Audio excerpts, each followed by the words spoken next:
my TP? Shit, I'm blocked. Here he comes. Trees get chopped.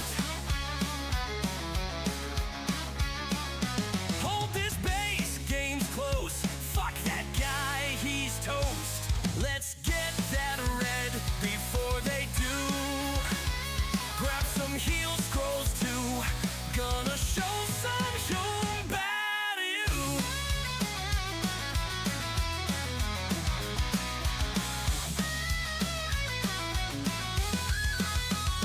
Both kills, expo fast, lumber mill, shit hacks. Call the boys and quick surround. Build 6 towers or get clowned.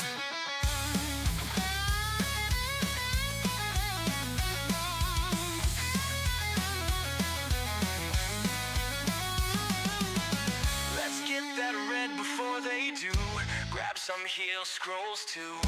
Gonna show some body you. Bold kills, expo fast, lumber mill, shit hacks. Call the boys and quick surround. Build 6 towers or get clowned.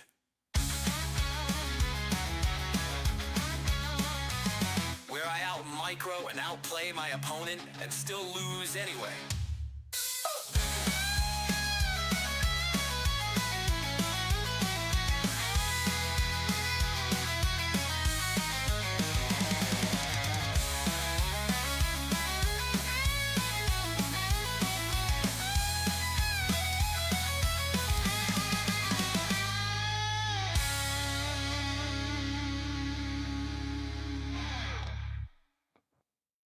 Where's my TP?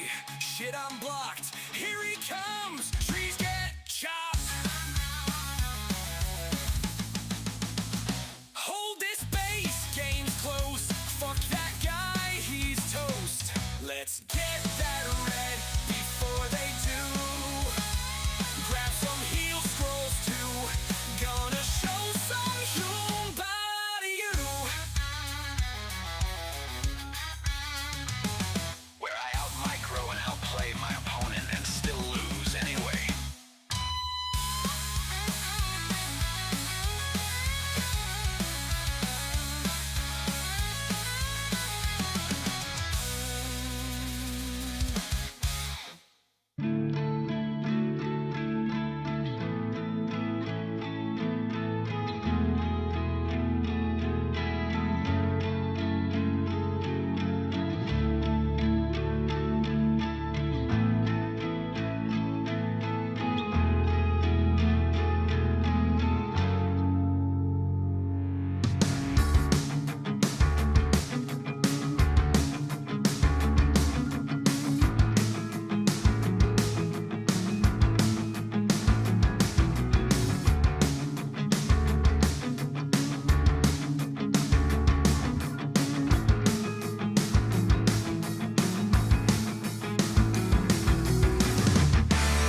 Level 6! And 我 we 在 have 这 it! 里， Big 凡 orange 人。 bird! Who is going to win? Well, the Shadow Hunter is not the portal too quickly, maybe? 别催我， Zero's 如 tournament 你 life. 所愿。 Are we going? Silence on the 尝尝这个。 Blade? That was used, so we can use the shackles now! But is there silence on the Paladin as well? Maybe the supply? 别挡道。 Archmage? Demon Hunter is dead now though, isn't he? Potion! 尝尝这个。 No way! The knight killed the one! No way! This was never meant to happen!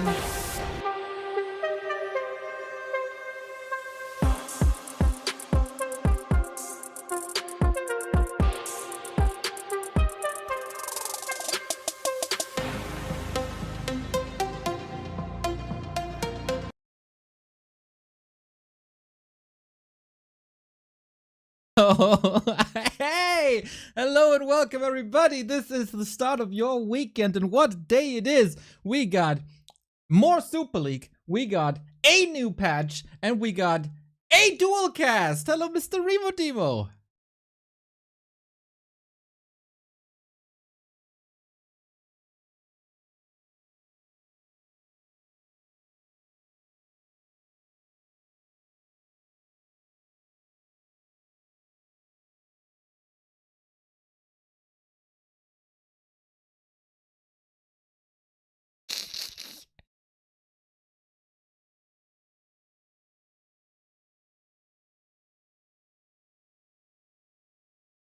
Thing is going to look like now? How are things going to be different? How will things change? And who's going to be the best to, find the new way? Exactly. This is gonna be so cool, man. For the first time in 22 years, attack and armor type interaction has been changed. Piercing damage meta is over. Yeah, I mean, that one is fair to say. I think for a long time, it wasn't the dominant thing anymore anyways. If we put Pele Rifles aside, that one certainly has looked really good still, at least in one matchup. But yeah, it's not just pure Fiends anymore. It's not just pure Archers anymore. I feel like we had quite a good amount of Ghoul play, Bear play especially. I feel like Bears are the silent winners of this change. But yeah. It's going to be a lot harder, especially to play these piercing openings, like Fiend openings, Headhunter openings. That's what I'm kind of worried about, but I'm very excited to see. What about the Archer openings, Mr. Remo Demo? Because they got buffed by 20 HP. They're bulky now. Yeah, tank Archers, bro. Archer frontline, let's do it. Yeah, interesting. So, significantly less damage against heavy armor. 10% doesn't sound like a lot, but honestly, it really does add up over time. More HP. How relevant is that? I can't really say yet. I guess Archers are getting hit a little bit less with a buff nerf at the same time. Archer, indeed, we're oftentimes in trouble when there's a footy push coming to your base, a ghoul push especially. You have to run with the Archers, hard to keep them alive. A little bit more HP will help. So I feel like Night Elf might still be looking decent with Archer's build being okay. Bears, I think, are, like I said, I think Bears are the big winners here. Better against Rifles, better against Fiends, and against Orc. I guess against Orc it doesn't matter that much. But in those two matchups, I think they're going to be doing wonderful. The Kodo damage. All that Kodo damage that's coming in.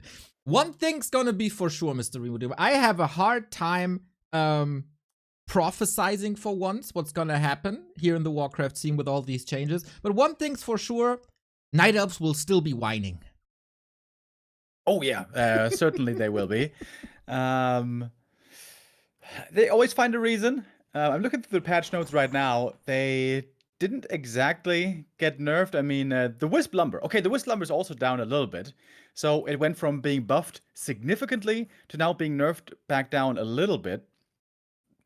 A lot of people were complaining about that. And Night Elves have been doing pretty damn well lately. So I guess it does make sense. How was the Wisp gathering speed again before the patch? Wait a minute. 8. It went from it was 8 from 8 to 7 to 7, and now it's 7.5. I watched LawLiet's patch review video yesterday. You know, with like English subtitles, but for Yeah. that passage of the patch notes, you didn't need subtitles at all. Oh no! Why? Tomorrow match? No. But yeah, he also said that he oftentimes had a lot of lumber, so you can interpret that as you want. Yeah, I would have found it cool as well if Hans had gotten a bit more of a help with piercing damage being worse, and I have basically always these days playing a archer opening. I would have liked to see something like maybe Hans a tiny bit cheaper, or maybe the upgrade cheaper at least. But they just made the upgrade 10 seconds quicker to research Moonglaves, which is that's about the same as the keeper patch from the keeper buff from last patch. This absolutely doesn't matter at all. But yeah, now they also cannot bounce from structures anymore. I understand the thought process. I think LawLiet also articulated this, right? It's kind of annoying how easy it is to abuse this, the repair abuse from the glaives, and how hard it is to stop. So it feels unfair. I can get behind that, sure, but it does take away a big strength of the Huntresses, which now leaves them with very few strengths, if you ask me. Oh, then I don't care. I'm so happy this toxic, stupid right-click on orc bases is gone. I don't care about anything else. It's fine. They come up with something new or buff them later. I don't mind. This, to me, was similar levels like Liquid Fire, the old Liquid Fire version of the bats. I hated that much. So I'm happy. I didn't even know you felt so strongly about this. Oh, I hate that so much. Since 2020, with the Keeper meta, we were in Anaheim, and this was all we were casting. Great Grand Final, first Reforged offline event. Moon versus Focus in the Grand Final. This all we got. Hate that stupid shit. I still like that matchup, dude. The Keeper Hunts Expo against Orc Counter Expo. There's a lot of details that go into it. That game on Concealed Hill with better movement, Focus still could have won, could have taken us to a 5th map, bro, I'm telling you. But yeah, those were, of course, very different days. Nowadays, Keeper still looking kind of like a push. Hunts looking now still very bad. Unless we can still trust Jens, and there's a secret build out there where heavy armor Hunts are the best thing ever in Night of Mirror. That's what he says. Not what I've seen, but I'm glad. I'm curious, actually, I should say. Curious to see future developments. Yes. Today will be very interesting, I think, because, of course, players had like 10 hours or so to prepare for this, and there's still a couple of bugs in. For example, right now, and shout out to Pishna for reporting this, the manual usage of Naga Frost Arrow is bugged and can keep your Naga stuck. Yeah. That's, you know, we got Night of Mirror where usually it's Keeper, but there might be a Naga. We got Moon versus Happy where for sure there's gonna be Nagi. I'm curious, man. Is a Naga getting stuck, Step Bro? I think you just, you know, for the Niles it shouldn't be a problem because Niles just right-click micro anyways. They don't use hotkeys. So for them it's fine, but Happy has to remember, don't use the orb hotkey and then it should be okay. Yeah, he has reported this bug to the admins as we read in the group right now. Ah, that's what they're saying. Yeah, I'm trying to decipher right now. I was listening to you when you were casting like Thursday or something, or Wednesday, whatever it was, when you said that the admins are trolling a little bit. They were talking so much about grabbing tails. Yeah. It was odd. It was really odd. But yeah, it's a fun admin group. What can we say? So yeah, that might be why things are a little bit delayed.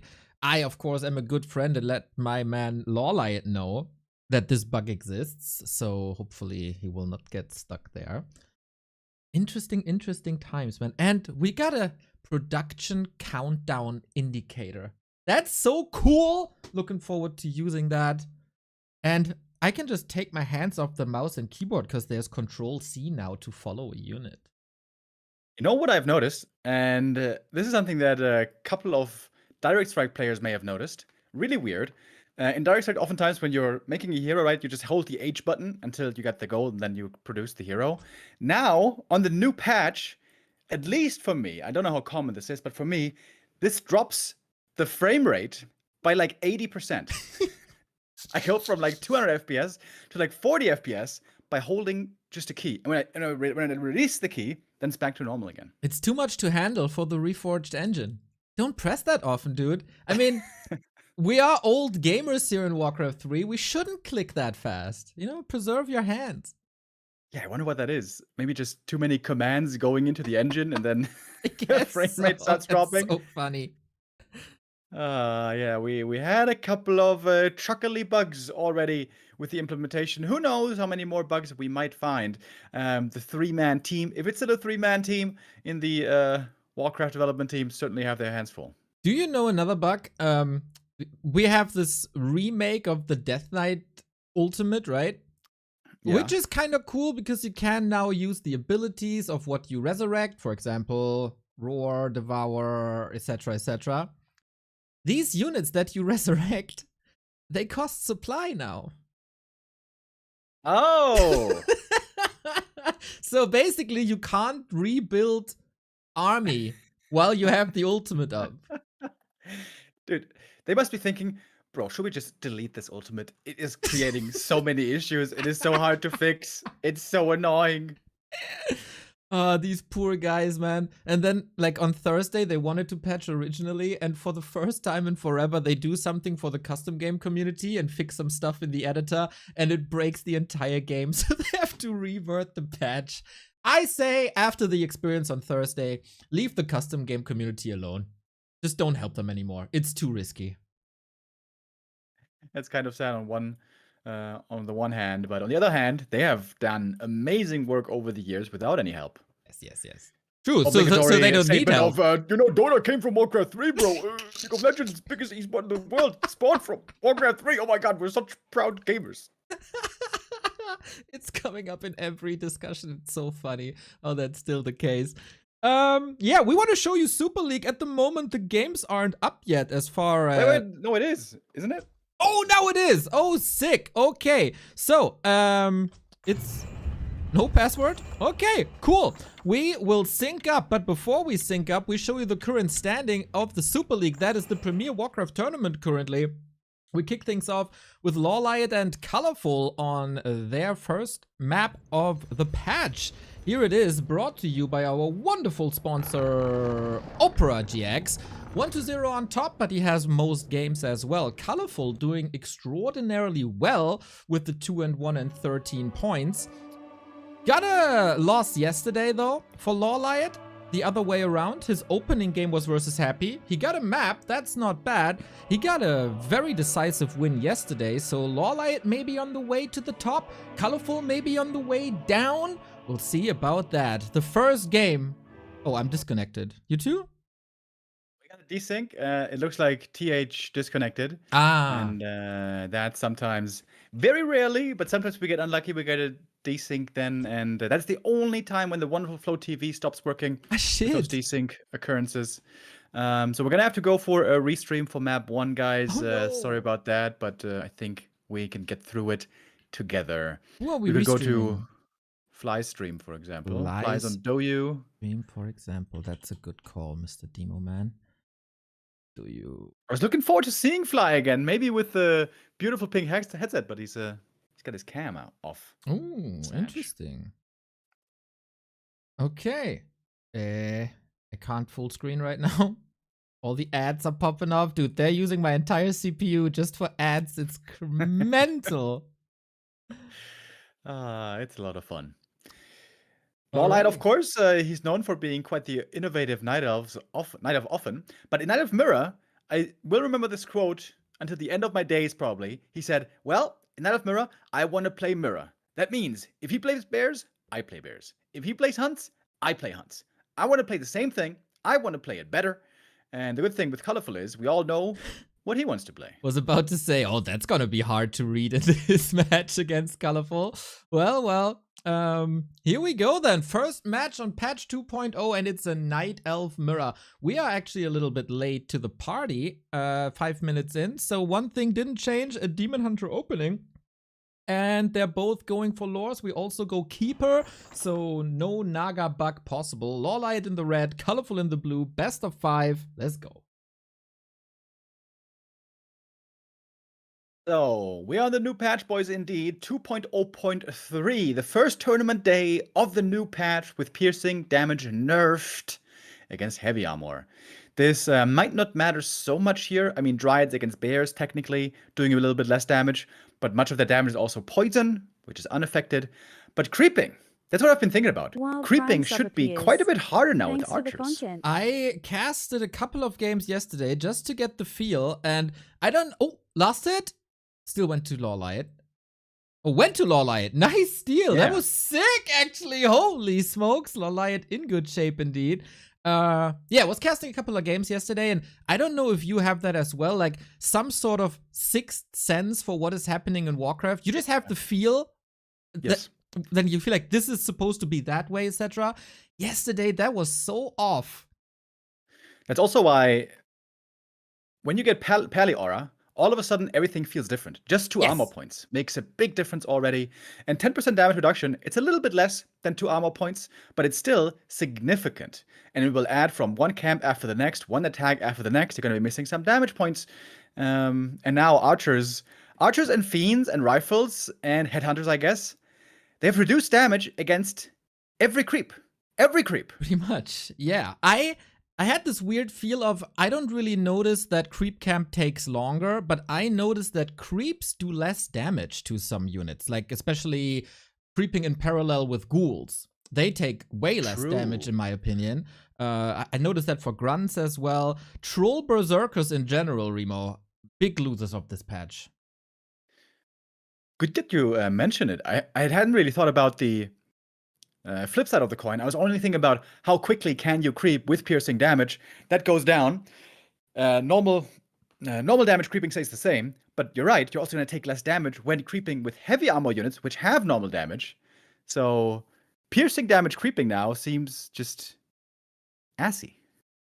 Yep, it's not ideal, that's for sure. But orcs have been whining that they have to regen so much, so maybe a little bit less now. But yeah, poor berserkers, man. The trolls are gutted. Yeah, not just the berserker creeps, the troll creeps. I also really feel for the fast headhunter strategy. I cannot see that playable anywhere anymore, to be honest. Yeah, we'll see about that. We'll see about that. So far, it's a night of Mirror with Bears, so we have a lot of time to talk about such things. I have some quality issues here. I don't know if I'm logged into my Doyu account. I don't think I am. Does it not work with WeChat anymore? You can normally log in with WeChat. I am currently logged in. We could also switch to Douyin if you wish. That's not better at all. Wait, Yeah, right. The quality there is awful. True. where is the this is supposed to be that's start broadcast button. Where is the login button? You know, that's a good question. You have kind of an AI translator tool, though, don't you? Kind of. Oh, wait. I got it. I got the button. I just have to scan. Scan that, baby. Thank you very much to our first couple of supporters of the day, by the way. M-Doves with the resub, Drewcon with the resub, Mr. Soul Apeman Grande with the raid. Thank you. Welcome, everybody. And Executor1 with the resub as well. I think that probably played earlier already, the message saying, while Prime Sub appears, thanks for the content. Our pleasure. I am starting into the weekend here with great excitement and great anticipation, and also great heat. That's why I'm wearing the tank top today, by the way. I'm not trying to look like a douchebag. It is just getting hot, guys, at least where I live. Neo lives in a basement, like the troll that he is. So he doesn't have to worry about I'm that. dwelling, dude. I'm dwelling. But Remo, don't you worry. That tank top doesn't add too much to your regular douchiness. So people will be fine. That's good. That's good. You know, I'm just staying true to myself. That's right. We got to fight and good quality. All right, first big engagement here of the first map. Demon Hunter down a level for Colorful, by the way. It seemed like that one last hit in the middle really made a big difference. LawLiet's DH just off to a better start. It seems, item-wise, looking similar. Oh, Entangle on the Keeper would be a big kill here if he gets it. Colorful trying to juggle a lot of low HP units and heroes. Archers now being taken out for LawLiet. Bears in the fight for Colorful's looking kind of good. But if the keeper falls, that will be painful. 1 mana burn would do it, or a right click, and he gets it. 4.5 now on LawLiet's DH. And he is now way ahead in supply. More and more kills. This might be the game already. What a massacre here, dude. All these corpses, now shoes on the other foot. Keeper of LawLiet is running away, but he has an expansion as well. So supply is looking kind of similar. LawLiet levels ahead, Expo ahead, and just straight up, man. Your quote still seems to be correct, I was about to say, and then the keeper falls down. Just like yesterday, man, when Fly killed his Demon Hunter right next to Moonwells. Just use your Moonwells. Use him, bro. Use him or lose him, bucko, as Carson would say. That would have been certainly GG if the keeper there survives. But even with him going down, it is still looking grande for LawLiet. Expo about to start mining. He's going to have so much gold. Really did a terrific early game that he got away with his expansion and still able to win the fight. Great starting showing for LawLiet here in the day. Can afford the keeper res, apparently. And Colorful needs a lot of time to lick his wounds. Time that he doesn't really have.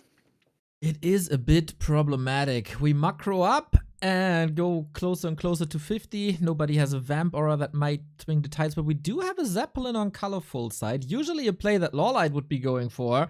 Wonder how good his defense is against it and when he will scout it. LawLiet took that first fight without Orb of Venom, by the way, and still won it so convincingly. That is quite something to pull off. Unusual to see. Levels were even right now, but LawLiet about to level up on the keeper. Level 2 Entangle, perhaps not the most impactful, as long as there's Dryad Dispel. But Colorful right now with only 1 Dryad. That seems a bit low for my tastes. But whatever the case may be, Colorful has to figure out the expansion, has to tear it down. Otherwise, this is clearly going to go only one way. Yeah. So far, I don't notice a lack of lumber. I don't know about you, but tech timing still seemed more or less fine. We don't need a shredder on either side. Wisps can still be used for detonates without resulting in lower upgrades. We see pretty much everything we need, and yeah, Colorful needs to pull a rabbit out of a hat here to take the game. Chat asking, isn't Colorful the king of Bear Mirror? He certainly used to be, but it seems like he's not so untouchable anymore. Colorful's best result, his greatest achievement probably ever, was winning the last WGL Bear Mirror Grand Final against Moon. Back then he was the king of Bear Mirror, seemingly unbeatable with that strat. But nowadays, Life, Kaho, even LawLiet can bring the pain to him. And we are bringing the pain now towards the expansion. Right now, this fight is looking wonderful, though, all of a sudden for Colorful. He's got a lot of bears here, clearly up in numbers, it seems. Yeah, the concave is fantastic as well. 3 bears mauling away at 1. That's a bit of an uneven situation. Can he kill the Demon Hunter, though? Is that maybe a play with Entangle? He gets it. Who cares about bears when you have the carry Demon Hunter to guide you to victory? Yeah, and we mentioned the low Dryad count there before. The Entangle locked him in, no mana for Dispel anymore, and so couldn't staff him out. And that second hero kill, plus the follow-up bear kill, should now seal the fate. We see a big-ass supply lead here, up by 20, with the Expo behind. LawLiet gonna lock in this first map now for sure. Well, we'll see about that. Yesterday I thought the same, and then all of a sudden his Demon Hunter fell. Of course, that happens to every Night Elf. But yeah, LawLiet's mirror matchup. He has stepped that up tremendously. Think of B-Cup. He pretty much had a lower bracket full of Night Elves, and it didn't really matter who was in his way. He smashed them all. The Lives, the Kahos, the Moons, the Colorfuls, and just continues that way. Well done, LawLiet. Yeah, clean early game, beautiful last hits as well. I wonder if the archer damage maybe gave Colorful the wrong feeling of when he would finish the creep. Maybe instead of taking 7 seconds to kill this creep, he took 8 or 8.5, and all of a sudden the demon comes in, gets that swipe, gets that last hit, big experience swing, and in mirror matches, all those little advantages, all those level leads do add up significantly. And so we got the 1-0 for ya boy. My boy, that's right. Picture on the wall, shirt on the rack. He's gonna do good, man. The series versus happy was, of course, a series versus happy, but he took a map and He won a map, though. He won Yeah. a map. He won a map. I was very proud of that. LawLiet God Gamer. I was in chat cheering. Let's see. It's good to see him a little bit reinvigorated here. Scene. Yeah, at the moment in the standings, LawLiet has a 1-1 score, losing to Happy, but beating Fly. Oh, I didn't actually see that game yesterday against Fly. How did that go? More or less how you'd expect. Fly doing Fly things, LawLiet doing Night Elf things. It was rather on the weaker end of player performance in this tournament thus far. Okay. I can't say that I'm too surprised with that. When I saw Fly versus Life, that was the most brutal beatdown I think I've seen in all the games, and that includes the Happy games. It was fun to watch. Of course, it was entertaining. Both men playing like a little bit show match style, a couple of hero losses here and there.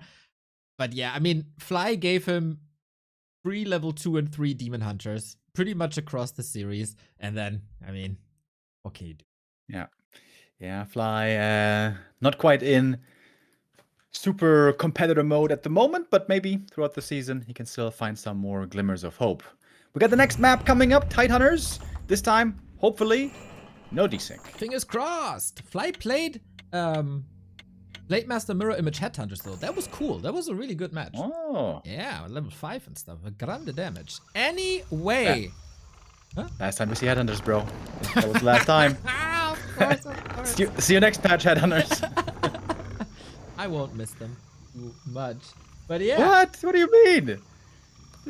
They're like exotic animals already. They're like birds of paradise, beautiful parrots, rare but glorious. You think? I don't share that. Yeah. Either annoying. What do you rather want to see? Mass Wyvern every game? Oh, Wyvern also weaker, I guess. It's But they don't Tauren. have to worry about heavy armor. I want to see Tauren. Dude, Tauren looks so sick now, by the way. Bro, I know. Tauren meta, bro. It's so cool. Tauren meta. Well, not a Night Elf Mirror, everybody. Let's go. Game number 2, LawLiet with the lead. I have to figure out that I know who the right players. Colorful in red, LawLiet in the blue. Awesome. I had a couple of instances, Mr. Remo Demo, where in mirror matches I confused the players. So I have to make double sure now. I know that very, very well. Okay, I'm Gonna be. F7'd up, but overlay crashed, so I have to restart. I'll catch up with you. Oh, okay. I mean, yeah, we're only 2.5 minutes in. Nothing's happening yet. Guess what, guys? It's double Demon Hunter. And we're going to be creeping up to level 2. I would love for someone to discover that Huntress build, man. Can someone figure out how to make that work? You know what I said the past couple of days? Or weeks, I guess? A talent buff would make every matchup better. Just a little bit. You know, I don't want to go back to mass talents from like 20 whatever. But a little bit more damage, so we see more range. That's great in Night Elf Mirror. A little bit of help versus human probably as well. A little nudge to talents would help anyone. Yep. I could get behind that, absolutely. Hell yeah. HP buff, maybe. Maybe. Alright, fast forwarding, then we're syncing. We still got Colorful in the red. We still got LawLiet in the blue. Here in the Super League, once again, if you win 3-0, you get 6 points for the ranking. If you win 3-1, you get 5 points for the ranking. If you win 3-2, you get 4 points for the ranking. And if you lose, you get the points of how many maps you've won.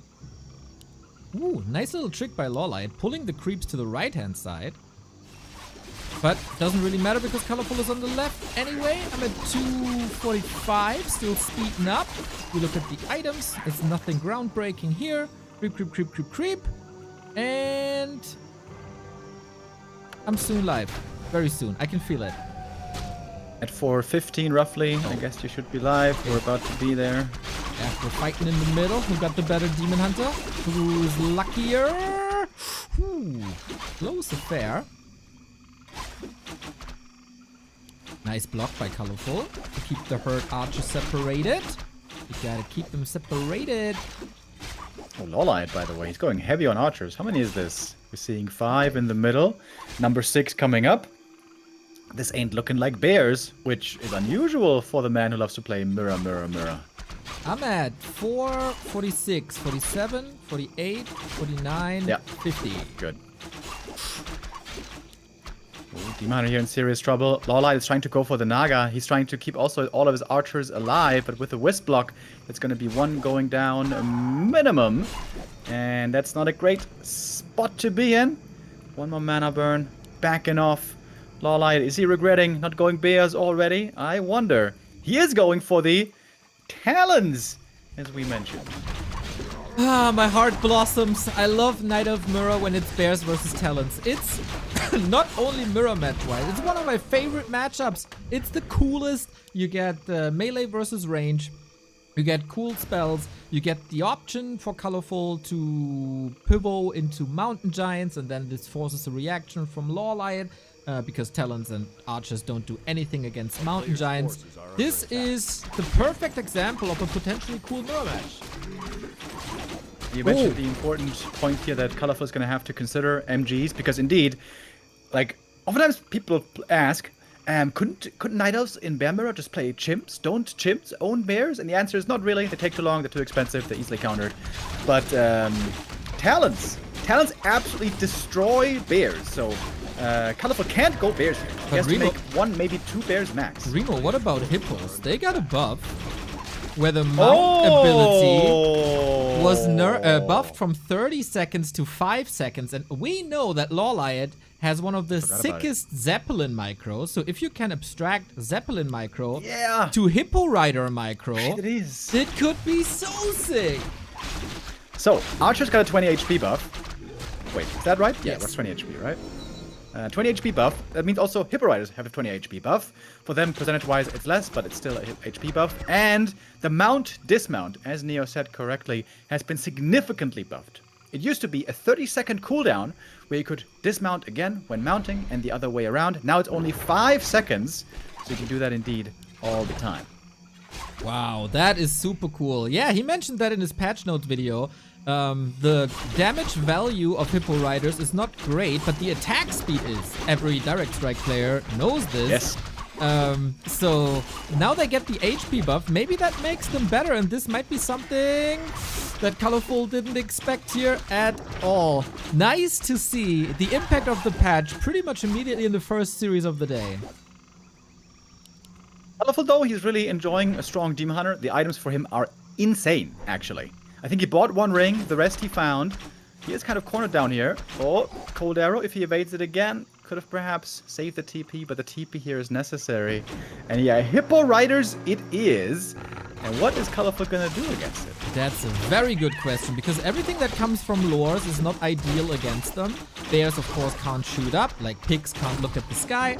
Dryads might get countered here. He's just re-engaging, is going Dryads at the moment.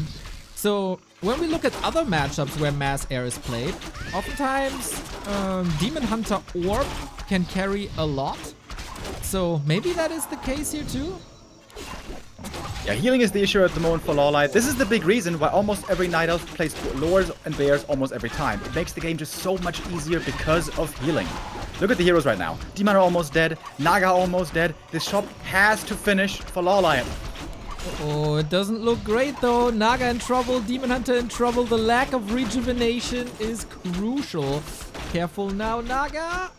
Ooh, safe for now, but that's gonna be a double kill, isn't it? Oh, Colorful gets a lot here, but the demon falls as well, courtesy of the Tree of Ages. Oh, triple kill, and who says now Knight of Mirror is boring? Yeah, it was kind of funny. But no experience for the Demon Hunter kill, so this is still a big W, surely, for Colorful. And you mentioned the Orb of Venom already, so strong against air units in general. But yeah, that's also something I've been thinking about lately. It's so annoying that Night Elf is just always so critically low on healing. Whenever they don't play bears, it really seems like a design flaw of the race, or a huge downside. For that reason, I feel like the Potom should be given some ability to heal. Maybe with the Owl Scout, which is kind of a weird thing anyways. Well, next patch, I guess there is potential down the road for sure.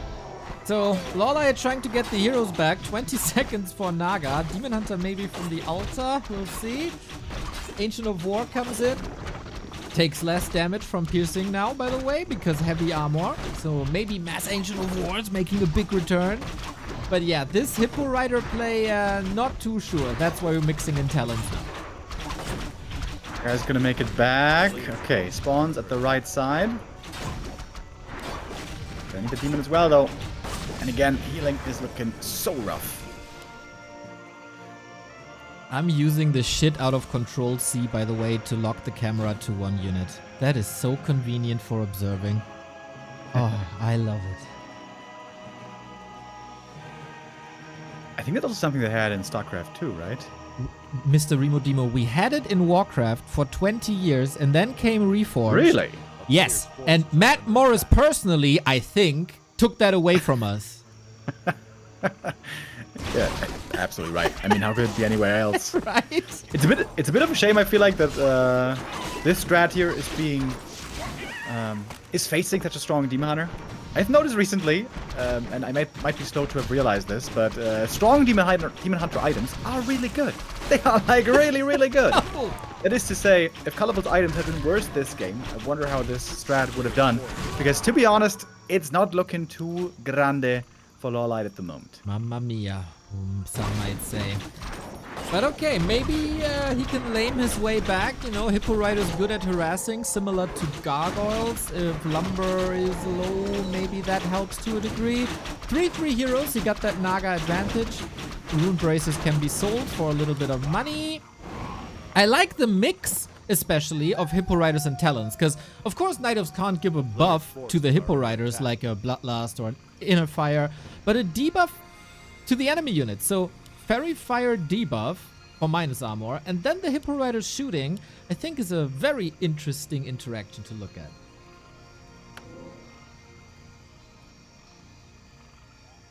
In the middle of the map, looks like we're gonna have an encounter. Ultra Vision advantage here is also a pretty big deal. Of course, LawLiet doesn't have the Hunter's Hall, so no Ultra Vision for him. I'm not a Night Elf player, but I imagine it must feel weird to be Night Elf and not have Ultra Vision at night. I wonder if they even notice. I mean, they don't notice if they have super wells or not. So. Speaking of which, Colorful doesn't. Huh, see? He's no Lumber, though, understandably. And, you know, great minds think alike. LawLiet going for the Wisp Hunt. I'm also a bit worried, by the way, about Gargoyle meta. With the prioritize thing fixed and...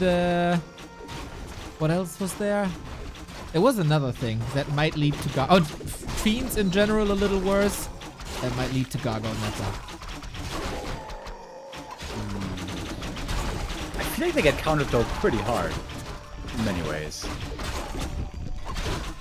Not by Night Elf so much. Okay. You know what? With Night Elf, I think you might be onto something. Yeah. If Fiends are worse against Bears, then why not go Garg's Yep. Worms? Exactly. Ah, the good old Hazuop's Twisted Meadows meta is coming back, Remo. 45 minutes every game. Let's go! Good thing they fixed the prioritize, though. That was... Yeah, that was so annoying. How exactly does it work nowadays, by the way? like, auto cast on slow or curse or heal. Oh, Sapper! Kaboom! 2 for 1. Good deal. What do you mean by with autocast? So, this is a bit clunky to explain. You have 2 gargoyles, and the old prioritize, like, let's say one gargoyle is on prioritize and one gargoyle is not on prioritize. Yes. In the And old then when you patch, hit the hotkey, they would both switch back, and it would be really annoying. they would flip basically. So Yeah. So now it gets streamlined. So if you have both selected, click prioritize, they are prioritized. If you click it again, both are not prioritized. That Just is like- actually so good. Yeah. And we have been asking for years. Yes. Similar to how, like, if you have a couple of banshees and you right-click on curse, then all of them are okay. disabled. Now I know what you mean. Okay. Kind of breaks my tongue to. I tried to explain this yesterday in a like understandable way. I'd be such a horrible teacher, man. It breaks my brain.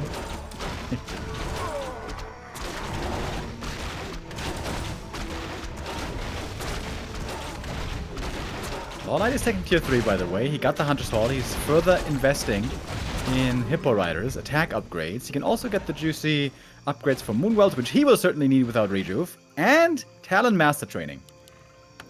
A player's forces are under attack.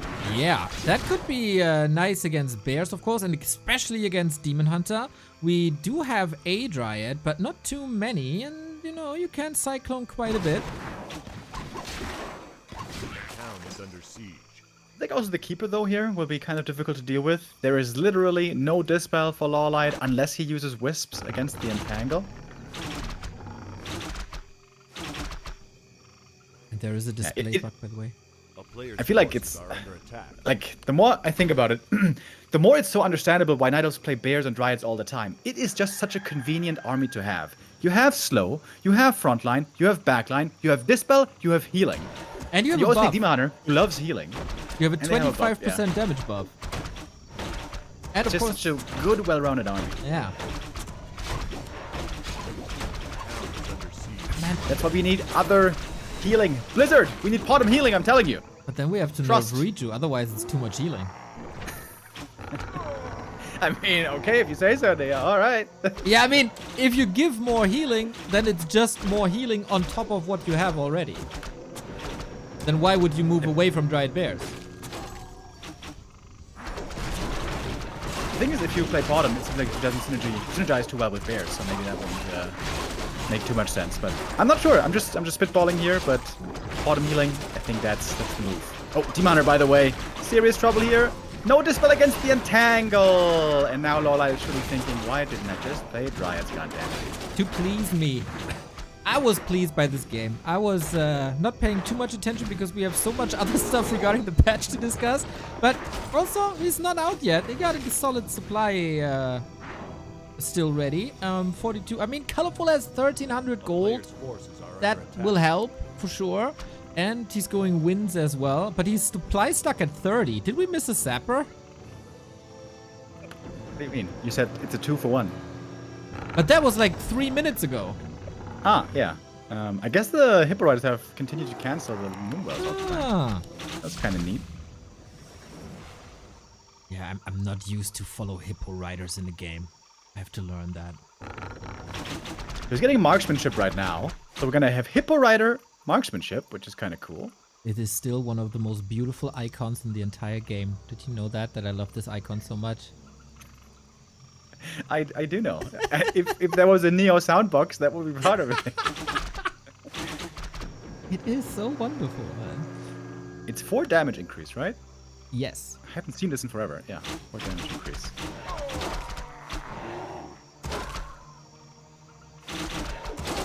Hippo Rider's very good against Dryads, as we can see, but also Orb of Venom. Man, Orb of Venom's so good. Colorful as lumber. Dude, this is 1,600 gold, 60 lumber. The town is under siege. This is a bit problematic.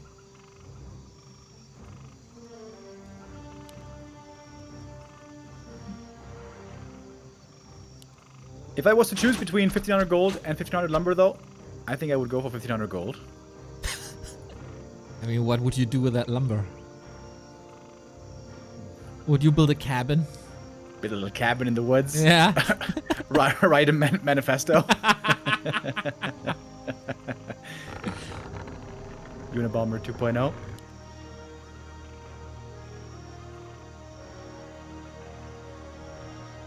I feel So like Colorful basically right now is playing against a Gargoyle Lame in Yep. the form of Hippo Riders. I feel like he's not too used to that. Player's forces are under attack. LawLiet only now getting Master Training. My Damn. manifesto Had is to that wait my a 2 long Warcraft time. rocks. We got some Wisps that getting caught again. Art Wanderlei, thank you very much. My manifesto is that Back to Warcraft rocks. That is a wonderful manifesto, mate. Thank you. A town is under siege. A player's forces are You know, under LawLiet attack. now also has a big gold bank. Cyclone can be really good if there's not too much Dispel, which indeed there isn't. And when the game gets weird like this, when players are cooking this way, this is normally where Colorful tends to struggle, when we're getting far away from the norm. Yeah, I'd agree with that. He didn't acclimate too much to the Hippo Rider harass already. Now this banking situation comes on top where he has massive Players' lumber forces are issues. under attack. I think he didn't read the patch notes and knows that he doesn't know that he gets less lumber now. By the way, also, the Keeper Thorns Aura is going to be doing almost nothing here. Shouldn't you have gone Treants, by the way?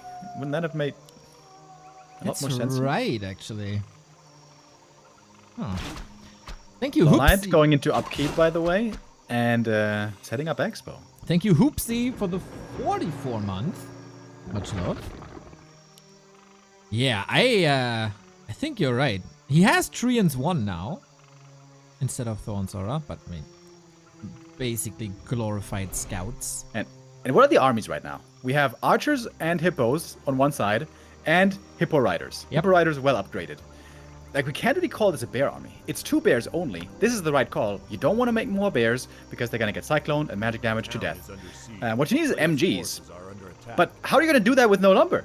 That's a big problem. He could have gotten a shredder at some point. I mean, he's going deep. Like, people will say, oh, how is he supposed to go for a shredder when he doesn't have lumber? Well, he's upgrading armor upgrades right now. So at some point he had the lumber to fix that. He's just not doing it. All of a sudden, I'm liking this position quite a bit for LawLiet. I would say the big danger here is still Entangle. There is literally nothing against Entangle. But LawLiet now himself has lots of Disable. He's got Cyclone, he's got lots of mana. He's got his own Entangle, in fact, if only level 1. And I thought this game was lost, but LawLiet, the Giga Chad, shows how it's done. He's a freaking fighter, man. And he has mana burn. He could Wisp Detonate. Well, doesn't help too much when he's close to the Night Elf base because Moonwells. And then I'm curious if he dismounts the Hippo Riders to go into a Hippo War, and then all of a sudden Thorns Aura plays a role again. Ah, true, actually. Yeah, that's also the funny thing. When you play Hippo Riders versus Hippo Riders, if one player dismounts, the archers plus hippos absolutely annihilate Hippo Riders. So it becomes this weird game of chicken. This is interesting, man. I like this. I didn't expect to be entertained and fascinated by Night Elf Mirror today. Well, there we go. If this is a sign of the times to come, where we get this, let's say, 20% of the time, I am a big thumbs up congratulator on the patch already. Well, you know me, I'm usually a pretty big fan for Night Elf Mirror anyway. This is just the cherry on top. Triads have absolutely no chance here. They get eviscerated by these Hippo Riders. Oh, hippos are coming in. We dismount. And we fly Now away. we got a lot of damage against them. And only 2 bears in the front line, and they're melting against these talents. We have the Cyclone as well. Colorful can't even rely on the strong heroes anymore. We need some hero kills. Oh, now the hippos are fighting. Demon Hunter in trouble. We have an Invo Potion, though. Colorful cleans up the air, so Hippo Riders are gone, but now the hippos are useless. That supply at the moment, he could upload, maybe he could mount the Hippogriffs, but for him, Hippo Riders wouldn't be that strong, I think. Yeah, because also we have crows We do have crows. with sick anti-air. Yeah, true. They own Hippo Riders, I guess, with piercing. Yeah. And of course, they're also archers for LawLiet.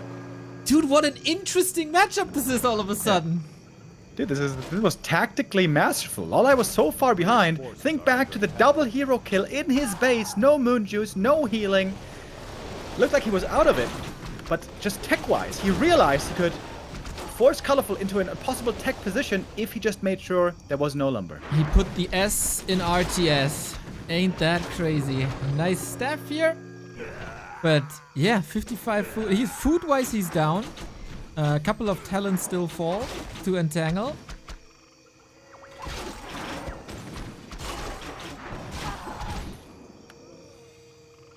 Yeah, and now we got the Expo mining on the Korean side. Trio of Eternity already getting into position. There was Nature's Blessing there. No Nature's Blessing for Colorful.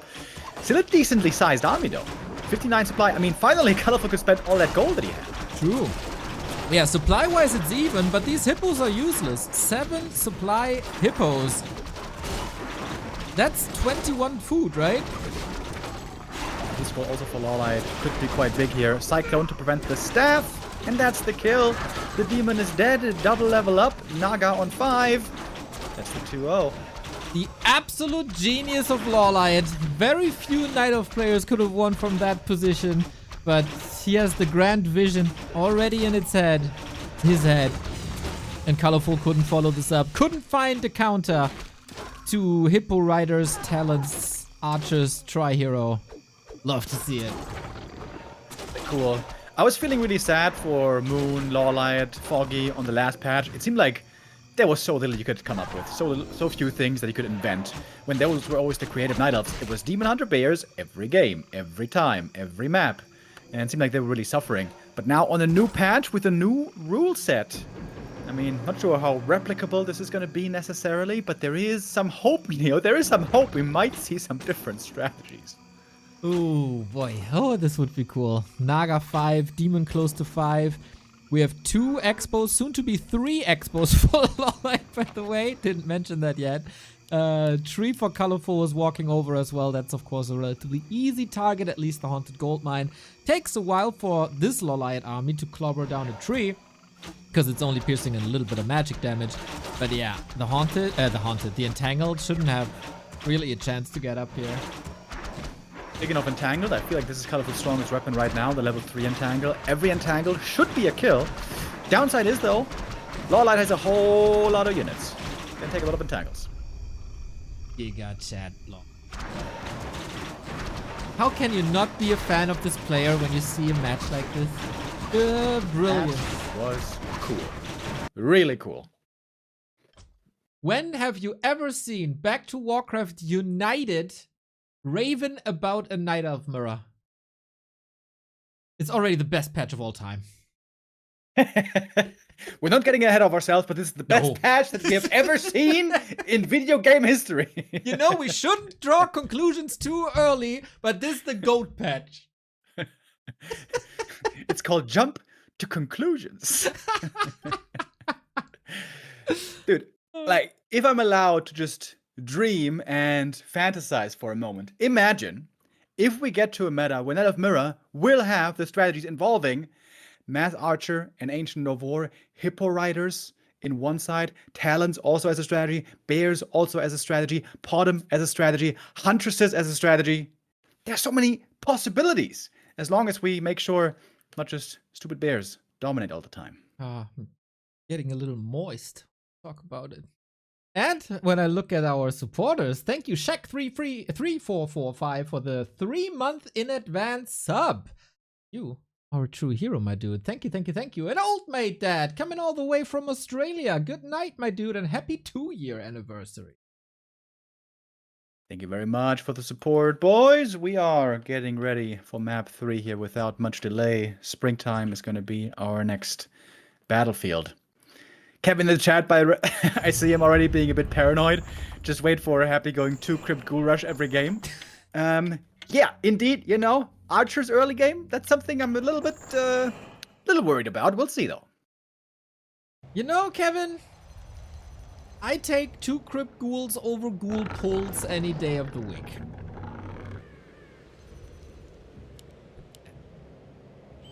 Why not both? Ghoul Pull and double Crypt. Oh, double Ghoul Pull. Ho! Ho, ho, ho! Oh. Look at LawLiet's base! Oh. Are we seeing it? Remo turns into a Santa right there. Ho, ho, ho! It's only 6 months away. 5 months away. Oh, man. Okay, I look at his base. What do I see? Altar of Elders, bro. I mean... Oh, I'm not sped up. I am still behind you. And I'm looking at a build altar. Like, yeah, he's building an altar. Like, duh, of course he is. It's gonna be a hero made, boys. It's the Podum. Bro, I love this day already. Hippo Rider game into Podum game. Let's effing go, brother. Okay, this feels good, man. I thought this is the least hype matchup of the day, as I'm sped up at 2, 3, 4, 5, 6, 7, 8, 9, 10. But yeah, LawLiet is bringing the heat. Fun. Okay, springtime it is. Now imagine the Podum Owl Scout And an HP regen aura, Neo. Wouldn't that be amazing? I am a huge fan of this bringing in nighttime, and you know what happens at nighttime with night elves? They start to regen. So, yep. That's the coolest idea, that around the outskirts it's always nighttime. But I'm sure that's gonna be so hard to code, so I'm not holding out hope for that one. I mean, looking at what happened Thursday, I'm very sure there will be no problems at all. What do you mean? It was a great launch, wasn't it? I had so much fun casting that, dude. I got into a game and all of a sudden I can count the pores of every worker unit because it was so zoomed in. It was glorious. So Palm level 2, Demon level 2, Demon starting off with fantastic items. And as mentioned previously, Demon Hunter items are very important. He is going to be not just your damage dealer, but also your tank. So every bit of stats on him is super value and super necessary. LawLiet here, not going with Podum Hunts as we see often, but Podum Archers. Yeah, maybe courtesy of the new patch 20 HP buff for everybody who's tuning in later. I mean, seeing a Podum is nothing novel, right? But as you said, it was always paired with hunts and the 40 to 50 food push or a mass Dryad Expo. I'm curious what he's cooking up. For colorful, of course, very straightforward. We go Demon Hunter, we go Archers. He is adding a Troll Priest though, so that's 5 ranged units. That's already more than you'd usually see. Are under attack. We're seeing a lot of piercing damage here so far, which I guess is a bit unusual with recent developments. Yeah, I thought piercing damage meta is over. LawLiet though, dude, he is Ratatouille today, bro. He is cooking up something special, and I'm all here for it. I would heavily expect a Naga second. Double ranged heroes with double orb is very good against Demon Hunter, as those obviously don't care so much about getting mana burned. Good single target against the hero. He's got some damn good items though. Happy with these finds. If you look at the right-hand side, this Sasquatch has quite some survivability now against that piercing damage. It was already hard on the harder end to fight Sasquatches. But yeah, the heavy armor creeps, they take some time now. Yeah, absolutely. We're going to the tavern. Damn sure it's going to be Naga time here. LawLiet again skipping the Hunter's Hall. Got some more resources from that. Looking for the second shop. Demon Hunter backing off back to home base. He brought a dust, so he's expecting a little tussle soon in the Archer War. Okay. Whoa. That is not colorful strong suit. He's going for a panda. Whoa! That's interesting to see. The new panda, the range and area of effect of Breath of Fire has been nerfed, but it's a lot more burstier now. So you see the impact already. That's level 1 Breath of Fire. A little mana burn there as well. Naga taking a lot of damage. Podum as well. Demon Hunter is hurt, but the big invo potion. Man, that item is so good. And colorful bullying LawLiet away from the middle of the map. It cost him quite a bit. Cost him mana, HP, and items. At the end of the day, only one archer, I think, went down, right? Yeah, lots of damage, though. First impression of this panda, nice. Against the buffed archers. And LawLiet already with Nature's Blessing. And Wisps on the right-hand side. Is he Nature's Blessing, you say? Yes. Is that an ancient? Must be, right? It's an Ancient of War rush, isn't it? Yeah, I think so. Lol. I mean, they have heavy armor, and colorful only has piercing damage. They got heavy armor, boys. Podum at the shop. Not purchasing anything at the moment. I think colorful's not looking bad, though. Gonna be able to fully heal up. He is on his way to tier 3. No lures, by the way. No rejuves. That's right. Huh? Here come the Agents of War, baby. Let's go. We're gonna have mass archers on both sides. Tier 3 advantage, though, on the defender. Not yet researched, but soon will be there. Breath of Fire, that one only hit 2 units, I think? Yeah, not too much. I love that the Ancients of War are on both sides of this little choke. His breath was nicer. Detonate. Demon Hunter. Ooh, TP. Cutting it real close, my dog. Second, yep. Also used a lot of mana, so healing up at the beginning of daytime is not too easy. Can't even fully heal up anymore. Yeah, I think Moonstones are going to be quite necessary here. On the other hand, LawLiet going to require some heal scrolls. Going to go to both shops, pick them both up. It's going to be 2 Ancients of War finishing. In 2 seconds, 1 second, there we go. I love that we see this counter now. How awesome. It only took them 23 years, but we got the technology now. It is phenomenal, the technology we got here in Warcraft 3. Is there also Griffin technology?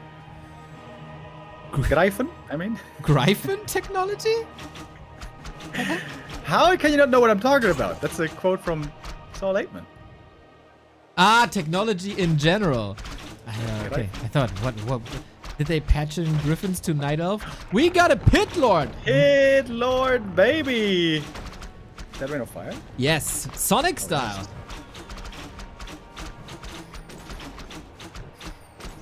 Well, good thing LawLiet bought those heat scrolls. He's definitely gonna need them. We have an Ancient of War stalemate. Pacifistic stalemate. What is going on? We just get more Ancients of War? Naga slowly taking out the repair wisps.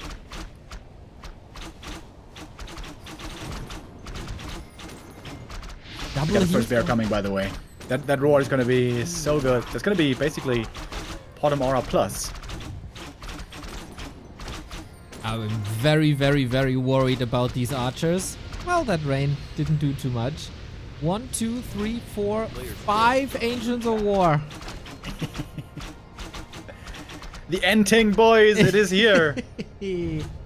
They haven't decided yet if they should attack or not. That might take another day or two. Red heart emoji. Where's Marion Pippin? We need them. Probably busy smoking some weed. Long bottom lead.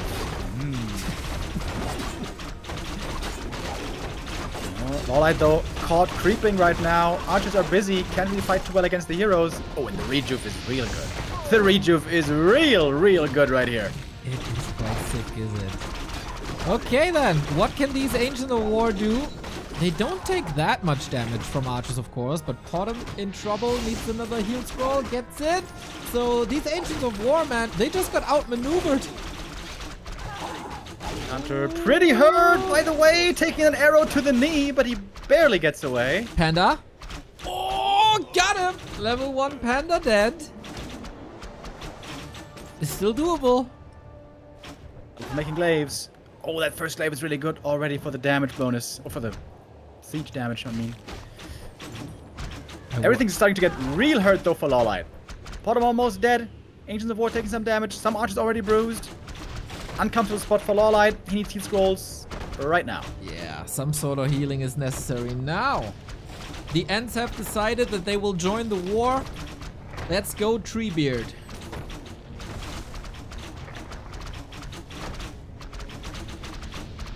No End Women right here because they've been lost. Couldn't find them anymore.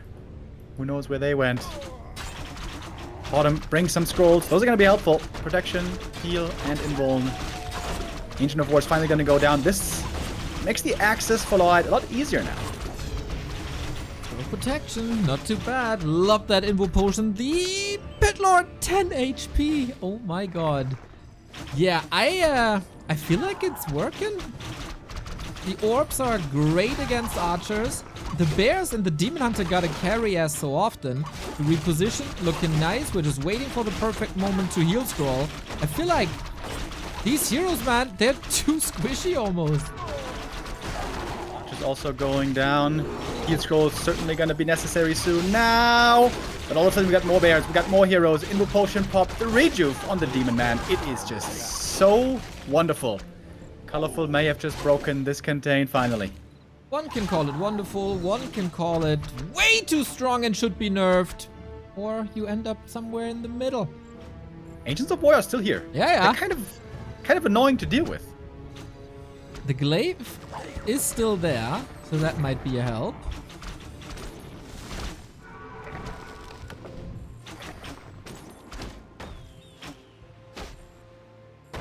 Hitler's gonna be rezzed soon. That one should not really be in trouble. Naga still has the Fruit of Accuracy, by the way, the item. Could sell that one. Player's forces are Archer block. If he backs away, the concern is... Oh, Demon. Demon! Oh my god. Sick escape and the redo on top. Yummy, yummy, yummy. LawLiet did add in some talents, by the way. Wait, he's tier 3. Wait a minute, he's tier 3. Oh wow, I didn't even see that. First he expands is 3 under times and we don't notice. Now he techs to tier 3 and we don't notice. There's just so much to talk about. That forces he'll are scroll under attack. badly. Is that enough to take the fight, though? Not sure, Minus man. armor is really good. The tier 3 did not fully pay off, but the master training is coming any second. It's a bunch of archers going down, though. Ooh, Demon are having fun right now. Chasing with the Orb of Venom. Applying a lot of damage. Finally, LawLiet can use his Moonwells. Not true. Glaive still doing damage. One lonely tree. About to clobber it down.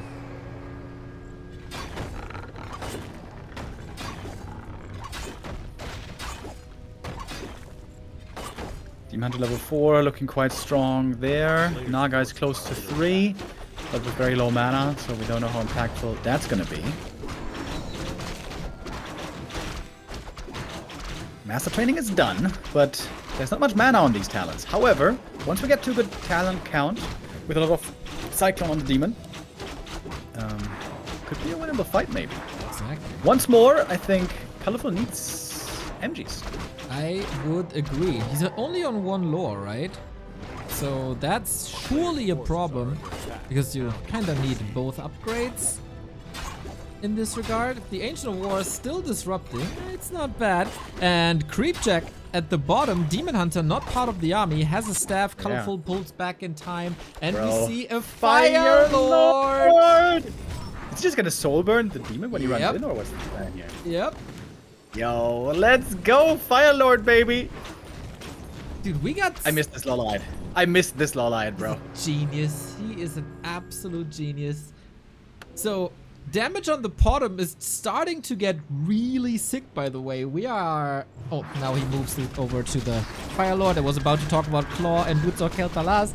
But yeah, bottom plus 24 damage on each Searing Arrow is mental. Yeah. Yeah, Potom has really low attack speed. So maybe that's why he's giving the damage items to the Fire Lord.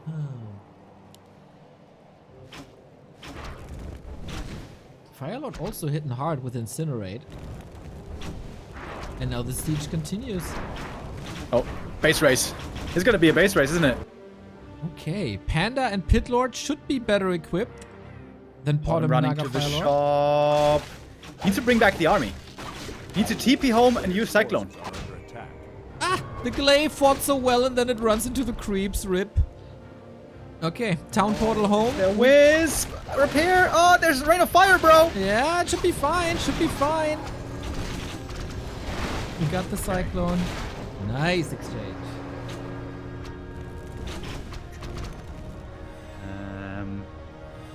Okay, what are these fights gonna look like, bro? This is gonna be so weird. Now with Fairy of Fire, he sees everything. Yeah. That's a good question. It's hard. Some to Dryads say. are being made for Colorful. He's gonna have some Dispel finally. The Light is preparing a second base as we're kind of getting close to the 20-minute mark. That's... What, did he queue an expo already? No, not really. But both are doing the same. Pit Lord gets cleave now. Game changer.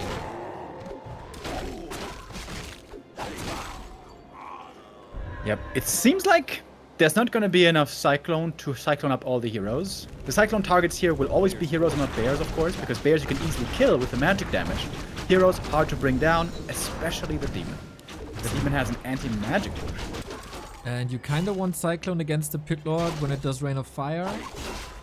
Level 3 Panda seems extremely dangerous for LawLiet's tactics. But he has 3 heal scrolls, so he knows. Yeah, exactly. Triple heal scroll. He's gonna get the red camp item here. Ring of Regen, I think, here is wonderful. The bottom is always taking a bit of chip damage. This will always heal her up over time.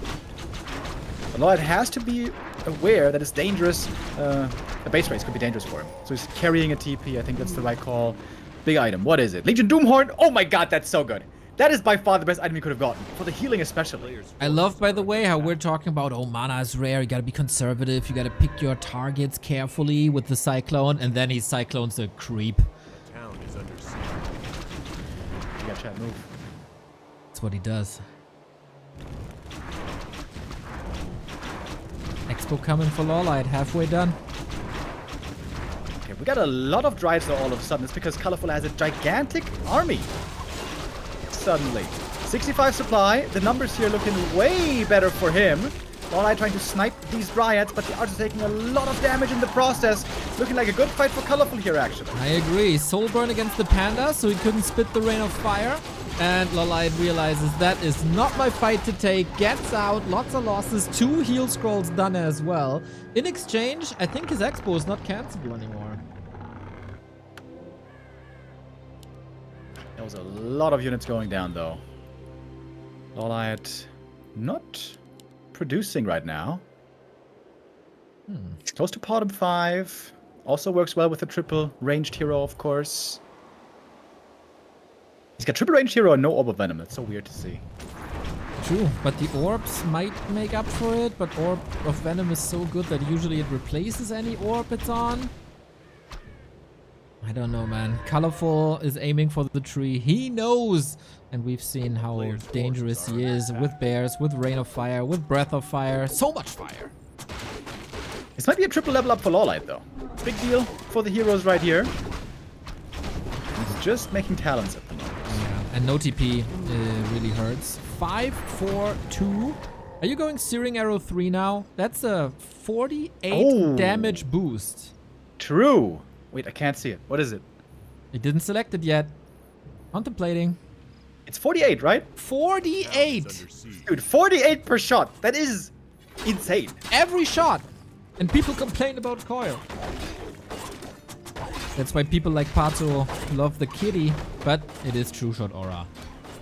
Ah, lame. We call lame at a guy with Podem Naga Firelord Talon Archers.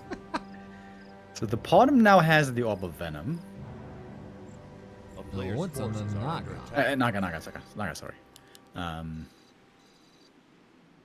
Okay. Still going Frost Arrow too. I should have been Mana Shield. Where's the efficiency?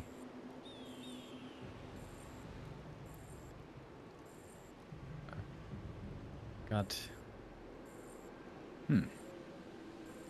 This is a very interesting Night of Mirror series now. Right? The first one that we kind of missed because of a Flow TV desync. Kind of meh.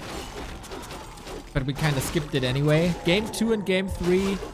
Awesome. So we have Wisps out on the map. We got a bunch of Dryads, and I don't think too much piercing damage to counter it. So this is then down to the heroes to make it work.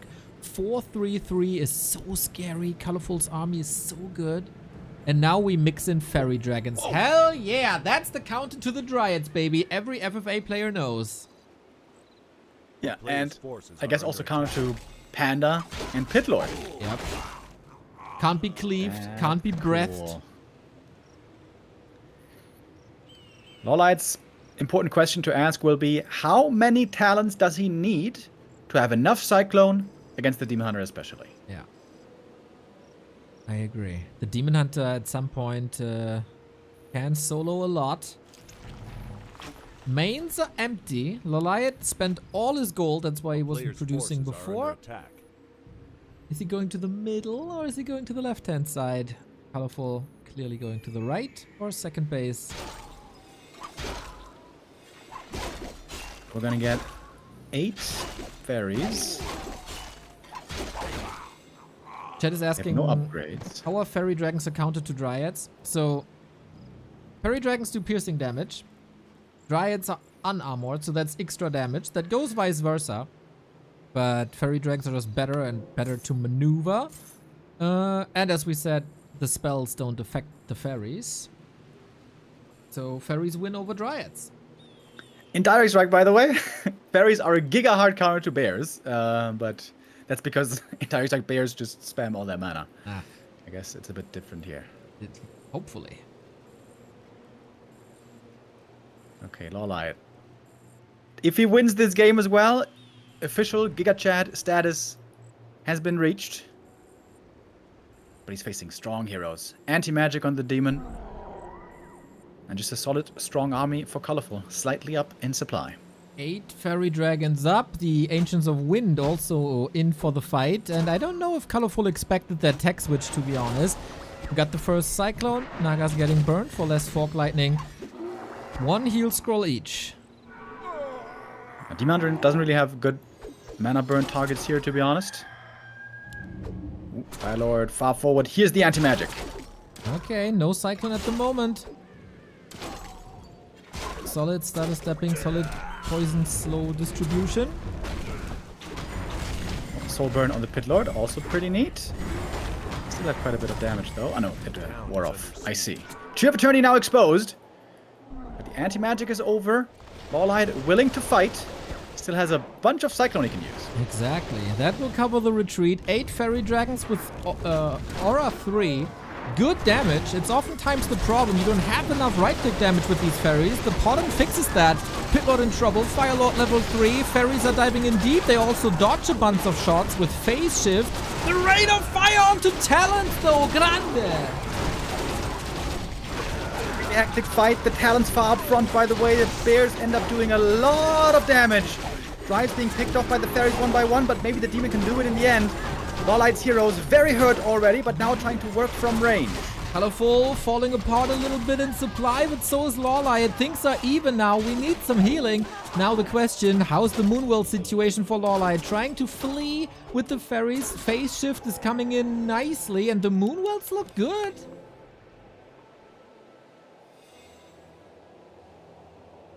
Everything of LawLiet's army, though, seems very frail. And now, there's Rejuve only on one side. Colorful gonna enjoy lots of healing if he makes more bears, which indeed he is doing. Man, this is the absolute state of Night Elf Mirror. How awesome. Colorful is mining for quite some time now, so is LawLiet. Maps empty. When it comes to creeps, we of course contest each other for heal scrolls. And it feels like LawLiet can get them, but he doesn't have the gold for it. Under siege.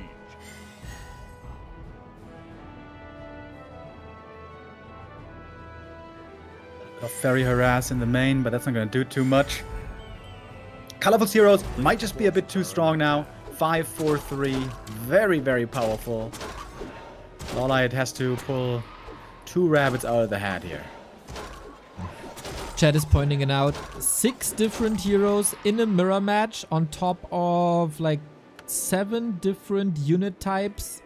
That's the dream of every mirror match in any RTS. And this again shows why Warcraft 3 is the greatest RTS of all time, because stuff like this is possible. Nice little nuke for the Naga. Doesn't help for level 5. And Colorful is pushing for the 2-1.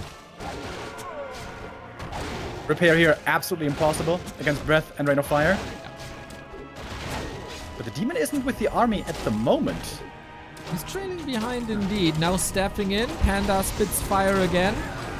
New fairies coming in from the right-hand side. They're very close to the battlefield and rather cheap. Maybe they can carry. Anti-magic potion on the demon hunter. The mana burn. Oh my god, it hurts so much, and the bottom goes down. LawLiet never went for a staff. Kind of surprisingly. That's a big piece of the puzzle now missing. LawLiet down to 31 supply only. And Phase Shift can't save all these Fairy Dragons. There's a cooldown, of course. With Phase Shift, you dodge an attack automatically, basically. But yeah, it looks like Colorful's heroes are carrying at this point. LawLiet still mining. Forces are under attack. It's not completely over, but it's looking better and better for the Chinese. It's just so hard for LawLiet to probably take these fights. He's the one who has to kite. He's the one who has to disable properly. He has to make sure not to just stand there and face tank it. It is Colorful's army here certainly who is a lot easier to micro at this stage in the game.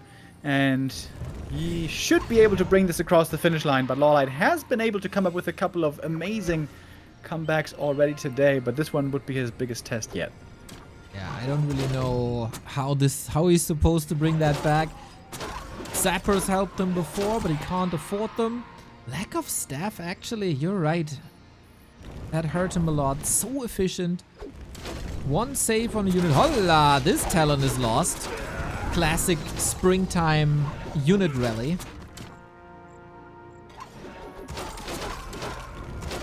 And another ferry goes down. One by one, they've been getting picked off. And that's gonna do it. GG. Colorful does get himself on the board. Will not be 3-0 today, but had to work hard for that one. And we all win. I feel like we all win. Away from bear meta at the moment and boring bear mirror to 6 different heroes and 6 different unit types. The greatest patch of all time just keeps on giving. Yeah, early days here looking indeed very interesting. Now we're gonna get to LawLiet's map pick, and if I saw that right, seems like Hammerfall is gonna be the decision for LawLiet. Here LawLiet, I think in other matchups though, had a specialty build that he's been practicing in some tournaments. The Keeper mass range style. This dates back a couple of months already when he tried to fit it in every now and then. I guess Keeper unlikely to be playable in Night of Mirror, but mass range maybe a possibility. Yeah, surely interesting. He was willing to experiment already a little bit with his hero combos as we've seen. So yeah, in this matchup, nothing seems impossible at the moment, which is cool. They will display it to us. That is also the innovation of Jens coming in. Similar to Tidehunters, where Keeper was an option, he brought that onto Hammerfall.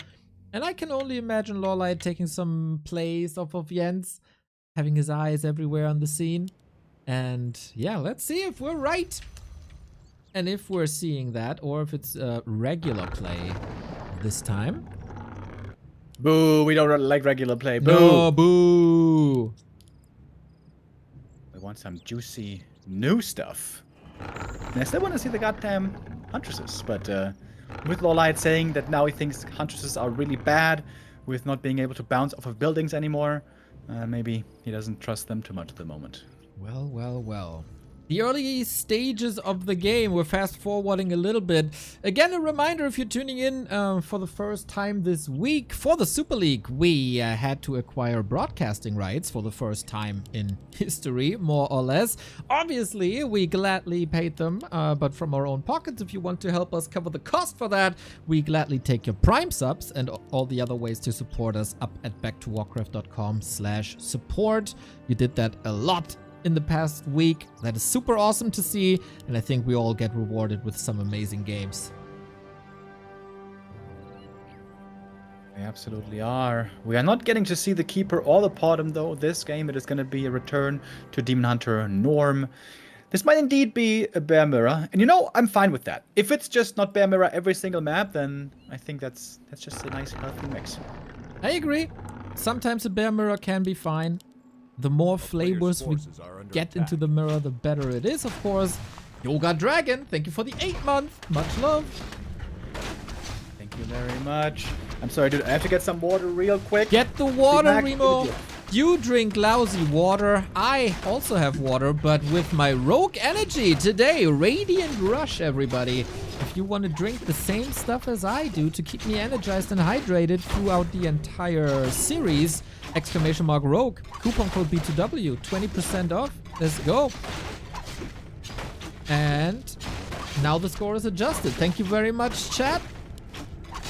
It's the early games. We should be fine. We got LawLiet in the red. I double checked. Yes, LawLiet in the red. Colorful in the blue. And double Demon Hunter it is. Can still mean range versus bears. Can still mean bears versus bears. A lot of things are possible here. And time will tell. Will we see Hunter's Halls or not? No expansion. I feel like these expansion plays have been rather fragile the past week or so. Oh, it's also... Well, no, it's right. So maybe with the score being 2-1 and Colorful getting a little momentum, that feels too risky. Also a sign that LawLiet feels comfortable after the 1-0 in Bear Mirror to go for that strategy. Because he has defeated him with that already. Good sign of mental, I would say. And in general, LawLiet doesn't seem to be frustrated with the game anymore as it was like a year ago. Especially in mirror matches. Surely stepped it up. And that's smart, you know. We all know that there is a lot of Night Elves in the top scene. Heart. Yo, MW with the €5. The second heart of the day, you sweet, sweet soul. Spread the love, mate. Spread the love. And yeah, if there's a lot of Night Elves in the competition, your Night Elf Mirror has to be on point if you want to go far. As he did in the B Cup with a top 4 finish. We have staff action already. But the dust is gone and the cloak has been used. And that is quite nice for LawLiet right here. So Colorful... Good scout though. Yeah, great scout by Colorful. Good interrupt. Otherwise, this item would have gone to LawLiet. The Sasquatch seems to be a recurring theme today. Looks hard to kill these days. He's a raid boss, my dude. He is a raid boss. Unless a Demon Hunter is there, because the Demon Hunter is a raid boss to everything he faces. Mana burn, last hit, item picked up by Colorful as well. So far, so clean. No boots for LawLiet, by the way. Makes it harder for him to chase. Makes it also harder, possibly, for him to get away if the demon's in trouble. Indeed, he's a bit low HP. Getting those boots now. And holding on to the TP. Colorful sold his for a bit more money. Alrighty. You know what they say, right? The chase is better than the catch. That's LawLiet's motto up until now. But to get the boots, maybe he does want to like a catch every once in a while. We have 2 Hunter's Halls. We have a classic Night Elf Mirror. Are under attack. Invis Archer's also seeing the creep happening over at the gold mine. LawLiet really coming in for the catch, for the jack. Now you get me confused with the catch and the chase, goddammit. Dude, similar to the Sasquatch, Kobold Taskmaster. Tanky boy. Ancient of War going down. LawLiet is known as a good LOL player. He needs his LOL skill now on the Demon Hunter. Careful, buddy. An Archer block would save him, but they're too slow. Turns around. Mana burn! Living on the edge. Surely this Archer is dead, but she is getting denied. I think the rest should be able to get away. He's still sticking around here with the demon, bro. What are you doing? Entertaining. I'm clenching my butt cheeks. Oh, but he gets away. Unlike on Friday nights, huh? We got a nice thrill-seeking early game. That, of course, costs a lot of Moonwells. Lores coming on both sides, techs progressing, and so far, LawLiet with the better experience. Seems like Colorful's Moonjuice is looking better, though.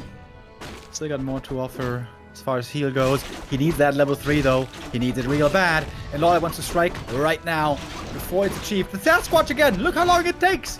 It takes 1,000,000 years! Oh, the detonate! Right away! Against the Entangle. And now the counter Entangle on the Keeper. That's a kill for sure, isn't it? Oh, we'll see about that. Maybe he can get access to the shop. Maybe he can run away. He's a little run away, but the demon... He blocked! Egoistic demon blocks his Keeper friend. Jesus. LawLiet looking for more. Those boots now surely paying off.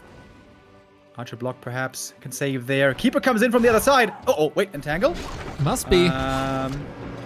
Good thing he's got the staff getting away. Painful losses for Colorful, but he got some amazing items, dude. He was at both shops. He got Periapt on the one and Ring +5 on the other. Now he's got a super strong first year. Exactly. I mean, targeting this won't be easy. And he gets more efficient for healing when he drops the Periapt. That's it for LawLiet though. Big invo potion, massive for the fights. And that is 2 archers going down. Demon taking some more damage as well. I would say all of a sudden it's looking great for Colorful though. Got a strong Demon, got great items, and we're moving into Bears. Keeper levels pretty similar. Tech timings pretty similar. So no huge advantage. It might as so often come down to the very first fight of the game. Fair fight. Tangle. Gonna be big here. One on the Keeper, one on the Demon. Dryads fighting it out. But LawLiet has fewer units right here. Looks like he might be the one losing more in the end. Mana Burn exchange once more. LawLiet has the big invuln though. He is definitely willing to use it to stick around here in the center. Ideally, he would like to get the other item with the use of the invuln. But the heroes get away. Only Archer's gonna be in trouble. LawLiet doesn't want to waste the invuln for no big gain.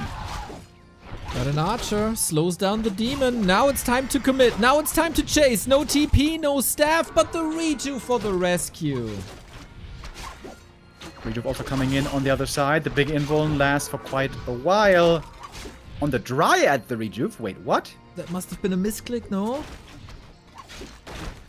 Seems kind of like it. Player's forces are Creeps get aggroed for no reason. Get off my lawn! Man, they want to avenge their boss. Okay, this is Bear Mirror, but we've been fighting for more or less 10 minutes straight. These boys are here to party today. Big commitment here by Law. He's going in for the item, but there's a creep jack. Follow-up coming. That Rejuve has never been more necessary. He's just dead to the creeps. Wait, do I have my colors confused? Is Colorful actually red and LawLiet is blue? No. LawLiet red, and LawLiet maybe also dead. B2W rip, a wall of B2W rip in the chat, everybody. But maybe it was all calculated as there was no experience. The Demon Hunter is back from the tavern. If only he had an entangle. Trying to get it. Town Portal swapped last second, but you can't fight Reju. It's a dispellable invul potion. Oh, the bear runs into the creep camp again. Something's weird with LawLiet's rallies here.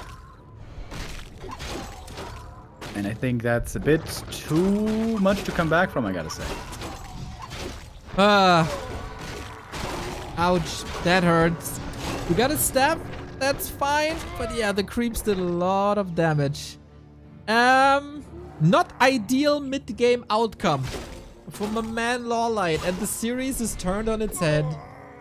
It was either a misclick on the Rejuve when he didn't Rejuve the Demon Hunter, or intentionally on the Dryad, in which case it was very questionable. And then going to the creep camp again, also bold to say the least. LawLiet here with a couple of blunders. Yeah, not ideal situation here. Holding on to dear life. Can't even produce anything at the moment. Has one orb, one staff. Moonwells are empty though. It is the beginning of nighttime. That will help. Yeah, I feel like this game, mid-game, was decided by the clutch Rejuves. It seemed like Colorful's Bears came in just at the right moment every single time. And LawLiet's perhaps a bit too late player's on forces some are under occasions.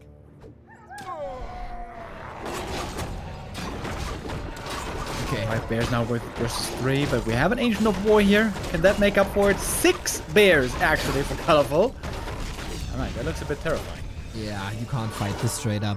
He does have Thorns Aura. That's a solid boost, but not that makes up for 3 bears. Good slow, but also good staff. Dude, if LawLiet recovers from that, that's a miracle. Yeah, it would take one of those miracles. Player's forces are under attack. If LawLiet wins this game, maybe he's gonna be... what's it called? You don't get crowned a saint. What's the word for that, chat? Did you get appointed a saint? That's also not the right word. Nice that Declared? you asked chat and not me, indicating that I don't know it anyway. What's it called, Neo? I don't know. Chat, can you help us out?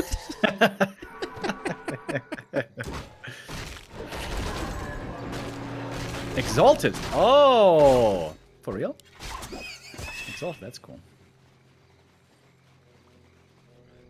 Promoted by Jesus.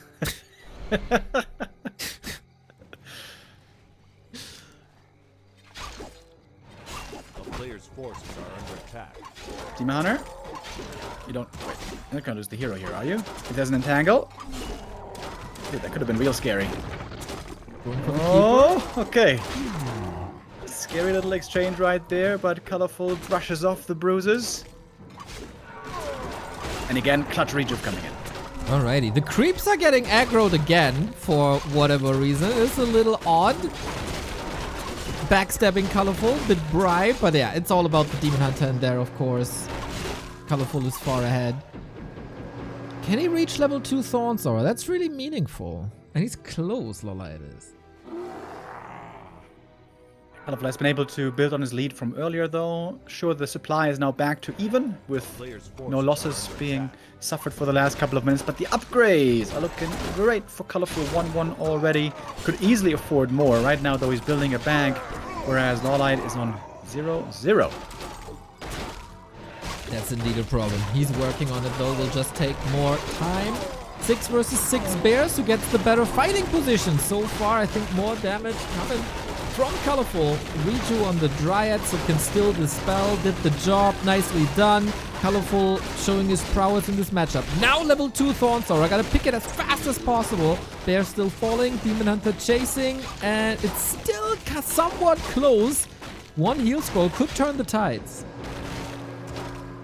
Although still with the big bang. This fight easily won by Colorful. LawLiet probably tried too long to chase down for that Dryad. The enemy Dryad that he was trying to kill with his own. But there was rejuve on her. Took forever to kill her. Heal scroll was huge for Colorful there as well. And now he's kind of looking like the king of Bear Mirror once more. Very, very strong showing here on the 4th map. Yeah, as if he needed a little warm-up in game 1 and 2. Very good fighting by Colorful. LawLiet invited him to that. Maybe the constant brawling doesn't do him any favors, because he oftentimes wins with like strategy, finesse, some pushes, Zeppelin drops that the opponent doesn't see coming. In this game, it was just about mechanics, and that's where Colorful really shines. Yeah, certainly would agree with that statement. Super strong Demon Hunter also helping him out here. Love that play in the early game, stopping the item from being taken in the south. Good scouting, good adjustments. Colorful just hitting all the high notes here on this map when he really, really needed to.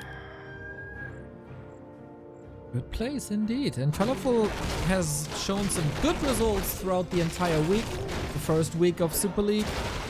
We got double orb now.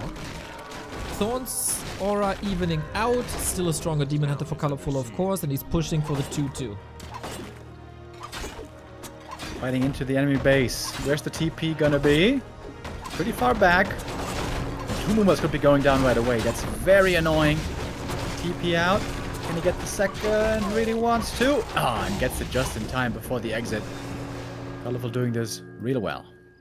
You notice, by the way, that like since the patch, dust is a lot more noticeable.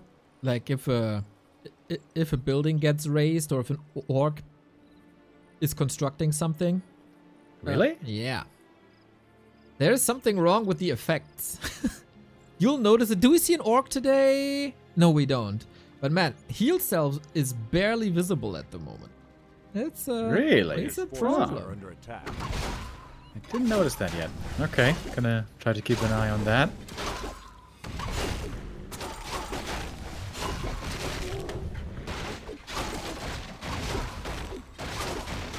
Yeah, of course, nothing like that is happening right now that we could use as an example. But for all the people who watched the broadcast yesterday, we spent half an hour testing visual effects, which are bugged and which aren't. Back to Warcraft QA team. Exactly. Back at it. Very good. LawLiet down by 10 supply. A little bit down in experience. And upgrades as well, so lots of advantages for Colorful is coming in here for the Creep Jack. LawLiet has the TP, he may need to use it. I think he does have to use it. Yeah, Bear's backing off.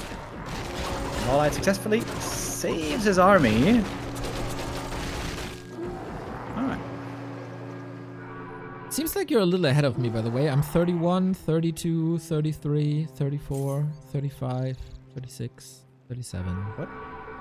I'm at 32. 33. That's weird.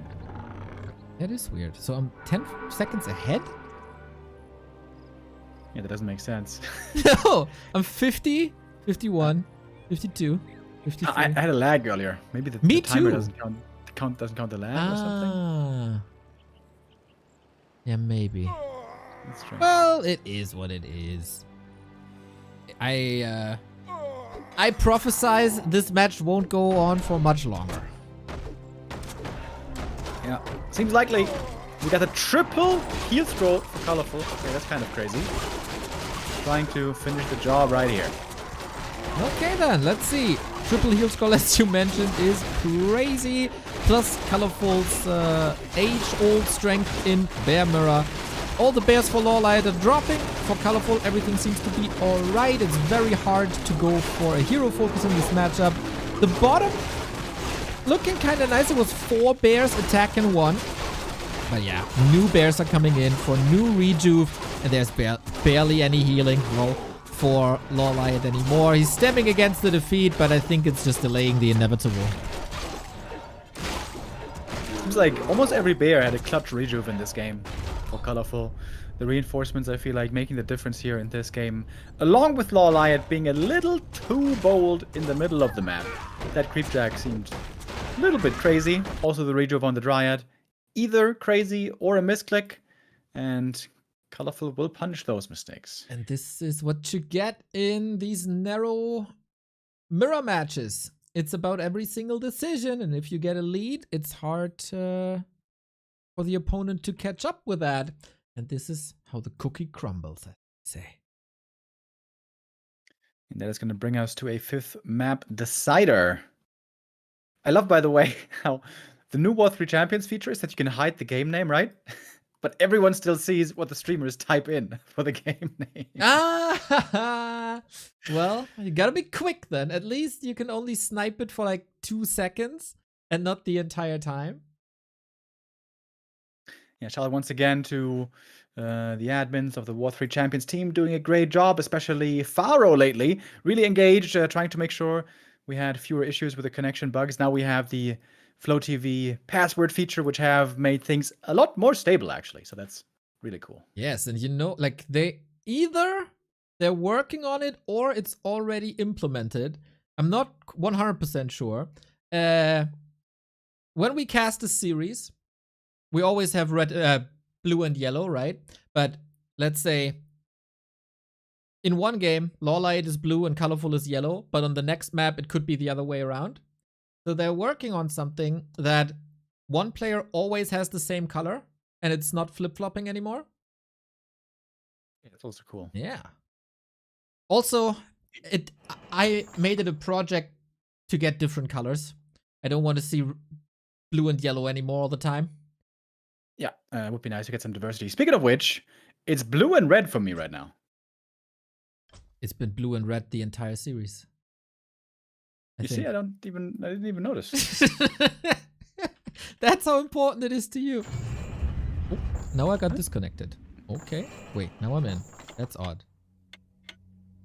I did notice Faro, but I thought maybe it's a coincidence. You know, it could be a coincidence. I did notice the red and blue. But yeah, blue sucks on ice maps, so we have to do something about it. I vouch for yellow and pink. I think that's cool. I also like yellow, purple. I think it would be really... Oh, all right, Faro, since you're in the chat, you know what would be awesome? In the War 3 Champions launcher, like, we can select what colors we want to have on our side and on the enemy side, if you, as an observer, could select which colors to watch. That would be Gigapog. I think it's determined by the game, though. So that might be a bit tricky. But yeah, for purple, I noticed sometimes it's hard to read on the minimap. That's why I went with pink. But yellow and purple is so pretty, Remo. The Lakers colors, they wear it for a reason. Big agree. Big agree. All right, boys, we got the 5th map decider over here. LawLiet had a fantastic start into this series, not just with great performance, but also with exquisite, exotic strategies. We saw a good bunch of Demon Hunter Bears as well. Could be also we get that here for map 5 decider. Echo Isles is one of the best expansion maps in the pool, so that's also something you have to be considering even in Night of Mirror now.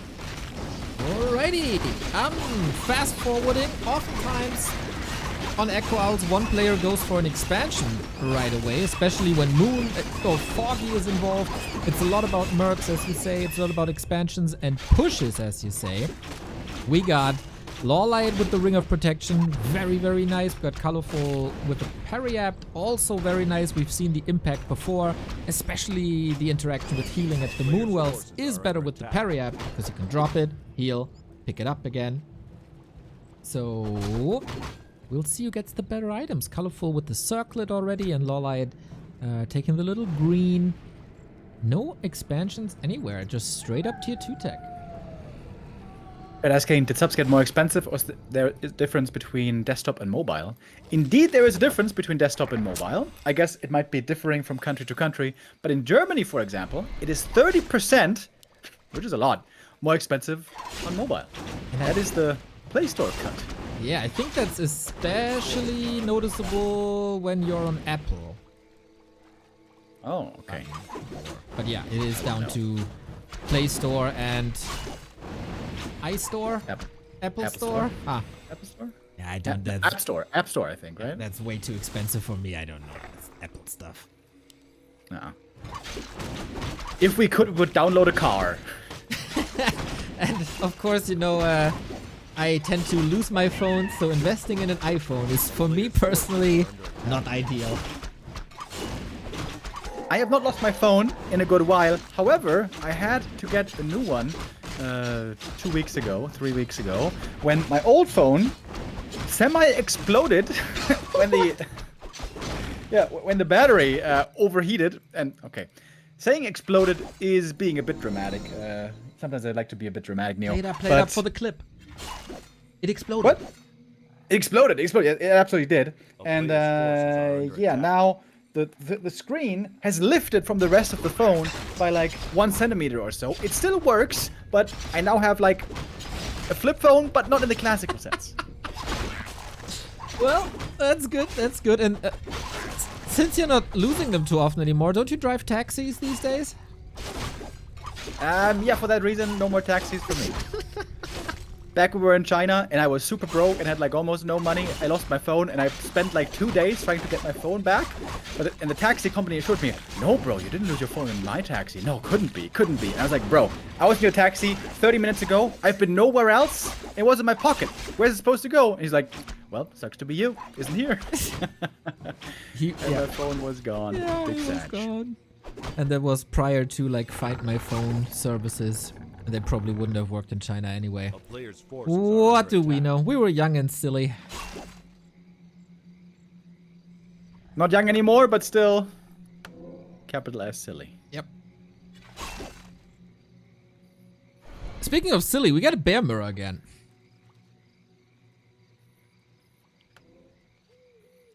And we have LawLiet pretty aggressive here early on. He's got some great items. The big ring claws and the gloves. Other side, colorful with circlet and periapt. So far, LawLiet definitely with the better items. But there are still opportunities to make up for it. Still lots of creeps available on the map. And also a marketplace. LawLiet maybe taking a little look inside. What do we get? I'm gonna buy something? No, gonna try to creep the big boy though. With the keeper. Trying to utilize right now his level 3 edge. Creeping 2 camps at the same time, by the way. Nice move. Indeed. If things are not getting stolen, like here for Colorful. Nice little right click. Keeper is coming in as well. Forces are under attack. Hero levels have been evened out, so nobody with a real advantage. This happens on many maps on Echo Isles that I've cast in the past 2 weeks, man. This marketplace creep is heavily contested. Now also purchased for Colorful, always great on the Demon, and even with the Periapt, love to see the synergy. And now LawLiet's split of army is backfiring a bit on him. With the archers not here, it's hard for him to actually try to get the Magi, but he's gonna commit, getting entangled. He's gonna get it. LawLiet got... Oh, wait, it doesn't show. It doesn't show who got it. But I would say LawLiet got it. Yeah, LawLiet got the experience. An item goes to Colorful. Only the Scroll of the Beast. Oh, Dryad miss. If there's an entangle, the keeper's dead. That's so Ooh, unlucky. it's close. Got it though.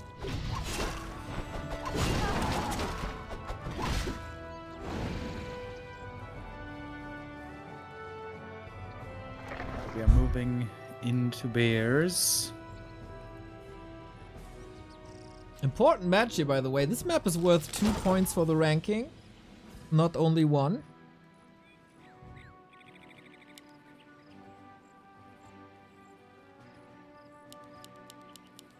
Is it smart Alpha to so go far with 13 points after 3 matches in the standings.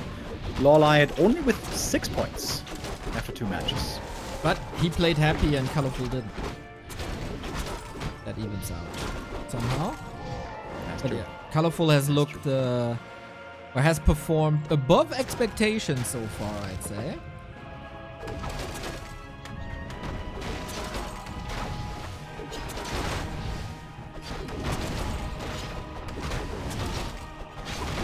Calm before the bear mirror storm. We go to the turtles, we go to the 12 o'clock. One of the biggest items here on the map. Hunter can creep for free, gets more HP, that kinda evens out the Pariat. I like how more and more Night Elves are valuing the Pariat. One day they will buy them versus Happy, so their heroes are not getting Coil No One anymore. But then what about the B2W Rip? That will still happen. Doesn't matter if they have 500 HP or 2000 HP. True. I mean, today alone they lost heroes to the creeps. What can I say? It's a gift that keeps on giving.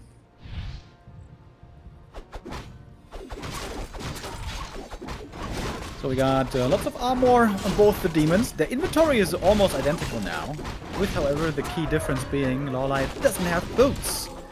In the Bear Mirror fights that must not even always be so important, but if you're trying to either chase or get away, then all of a sudden that move speed can come in very handy. Okay then. Race to level 3 for the keepers, bit of creepcraft. Upgrades 0-1 for Colorful, 1-1 on the way for LawLiet. Little bit ahead. Heal scroll count 1 and 1. This is probably the closest game so far.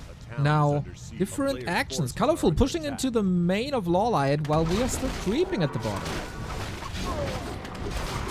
So that's a second big permanent item. I would say LawLiet with that definitely gets ahead on the item distribution side. And it's a lot of time to get prepared for this attack. With the green cam still being taken for Colorful. What's the item down here? Well, Robo the Magi. I guess it's alright. Not too amazing though. a little bit of damage for the keeper, a little bit more entangle, but that's not really what it's about. A lot about positioning. It's a little choke here. It's not going to be too easy. We got whisked by Colorful. A lot of them. That's a whole bunch. This almost looks like all in. If it detonates all of these, Yeah, this will be rough in upgrades then, if they're all lost. LawLiet trying to micro his heart out. Heal scroll committed on both sides already. Moon Juice is dropping low. Big mana burn on the demon. Oh, Colorful's in trouble here. No TP. Staff on cooldown. Gotta be careful. He's also dropping bears, but LawLiet is dropping health. their front line for Colorful almost gone, but he still has the range army and one single Ancient of War to provide some wood shield. Low HP bears for LawLiet trying to save them. Nice staff last second. He's got a bit of Moon Juice still in the base, but it looks like Colorful's push has been thwarted. Ooh, sick bear control, sick bear retreats, and the Demon Hunter is still hungry. Almost a level ahead, plus the better Thorns Aura. Everything hurt for Colorful as well. Our Korean friend getting closer and closer to his second victory in the Super League as upgrades are kicking in, and now Lumber will at some point be an issue for Colorful. Yeah, this looked very committal. Like, almost all in. Did Colorful feel like with LawLiet creeping so much more in the south, he couldn't try to go for a longer game? I wonder. I mean, it's great for LawLiet here to have more main set on the Keeper and more HP via belt on the Demon, but is it really a game-deciding difference? Not sure. Keeper for Colorful, he needs that level 3 though, really bad. I guess he gets it now. Got a lot of damage items on this Keeper, by the way. Yeah, does it matter that much though? Currently, Colorful's keeper did less damage than LawLiet, so he has a little bit more uptime on the field. Demon Hunter with double rings, lots of HP, Vanguard as so often. And like usually this would scream for a Zeppelin situation where you try to drop your opponent's base, but on Echo Owls, of course, no Laboratory, no Zeppelin. Makes it even harder for Colorful. LawLiet here is investing heavily now in his Bear army, or Bear and Dryad army, I guess we could say.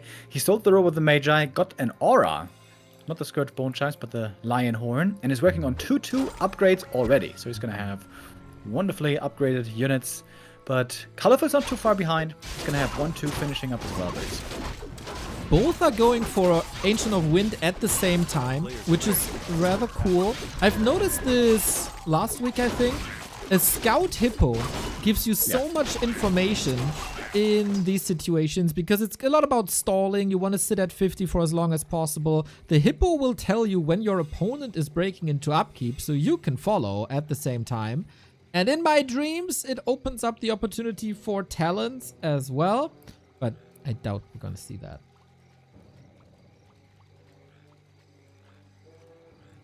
I think I've even seen some Bear Mirrors with like 1 or 2 Fairy Dragons.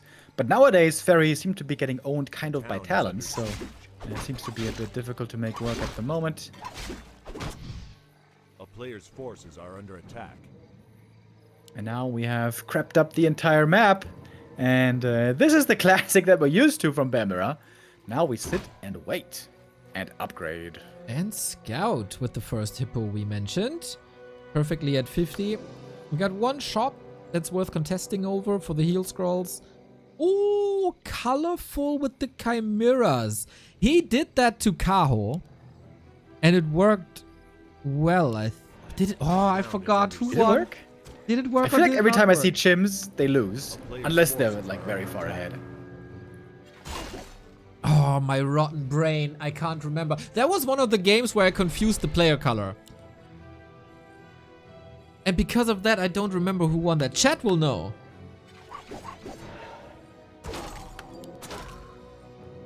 Good morning, everyone. How's the water damage, Remo? It seems to be getting fixed. Hopefully, fingers crossed. Dude, I swear to God, this is like... With the water damage, I feel like I'm Asterix and Obelix in Rome in the goddamn bureaucracy building, you know? Passierschein 38. Yes, They keep coming back and they keep needing more. And then he has to call this guy, he has to call this guy. No, we don't do that. We have to call the other company for that. And yeah, they were here yesterday and they painted part of the walls, but they couldn't do all of it. They said it had to dry up more, so they're coming back on Monday. Wonderful. But the source of the water damage is fixed, right? Yes, for now, and hopefully for long/ever. Wonderful, wonderful. Yeah, it was the upstairs neighbor, by the way, who didn't know how to properly connect the washing machine, and the washing machine was dripping the entire time. Dude, in this, the washing machine of the neighbor is in the kitchen, right? And the kitchen was wet, and there was water on the floor. Is under siege. Didn't bother the neighbor.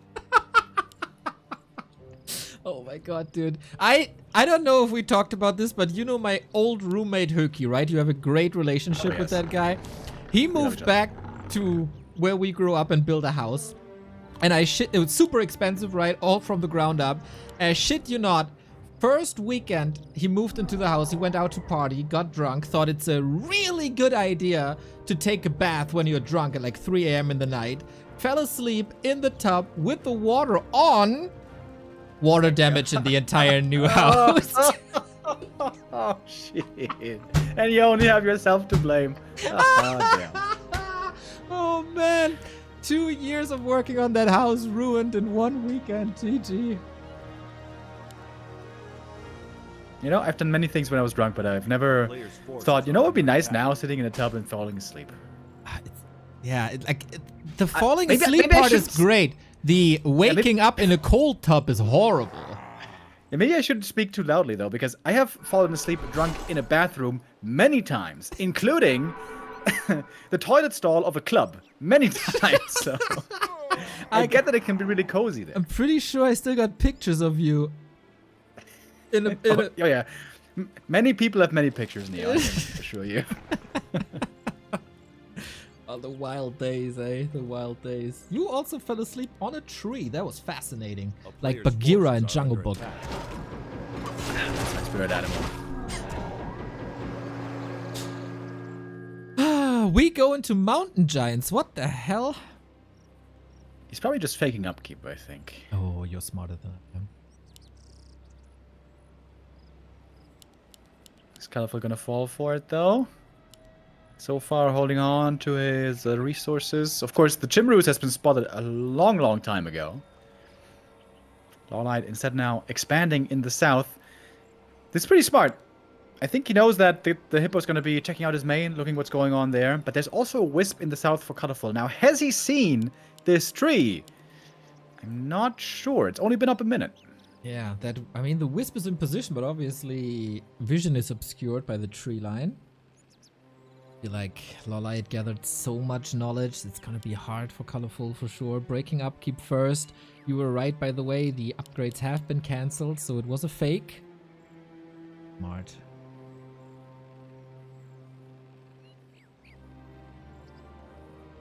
Getting a whole bunch of heal scrolls. We got 3 now on LawLiet's side. But he's gonna have to start producing at some point. He's got a ferry, by the way. Shout out to the ferry. Shout out to the ferryman. Always have a coin for the ferryman. Yeah, Flare that could be great. Is that a heavy metal song? A town is No, under it's Always like have a coin for the ferryman? No, it's like the old Greece mythology, right? Where you put yeah. coins on a deceased person, so you pay the ferryman dude. To get across river Styx or whatever.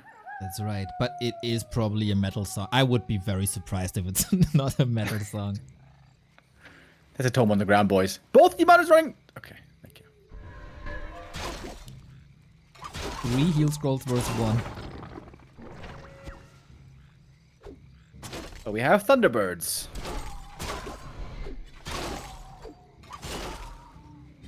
That expo is up, man. I don't think it's scouted.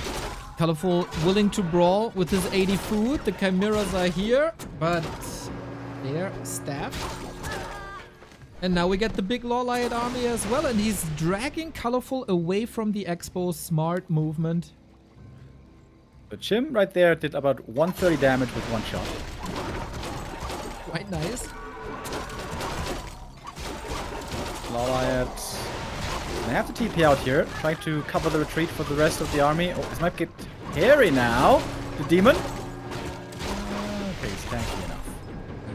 Good. And more time to catch up.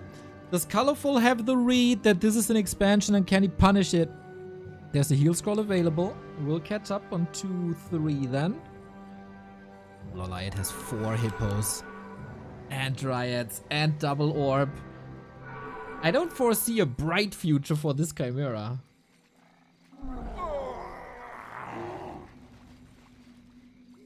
Yeah, seems like the anti-air is ready against it. The anti-air with hippos on the other side we also have. But it's a big army. Colorful maybe has enough to break through here. Interesting fight. Oh, supply numbers are the same. Hippos are diving. Chimera has to fly away, so there's no damage and staffed out, 0 value. But it's all about the bears. It's all about the building. Colorful portals early, not enough repair. Oh, there is enough repair. Demon Hunter in trouble as well. LawLiet holds. Barely enough repair right there. It seemed like he was moving with the army in a moment. For one moment, was he maybe misclicked or something? Not sure if it would have been enough DPS to take out the Expo, but with that failing, that's a big, painful moment for Colorful now. LawLiet has everything going for himself. Exactly. Main bases will mine out in a minute, and he can try to move the tree over, but without Nature's Blessing, that will take forever. A time where LawLiet is mining could even go up to 100 if he so desires. Going back to the shop, Invo Potion, I get... Oh, Scroll of Protection, yes of course, why not? And Scroll of Protection on top, and now we can stall 30 seconds for maybe another heal scroll, or we just take the fight. Colorful in deep trouble. We got a Pit Lord. Out of Terror, it's a lot of damage reduction. That's minus 13 now on the Bears. And minus 1 on the ones with Roar. That looks pretty good on paper. The chimps are flying into the main, but they're getting chased by the hippogriffs. Okay, Demon Hunter by Colorful. Rip. Without the staff, he was looking somewhere else, that's for sure. Without the Demon Hunter and soon without the Pit Lord. What can you do? I feel like LawLiet is taking this convincingly. Look at these supply, 84 versus 48. What a rip for Colorful that was. Yeah, Chimeras keep on losing. And LawLiet does bring this one on home. Looked a bit scary there, winning the first 2 maps, but then giving 2 away. But he is the winner at the end of the day. This means 4 points for Colorful and 2 points. No, 4 points for 4 points for LawLiet, of course, and 2 for Colorful. Really well done, man. What a cool series. Goes back and forth on the maps and throughout the entire series. That graph looks funny with the big peak at the end. But yeah, good fighting spirit by Colorful, continues to play a good tournament. The real tests are yet to come with Happy and Fortitude and Lin as well. So maybe it was just a jump start and now a little bit of a reality check for Colorful, losing 2 series in a row. Obviously not ideal if you want to compete for the top 5. 2 days ago, losing to Sock, that Remo casted 3-1, and now to LawLiet as well. LawLiet gathering more points. That's nice to see. 2-1, positive score. And continuing his good performance from the last B Cup. Here's the points, though. The way the point distribution works, indeed, Colorful quite a bit ahead. But he's also got 1 more match, I guess, now with a 2-2. And 15 points on him. Long series here. Real nail-biter going back and forth with some really exciting strategies as well. One big success for LawLiet with the Hippo Riders, but also proving he can do it with the Bears. If this is a sign of things to come with many different strategies viable in Night of Mirror, I think that would be absolutely wonderful for all of us. Is that how it's going to go? We'll see about that in the future. It is just the first day of the patch after all, and that was just our first match of the day. And we got 2 more for you guys. Every day of Super League is 3 best of 5s. And the next one is quite a banger. Happy versus Moon is a legendary match. The 2000 GOAT against the 2020 GOAT, one might say. And that on the new patch. Who had the better prep? Happy immediately figured out the Naga bug that's been plaguing us. For a day or so maybe less Naga, maybe less timing pushes. How will the ghouls behave? How will the archers behave? Will we see the new DK ultimate for the first time? So many questions. Usually at the beginning stage of a patch, when things get a little more creative, that is a time to shine for Moon. Yeah, absolutely. Has been the innovator many times. He was playing Keeper way before Keeper was strong. Man, that seems like a million years ago. Can you think back to that? Keeper first being a strong hero. Oh man, those were very different days. And at the start also some pretty desperate days. Yeah, Moon has really been suffering on the previous patch when it was just Demon Hunter Bear meta all the time. That never really was his strong suit. He had some decent performances here and there, but not where his fans would love to see him. Moon right now in rank 11 in the ELO standings, and I think that makes him only Night Elf number 4 globally. It is heavily contested and can't switch any day, basically. I mean, any week, as it's updated once. Against 1-2-0, Moon didn't look too hot when I saw this correctly in this matchup. Yeah, no, he got kind of blown out. Yeah, the last match against Happy was kind of the same. There was one very competitive map where Moon unfortunately had a super wrong read, thought both players would be banking for a little bit, killed his own units to get back to no upkeep, and that was the second Happy started to push to 80 food, and he got punished so hard. He got punished so hard, man. Oh. Yeah, sometimes you get unlucky, man. That's how it goes. Players are in the lobby in the process of doing the vetoes right now, and we should have then our series starting in a little bit. Well, time for you to please the Gamba addicts. Time for me to ask you guys for a little favor. You, who's watching on YouTube, could you give us a thumbs up for this stream so more people learn that we're streaming here, the algorithm will then push us to more people. That goes for all of our content on YouTube, by the way. If that's a short, if that's a video, if that's a stream, every interaction with the content is grande for us and takes you a click or a word, especially when you comment with the word Warcraft 3 in it, or WC3 or RTS or something that fits the topic. It's big. So if you don't want to or can't help us out financially at the moment, every interaction is very, very important for us. I know every streamer says that, but you know, it's just true. Yeah, your support makes it all possible for us. We appreciate every little bit of it, and you've been wonderful to us already over such a long time. Much gratitude for that, and really glad you're still here with us, still enjoying these awesome Warcraft plays. And this is the right time to tune in and stay tuned in, because this is the biggest league we've had in a while, the Dolphin Warcraft, appropriately called Super League. We have the group stage running until next month, I think. I'm actually not exactly sure. Yes, it's when does the group stage end?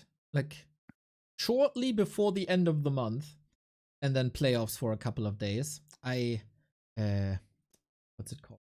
Applied for front page on Twitch for the grand final day.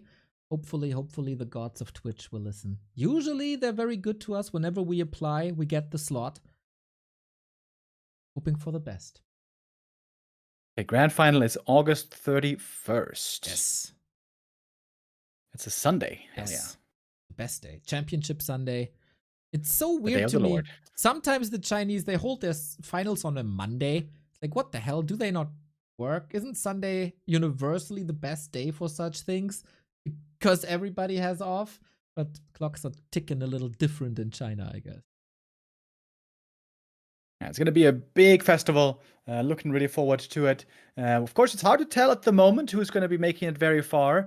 Even the last place player from the group could, in theory, make it to the grand final if he beats every single player in the Ascension phase.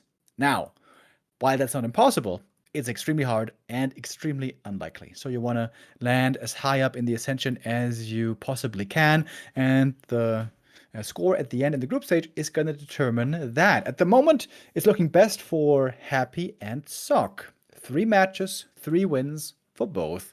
Happy with 16 points, Sock with 15 points. Starbuck, he is right now bottom of the barrel. He seems to be having a very tough time. I've seen all the players by now in Thanks some for all the matches, some great more than content, others. And studs. Starbuck and Fly, I feel like are the two where I'm really feeling like oof, this might not be their season. Not really. I mean, for Starbuck, he's taking vacation now for 2 weeks, and then hopefully will be back. He's still got 10 games to do, right? So a lot of catching up to do. Hopefully he joins us reinvigorated. And we have to say, there were some extremely unlucky games there and series. The one against Moon, where it was literally about a tick of the game engine, basically, who wins that series. Against Infi, he also had a 3-2, right? Against Moon, that was a 3-2. If he just plays 5% better, he might win these series. So it's not like he forgot how to play Warcraft. He was also a little bit unlucky in there. Yeah, hopefully he's going to be able to bounce back. I would love to see him get a bit further. Always good to see some European representation. We've seen him at times go really far in these tournaments. But now, unless something drastically changes, it's unlikely, at least, to say, but not impossible, for him to go very far. Of course, ahead of this tournament, before we saw all players competing and performing in the group stage, the names that were throwing around the most were Happy and Lin and 40. And from Happy, we've seen great things already. From Lin and 40, not too many games just yet. Yeah, Lin started with a loss against Life, of course, a player we have to mention as well, as he was the Happy Slayer for 3 weeks. And then Happy slaughtered Life, so that hype has ebbed down a little bit. We'll see where the Night Elves end, and who's going to be the Night Elf on top. Is it Kaho? Is it Life? Is it maybe LawLiet, who we've seen great things from? 40, really lazy so far in this league, I gotta say. Where are the 40 games? Yeah. What's going on there? What's he up to? Would love to see some more from him, but in his absence, another human stepped up. Sock right now 3-0. I wasn't expecting that, I gotta say. Would love to see him again, find some peak shape once more. Seems like it's been a little while. And it's been a little while since we saw the last game, but now our next match is ready. It's about to begin, but before we got some events in our dono list. Thank you very much, Ultra Roffel for the 45-month, Banksy for the 3-month, and Andra Wheezy with the 10 euros. Thanks for all the great content. Studs. Talking about yourself, huh? But now, the first encounter of Happy and Moon on patch 203. Happy is currently leading in the ranking. Moon has some catching up to do. Not the greatest Super League thus far, but new patches are made to be exploited by Moon. It's only been a couple of hours since this patch's life is as hot as it gets. Nobody could have foreseen all the interactions. Of course, all the players are following the PTR, and especially Moon might be craving for some creativity. He has been slaughtered by Happy for basically 1.5 years. Is this now the paradigm shift?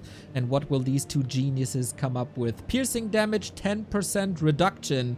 What will that change when it comes to ghouls and archers and dryads and fiends? Naga is currently bugged. Will this influence the game? New DK upgrade, less lumber for the Night Elves. All these effects will come into play when the goats are clashing. We're starting things off on Northern Isles for first map. Thank you very much, Doppelstrix with the resub. Saying Ave. I'm looking at the on the base right now and I'm seeing there's definitely something different with the particle effects. Yes. Like the altar production looks different, the crypt production looks different, so there's definitely something that was probably not quite intentional that changed. Well, nothing game-breaking just yet, though, at least. I did report it, and it shall be fixed. Wait till you see a Nerub tower, my dude. On the other side, things are looking fine. We have no first hero changes. It's still a Demon Hunter, who's, of course, the very, very dominant force on this meta. So far, we've seen ghouls taking no damage. This will benefit Happy quite a bit, I think, because he is creeping a lot with ghouls without the hero present, and then there's no way to manipulate the creep so they don't attack your ghouls. And piercing damage does 10% less, and you see it right there. So far, indeed, everything looking standard. Happy, unlike 1-0, plays Fast Expo a lot less, only on some maps normally.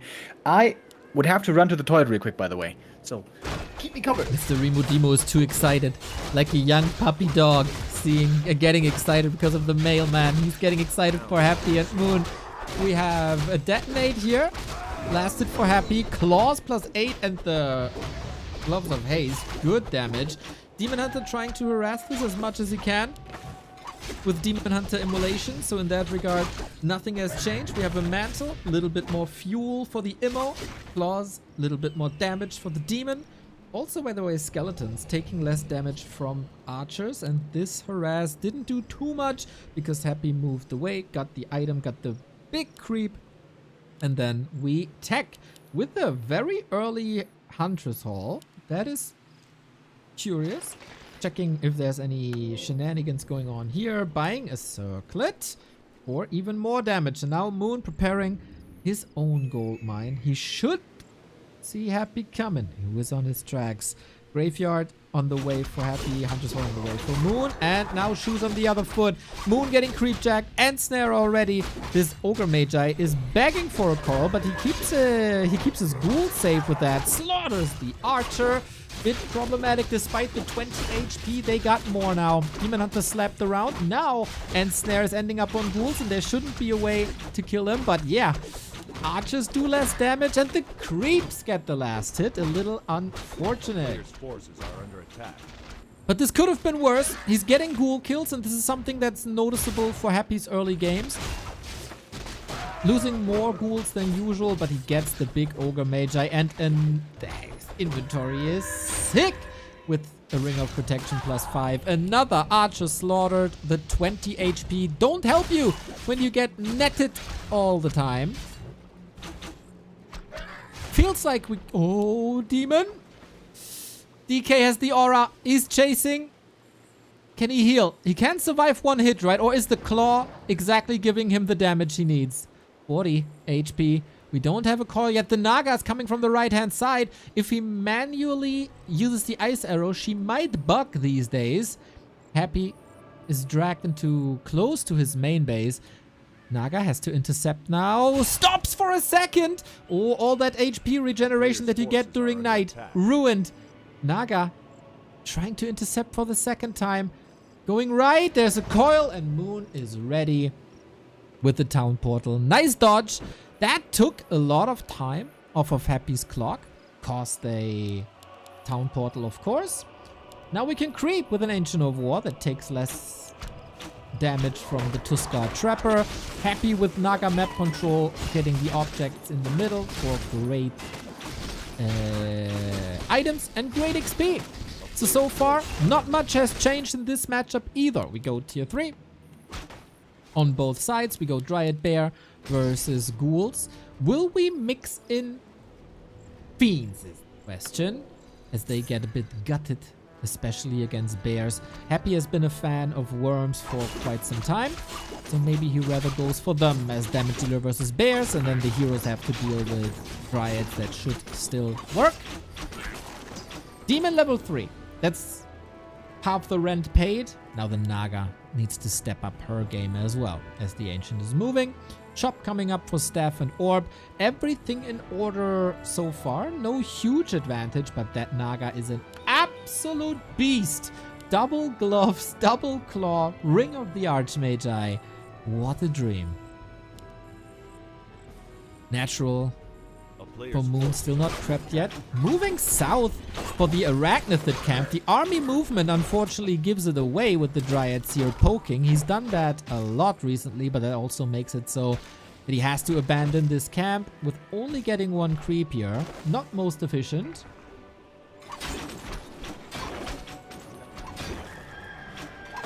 One Fiend coming. So I think we can concur that indeed, so far, nothing has changed in this matchup. Moon playing this rather aggressive and keeping the Naga low. For her, Fork Lightning isn't the biggest thing, I guess. It's rather the control of the Demon Hunter, but can't control anything here. Double Claw and Slippers for the DH as well. And the big creeps are gone. And I'm back as well. Sorry, guys. Nature called. Seems like I missed quite something. Moon here looking strong with the level 3 demon. Happy only level 2 DK. Was it Nature's Blessing? Nature's Blessing? Yeah. You said Nature's called. Ah. Well, I didn't get much faster, sadly. I'm still Right. Yeah, very nice back and forth thus far. Nice exchanges at each other's naturals. And now we go into Creepcraft.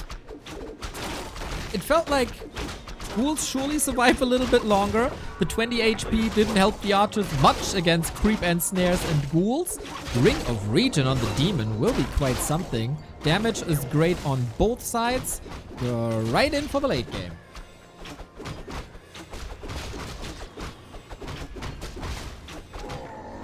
Okay, now finally picking up that level 3. Took quite a while though. Looking at the Naga inventory, by the way, she is very stacked. Third hero then gonna be added in for Lich, for Happy soon with a Lich, obviously. Getting the tier 3 upgrades right now, but Moon finding a nice timing. Would love to fight right here before we get Frenzy. Yep, that is impossible now as Frenzy is done. Destroyers still take some time, 28 seconds. Takes a long time to upgrade, always one of the slower ones. Moon goes into an Ancient of Wind very early. I've seen this sometimes attempted off of one base, but it always seems very hard to actually make work. When the talent numbers are low, it seems like they can get nuked very easily. If you get to the late game with 70 supply plus, they are so strong. But managing that on one base, very hard. Creep track now in the middle of the map. The Naga in trouble right away. Invo Potion though gonna save her. Demon getting targeted next. but Happy School is also taking a bit of a beating. And the Demon Hunter is dead. B2W rip. There was no staff, there was no TP, there was no invul, and without the Demon Hunter, there's usually no hope. This game looks as, unfortunately, most Moon versus Happy games look, with Moon being competitive for some time, and then Happy just decides to chop his head off, like the French in still the 20th century, which is crazy to me. But so are the French.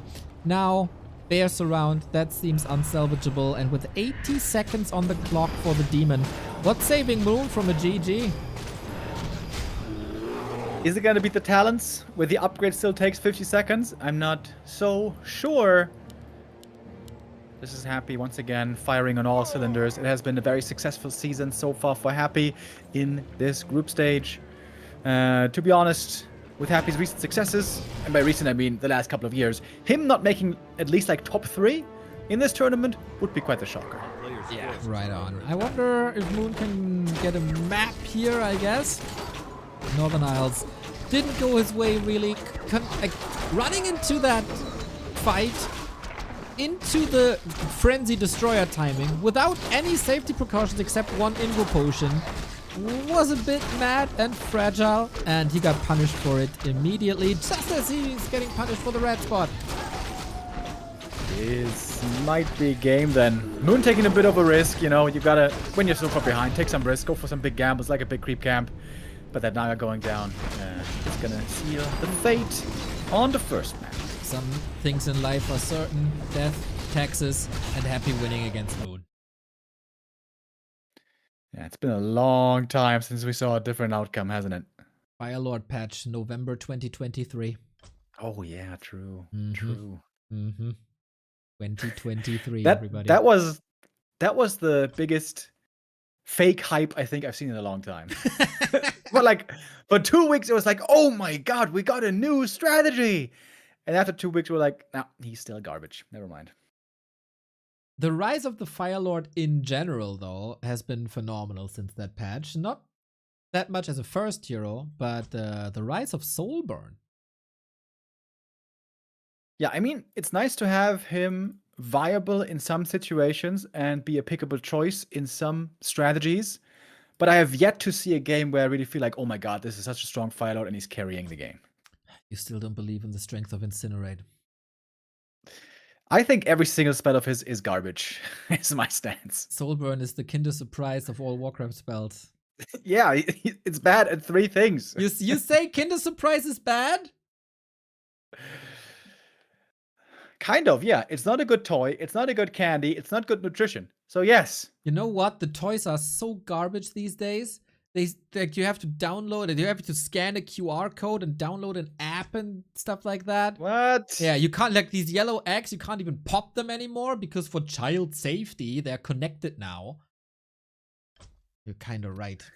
Kinder Surprise is a bit bad. Dude. Yeah. Back when I was young, Neil. Back in my day. Okay, back in my day. Kinder Surprise was amazing. I still remember vividly in our little SBK market, okay, in our little town, I would be standing there, and for some reason, I imagine it was the same for many of us. The Kinder Surprise eggs, they were in these like huge cartons, and they were stacked like 30 on top of each other. Like it was a huge pile, and you would see like hundreds of them in front of you. And then as a kid, you would hold them to your ear and rattle them and try to figure out how much there is little crunchy, rattly sounds going on. And if there was lots, then you're thinking like, ooh, that's a little building piece that you can put together, like a pyramid or something. And that was always the shit, bro. I'm a bit confused because apparently we're offline. We're online, but my Twitch says we're offline. Restream says we're offline. Okay. But chat says we're online. It's really odd. I think we're online. Okay. That's good. As long as we're online for Twitch, we're good. Why is Restream saying we're offline? This is Weird. okay. Weird. Very, very, very weird. You know, technology is indeed weird. What's not weird is that Happy is leading 1-0, and it is great that we get map 2. And that's gonna be Echo Owls. And, you know, a lot of people hate on Echo Owls. We've been there for so long, and it's stalemates, yada yada. But Night of vs. Undead, played in the correct way with epic late games, Echo Owls the #1 superior map in this one matchup. I mentioned earlier that Happy, unlike 1-0, does not rely so heavily on fast expo, but on some certain maps he will play it a good amount of the time. Twisted Meadows and Echo Isles especially, where the expansion is fairly easy to creep and hard for the opponent to get to. Seeing a Demon Hunter first against surely Death Knight, indeed. But with the Acolyte moving out, perhaps it won't be an expansion by Happy. But surely, Moon has it in the back of his mind, there is the possibility. 1000% always must be. With other players, there's a little bit of a possibility to see a Lich or a Dreadlord. But, of course, not for Dimitri Kostin. He might experiment in other matchups, but not here. At Moon, no Keeper. Just, oh, he's going out for scouting, man. He's getting so ready for an expansion. Got his eyes everywhere. Love to see that. Will reduce lumber a little bit. We got claws up on both sides as well. DK gathering and rushing across. I'm fast forwarding quite a bit. Okay, there we go. At the exact 3-minute mark, we're jumping into the game. Same for me. And Happy indeed not playing fast expo here. Demon Hunter finds himself in a surround, almost gets the ghoul. How long did it take to get the surround here, by the way? That was like the first opportunity, immediately locked in, coil for the last hit. What a god. Look at this fanboy fogging out because of one simple surround. Hold on. Look at this ritual deck. Oh my god, the value. And this one also looks super weird. Right? It's the same as heal salves, I guess. It is the same effect as heal salves, but yeah, the value is crazy. Happy was already a fantastic creeper, if we want to call it that, with the ghouls always on the edge, always on the limit. Now that the ghouls take less damage from all of them, it pushes it to the limit. And I'm not sure if this Demon Hunter Immolation Harass did anything. Happy continuing with the next camp, down south, buys the circlet, takes it away from the demon, goes for the boots again. So this looks once more like Naga. Coil comes in before the mana burn from nighttime shadows. Happy looking fresh. Yep, he's getting used to that patch quite quickly. He probably made it through the night, dude. He was probably grinding BNet games for 12 hours straight to get a feel. Dude, you gotta protect that first place BNet spot. Right? I don't even know if it's first place. All that prestige. MMR might be so weird. Or he might be leaving so many games that he's not #1. True. But you know, maybe from leaving the games he still gets MMR. On BNet you never know. Yeah, that's also true. Oh, as we keep on creeping. We got the Hunters already, tier 2 unfolding, Happy at the very, very same time. Yeah, tech timings are really, like, the very same. And it's a quick level 3 for the Death Knight. Got some gold items. I always love the one of Mana Steal against Demon Hunter. You'd only have to wait until 15 mana, then you drain 60, and boom, that's the coil. I had to do the math in my head, but yeah, that's true. Oh no, wait, it's 55 these days. Excuse me, I have to take it back. So I have to wait until 20 mana and then use it. But still pretty good. Right on. He keeps it as well. Gets double claw once again. Happy signature. Boots on the DK. They will then pass as quickly as possible to the Naga. He is still one of the few players who does this. And it's so effective. Moon trying to just get out of dodge as Happy's pressure is coming in. Demon Hunter quite hurt here. One coil. But does make it to the Moonwells just in time. And if Moon loses nothing here to the level 3 DK and Naga with boots, that's a W. I agree. This was also the map that where Moon was most competitive in B Cup in their winner bracket semifinal. So I have high hopes for Echo Owls for the Moon. Happy again, tier 3, Slaughterhouse. Some things never change. Moon the same. Kinda sad to see Echo Owls without expansions. Happy really wants to find that creep jack, and now he has it. And there's no TP anymore, of course, because of the early game. There's a dust against the archers, but Happy's looking for the heroes, trying to take out the Naga. Nice little block from the archer behind, but with the Naga having no boots, she might be doomed to the grave. Cloak is there. Reveal. Reveal. He got the reveal. Oh man, B2W rip for the Naga. Things are not coming together for Moon. It was a nice idea, but that also means that Moon didn't check Happy's inventory. I think it's not too bad, though. It could be worse. It's only a Naga going down level 1. That's an easy res. It was no level up for Happy. The demon got an item, and that's the ring. This is still very much playable, but Happy is certainly putting on the screws. Remo, you're not wrong in what you say. Player's forces are But under attack. I've seen Echo Elves games where the Night Elf had a level 5 Demon Hunter and a level 4 Naga, and Happy was level 3 and 1. And guess who won in the end? It was not the Night Elf. And now, Happy is out-leveling the Night Elf, so what does that say for the late game? Yeah, it is not looking bad for Happy, that's for sure. You love to get a high-level DK. Dude, I was casting last week, and then chat was saying, oh, it's looking good for this guy, no, it's looking good for the undead. And then one guy in chat just absolutely made up a statistic as if it was working on Fox News, dude. He just said, when undead gets a level 5 DK, they have a 95% win rate. And I'm like, where did you get that from, dude? Like, there's no database to get this information from, dude. You just made it up on the spot. Maybe he has a secret database that he's not sharing with anyone. Either that, or he's just talking out of his behind. I think I know what I'm betting on. Twitch chat? What? Player's Only forces be true. are under attack. Only be true. So far, it doesn't change the fact that Moon is a little bit in trouble. We get close to the timings. Wonder, like, the past couple of weeks, Happy has played a lot of tier 3 expansions. Didn't seem to be interested in that at all on map 1. So I wonder if he brings it back here on Echo. Would be a good map to do it, as we pointed out earlier. Great for expanding. Difficult for the opponent to attack, especially when there's no move speed bonus, which Night Elves indeed never have.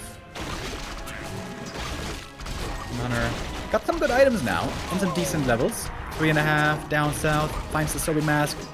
Demon Hunter Naga, pretty much the only hero combo who doesn't like Sobi Mask, so that's a bit unlucky. True. If I were a Demon Hunter, I'd just gift the Sobi to my enemy to be able to burn more, to annoy him even more. Yep, and that's how you get to 1300 MMR, chat. Hey, I don't play Night Elf, okay? Otherwise, easy 2k. Yeah, I feel like the game IQ carries over the... I am not refuting that. Do we see a 6th Acolyte? We do. And that is Happy's 3rd expo then. Tier 3 expo. And that is, of course, the point of attack for Moon. I don't know if a counter expansion works that well at this point. I'm wondering right now if you can hear the kid that's screaming in the hallway, dude. No! I I imagine not, though. Otherwise, you probably would have said something. Sounds like a crucifixion, but as long as you guys don't hear, it's all fine. Okay. Shout out noise suppression. And then people wonder why you're in jail all the time. Oh, it is what it is, you know, Frankfurt, Neo. It is the life. What do you do? Are you taking vacation to a certain island? You mean Alcatraz? No, dude. The island that's all over the news for the past 2 months. Two weeks. What do you mean, Neo? That never happened. And stop talking about it. Yeah. Sorry. I forgot to obey to our Lord and Savior. Yeah. I only go to Love Island. It's my favorite thing. Isn't that a TV show? Like a trash TV show? I'd love to it's a see you dating- there, dude. I'd love to see you there. That's a dating show for only the finest people, Neo. What are you talking about? Oh, you'd be a Hellraiser there. Just like Moon is raising hell at this expansion, punishing it hard with the timing. Naga deleted though. And the Cloak of Shadows saved her for a second, and then she gets out of it and instantly bopped with the Nova Fog Lightning. Now fighting with only one hero is Moon. That is the Demon Hunter. He's looking pretty strong with these items, but the Demon Hunter is just completely getting ignored. Next up are the Bears, and the Dryads will follow probably. We got a bit of Frost Armor also applied. Moon started this fight with a slight supply lead, but here, it's still gonna be only one winner. That's happy. He keeps on winning, man. He keeps on doing it. That game derailed so quickly when the Demon Hunter got surrounded and lost the TP. From there on out, it was already tough, and Moon's genius didn't shine through here today yet. Yeah, I thought we were going to perhaps run behind schedule after the first series. And I didn't take into consideration who was playing in the second series. So it seems like we are very much on schedule again. As a tournament organizer myself, Remo, I know if you have schedule issues, just cue the happy game and you'll be right back on track. Unless Moon can start a crazy comeback now, but is that likely? Doesn't really seem like it. I also got to say, I was expecting some more experimentation today by Moon. I mean, it's a new patch with new rules to a certain extent, at least. New possibilities. And if we're honest, it's not like the old stuff has been working for Moon at all. So why not try something fresh? I'm a little surprised, I gotta say. Yep. I do agree. Expected a little bit more finesse. Maybe like LawLiet has shown a lot more creativity than Moon today. I mean, different matchup, of course. But yeah, it seems to be a bit easier for Happy in general, just comparing the B Cup series to this series. This looks like the 9-minute 30 Happy of old. Yeah, he's working in the few expansions these days, especially Tier 3 Expo seems to be something he's playing more and more. I've even seen him play some Tier 2 Expo lately, which was kind of interesting. But still, as razor sharp as ever, as it seems, whether it's just one base or two base. Happy is one of the big favorites for this tournament for good reason. So far has only given up 2 maps in 3 series. And it might stay only 2 after today. And you know what? He's still disappointed in himself that he lost these 2 maps. I swear. He's kicking himself every day. That's not gonna happen anymore. I want 6 points. Blizzard keeps nerfing me, bro. It's so unfair. I don't win tournaments anymore without dropping a map. Such bullshit. They only keep nerfing on that because of Happy. Oh, something we didn't mention. 50 range on the Nova's back. Yep. So that's still 50 shorter than before, right? Before. But yeah, it's like a tiny difference. Yeah, I wish Blizzard didn't get hung up so much on these small numbers and just do some more impactful changes. I'm still mad about this goddamn keeper tree and attack speed by like half an attack every 2 minutes and 1 more strength on level 2. I'm like, bro, what? The waste of everybody's time. I feel like I don't know. Wasn't there a threshold with the strength thing that Save Orcas implemented? When it comes to stuff like that, I trust Save Orcas that he's recommending the right stuff. Yeah, it made it so that he's got 1 more strength starting on level 2, but that doesn't make him a good hero when he was a trash hero before. He needs more. As Carifian says, now Treants take 10% less from piercing damage. That's meaningful. Yeah, you know, we can... Is it though? I mean, you know, now that we know that they can do stuff like 10% less damage from piercing to heavy, we can think big. They can implement stuff. We just need to have great ideas. Yeah. Also means wolves take 10% less from rifles. That's right. I didn't consider that yet. Yeah, it seems like Pele Rifles is now... Dude, if Pele Rifles still wins now, how broken did it used to be, man? Guys out there, wait till you see the Tauren. Tauren are really, really good from what we've seen so far. It will be fun. Unlike this series for Moon versus Happy. Game 1, not fun. Punished hard very early on. Game 2, not fun. Punished hard very early on. Fingers crossed, send your energy. Moon needs a little bit of a miracle here on game 3. Otherwise, it's 6 points for Happy. All right, autumn leaves. Hopefully we're gonna get to see a longer series here. But if we're being completely honest, we wouldn't be shocked if this was the last map and the 3-0 for our second match of the day.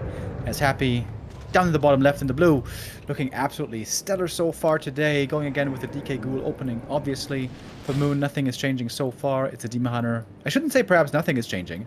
This is the first time, I think, I see a Night Elf in the last couple of weeks playing a very safe Ancient of War against Ghoul pull shenanigans. Yes, sir. Thank you for pointing that out. Happy didn't do it much, but he did it every once in a while, like maybe once every 2 series, and that Night Elves learn that a defensive ancient position is helpful against these pesky goddamn forsaken ghoul pulls is wonderful. They might lose a second or 2, but at least they keep their ancient, they keep their creep game, they keep the early game stability.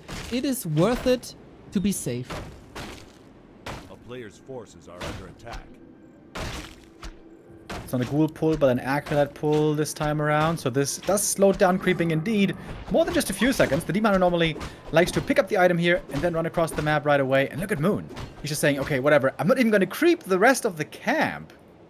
Because Happy's actually expanding.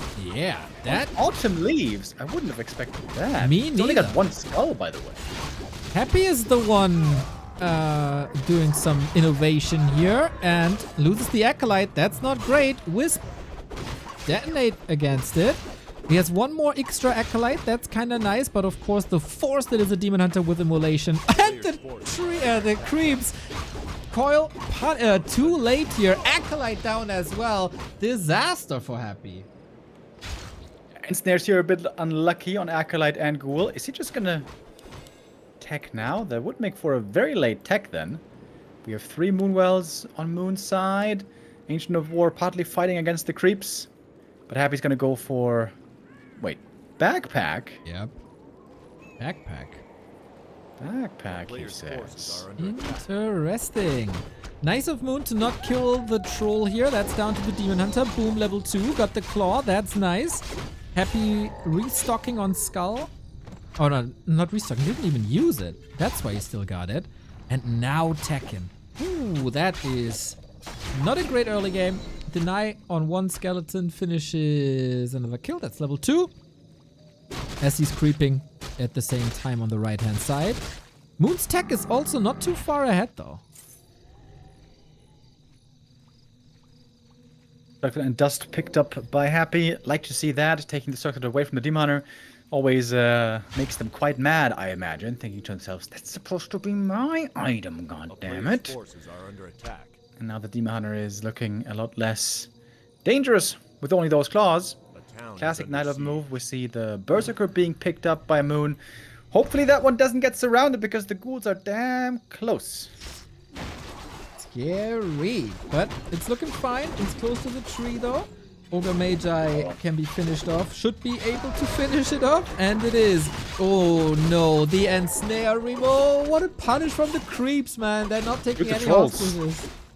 Trolls have been merciless today. Archer might be able to get away, though. Good save there. Another ghoul goes down. Dude, these ensnares have been deadly. Right? Bucky Murloc situations here for everyone. Losing the Berserker is painful, but at least Moon got quite a few return kills. That Acolyte and 2 ghouls. Very often, Happy will get out of the early game without losing a single ghoul. That's the dream scenario for undeads. Not so much this time, so... Very playable position, certainly, for Moon. I just criticized Happy when you were gone that he keeps on losing ghouls in the early game. Different perception, I guess, here at the caster desk. Is he washed, Neo? Losing ghouls, losing maps in a group stage? Right? That's what I've been Happy done saying. for? Happy is done, man. To be honest, his late games still look pretty good. But yeah, totally. keeps on creeping over here. Quick merchant pickup and boots indeed again. So looking like a Naga second pick once more. Moon really wants to get that level 3 in before he's getting pressured. Alrighty. Demon Hunter looking damn fine with the items. Gets the middle as well. With that Naga, you get a lot of control. Happy no second hero just yet because he was on the outskirts. Moon just sniping the item. With that he doesn't get level 3, but a Book of the Dead. With no Dispel being available for the next 3 minutes. Or even longer. Now he has to... Wait, what did he invest into? Ah, Naga. Yeah, Happy's tech is late. That's often what ends up happening when the undead goes for boots of speed, but Happy wants to utilize those boots, take map control with the Naga, and a strong level 3. Moon is backing off. If he had been level 3, maybe he could test here in the center. Taking this camp is also really cool for Happy because that's the Ancient of War camp that Moon wanted to take. Right on, it was already in position and it's Scourge Bone Chimes, so ghouls take less damage from creeps. Now they heal themselves as well. Great sustain. Would have been wonderful for the Demon Hunter and the Bear as well, but can only be one. Moon did a fine job of disengaging from the middle though. I think he would have been punished hard. We've seen it on Northern Isles already. Now he at least gets the XP, and a high level Demon Hunter and Naga seems like essential in this matchup, especially versus Happy, so I still like that move. Ancient of War taken out, so now perhaps creeping for Moon harder. Or perhaps not. He's going for the red camp. Okay, certainly has to go for a long pull here. With Dryad Slow, I guess this can work, but this might take quite some time. In the meantime, Happy going to the shop, scouting the main. The fact that he needs to confirm Dryad Bears for himself is quite something. Just making sure. That's why he's so cheese-proof. And the red spot with the Book of the Dead, going faster than expected. Not bad. Yeah, I like that usage here of the book. Can also continue going on south to the gold mine, take some more creeps and experience there. Happy, of course, is not wasting his time. He's also creeping up, level 3 and 2, but was doing so only with heroes, not with units, so I guess Moon was creeping faster in the end. This creep exchange the last couple of minutes, seemingly going in the Night Elf's favor. I agree. Keeps the Kodo aura, even though it's only a 10% boost. Gets the natural then as well. Happy will obviously find a big mana potion here at the Overseer. And then we prepare for tier 3. Happy still takes some time. Bear's already on the way out. I got a lag again. Now it's fixed. Oh yeah, me too. Okay, so hopefully we lagged in sync. It's not a big mana potion. Big invul also helpful. But yeah, Moon is taking a lot of the map. I like that Book of the Dead usage. And when you're across the map like this, and you've crept in the corners, and there's nothing really left to creep, very often we will see players attack the enemy base to force them back from the map, stop their creeping at least, but this is not a great base attack army. What is this? A couple of Dryad and a couple of Skellies, so this is no reason for Happy to be concerned, really. Except for ghouls and acolytes, maybe he's willing to invest the TP to force Happy back, as the creep spot at Moon's natural and the red spot are still there, and if Happy moves away from the left-hand side, he can't really get it. Oh, losing a Dryad here though, a bit unnecessary. Yeah, he got 2 ghoul kills, or was it 3? No, I think it was 2. That's okay, but the TP is gone, and that TP might not be rebought, so you have to keep that in mind. Now the red camp is the last really big prize on the map. If Moon could contest and take this for himself, this would be a huge win. And the Lich is not quite here yet. Well, coming any second, but what's happening at Moon's base? No Moonwell production, 3 bears were queued for a while in the lore. Macro not perfect at this point. Happy gets the red, Moon gets the natural. Relatively even, as you say, but the big timing is coming up now for Happy. Claws plus 12. Ooh, it's going to be really good. He could put claws and gloves on both heroes. I always like when he spreads out the damage. Seems like that's what he's doing right here. Biggest downside for Happy right now is Lich is very low level. This doesn't just mean only level 1 Nova, but also no Frost Armor. And the lack of Frost Armor can indeed be problematic in these fights. Moon also with the slightest supply lead. Big true. And his tier 3 is ready, of course. 200 gold, got an Invo potion on both heroes, love to see it. Happy with the heal scroll, some shots are ending up on the illusion. Destroyer, no mana. Still mixing in fiends, wind is coming, no web just yet. Happy is chasing, but usually this shouldn't lead to many kills on his side. Is the chase better than the catch, though? You can always trust HP Baxter's words, so yes. When's the new album coming out? Feels like every 2 weeks. It's hard to catch up.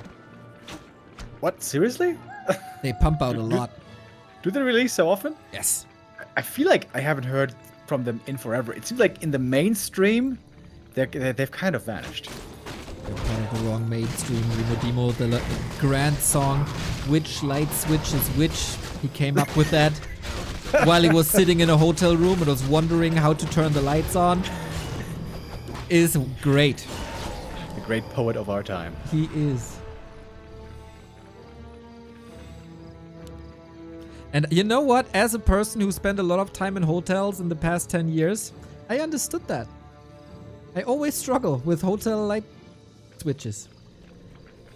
Light switches are normally pretty straightforward and not a concern. However, air conditioning systems, and I don't just mean the air conditioning itself, but also the control panel. Dude, very often I was like, I've pressed every button 10 times. How has nothing changed? That's so true. Dude, fighting against a hotel air conditioning system is like fighting Happy in Night of Undead. Yeah. One wrong button click and you're dead. Or at least your voice is. Big true. A player's forces are under attack. Demon Hunter is creeping his way closer to level 5, which oftentimes is called a win condition for the big mana burns. We even mix in evasion. I really like that by Night Elf nowadays, going for 2-1-1 into 3-1-1. Will that save him against the big destroyer push? Happy about to close out the series. And he wasn't aware of the talents, it doesn't look like. He didn't get webbed and some real good piercing damage against the Destro. The first one might be going down, but no, save into the back last second. Nova hits the Talon. We only have one of that at the moment, by the way. Bear suffering on the ground, but one is at least saved. Going to the Moonwells. Happy taking a difficult fight here in the Night Elf main base with all that moon juice, but still getting a bunch of kills, with the supply still fairly even. Bear might fall in a second if not saved. No staff ready, 7 seconds. Demon Hunter still standing strong. 2 bears about to fall. 1 get redo. That's of course fodder for the destroyer if the cooldown is off, and it is. Talon still far in the back, but Moon is taking so many losses. It was a relatively even setup, even with advantages for Moon, but let's be honest, Happy's just better. Fiend double kill here though, didn't commit to the chase. Chasing in general, hurry here from Moon without boost of speed. But he's gonna get the big destroyer kill here. Lots of experience. That's level 5. We're not done yet. No. Never with the Demon Hunter 5. What's left? 45 food on both sides. That destroyer lost hurt. Trying to block, trying to slow, working fine. Happy in trouble. Big Invo potion must be popped in a second. At the same time though, Naga and Lich putting on so much pressure on the Naga. Both Moon heroes about to fall. Fork Lightning rattling through. Invo potion pass. Naga alive. Can he chase for the DK now? The DH though! Oh no, not in range for the staff. He was blind of rage. He just saw the kill. And then he dies himself. Oh my god, these saves are so close, dude. The Invo potion past the statue, the block, the coil just in time. The demon is back though. Talon at the tavern. Naga with the boots, trying to scuttle away, just barely fast enough. Hiding in the shadows now, and there's no reveal for Happy. Not this time. There was an echo. Trying to staff. No mana. Not enough for the nuke. Even supply. Level 5 DH. High level heroes for Happy as well. One more level and we might see the new Resurrect Dead. Animate. A player's Dead. forces are under Ultimate. attack. Level 6 we got, Neil. It's all good. We gotcha. Yeah, Happy's levels though indeed looking really powerful. 5, 4, 3. And as has been 100% confirmed with 100% truth, it's a 95% win rate for Undead with DK level 5. Oh man, yeah. This is tricky now. We get Web in, so the talents won't be as effective. This was the perfect fight situation for Moon, of course. It was in his base next to Moonwells. Very nicely filled the Moonwells as well next to the shop. Now, what do? Happy was scouting for an expansion the entire time, so he knows he's not under pressure. Demon Hunter finishing the job here for a little bit of gold.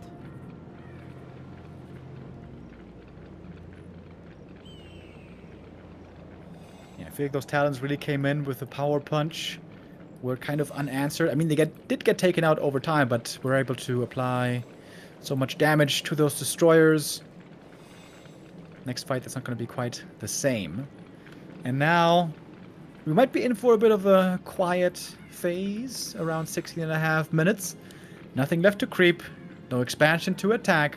Attacking into enemy main base is normally a big mistake, but that didn't stop Happy earlier. That's right. Since you mentioned the 95% statistic there, Remo, did you know that Moon's chances of winning increase by 50% if we get 3 prime subs now? Oh, wow. Yeah, that's true. I think I read that in a scientific paper. Right? And that's been proven many, many times. I saw it on the news. So if you want Moon to win the first game since 2023 against Happy, now's your time. I mean... Oh my god, the shade looks so weird. Wait, where is it? Oh! In the Night Elf base. That looks very smoky. Kinda dope, though. Kinda menacing when it moves. Except the enemy can't see it. Yeah, we can. That's most important. I'm scared. Yeah. Hold me tight.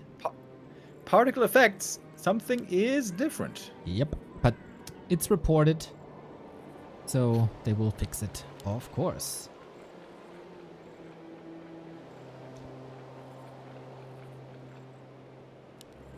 Moon is getting some information with the crow, looking for worms, maybe. But against talents, that wouldn't be nice. If the game is very slow and you have a lot of time, gargoyles can actually be super good. Happy just frost armored the pack horse. What? No. Is he having fun? Does he like horses? Wait a minute. Can you frost armor critters as well? Can you frost armor like neutral units? Oh, Fiend Burrow, by the way. This is like DreamHack plays. Don't remind me. It was rough for me, okay? That's a big slow on a demon. Oh my god, look at... Without boots, he's not even moving. Armor pretty good.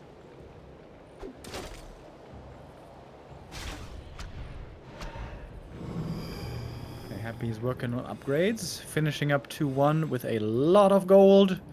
Same amount of gold for Moon, in fact. Yeah, I love that he's scouting for production, so the mistake of B-Cup is not happening again.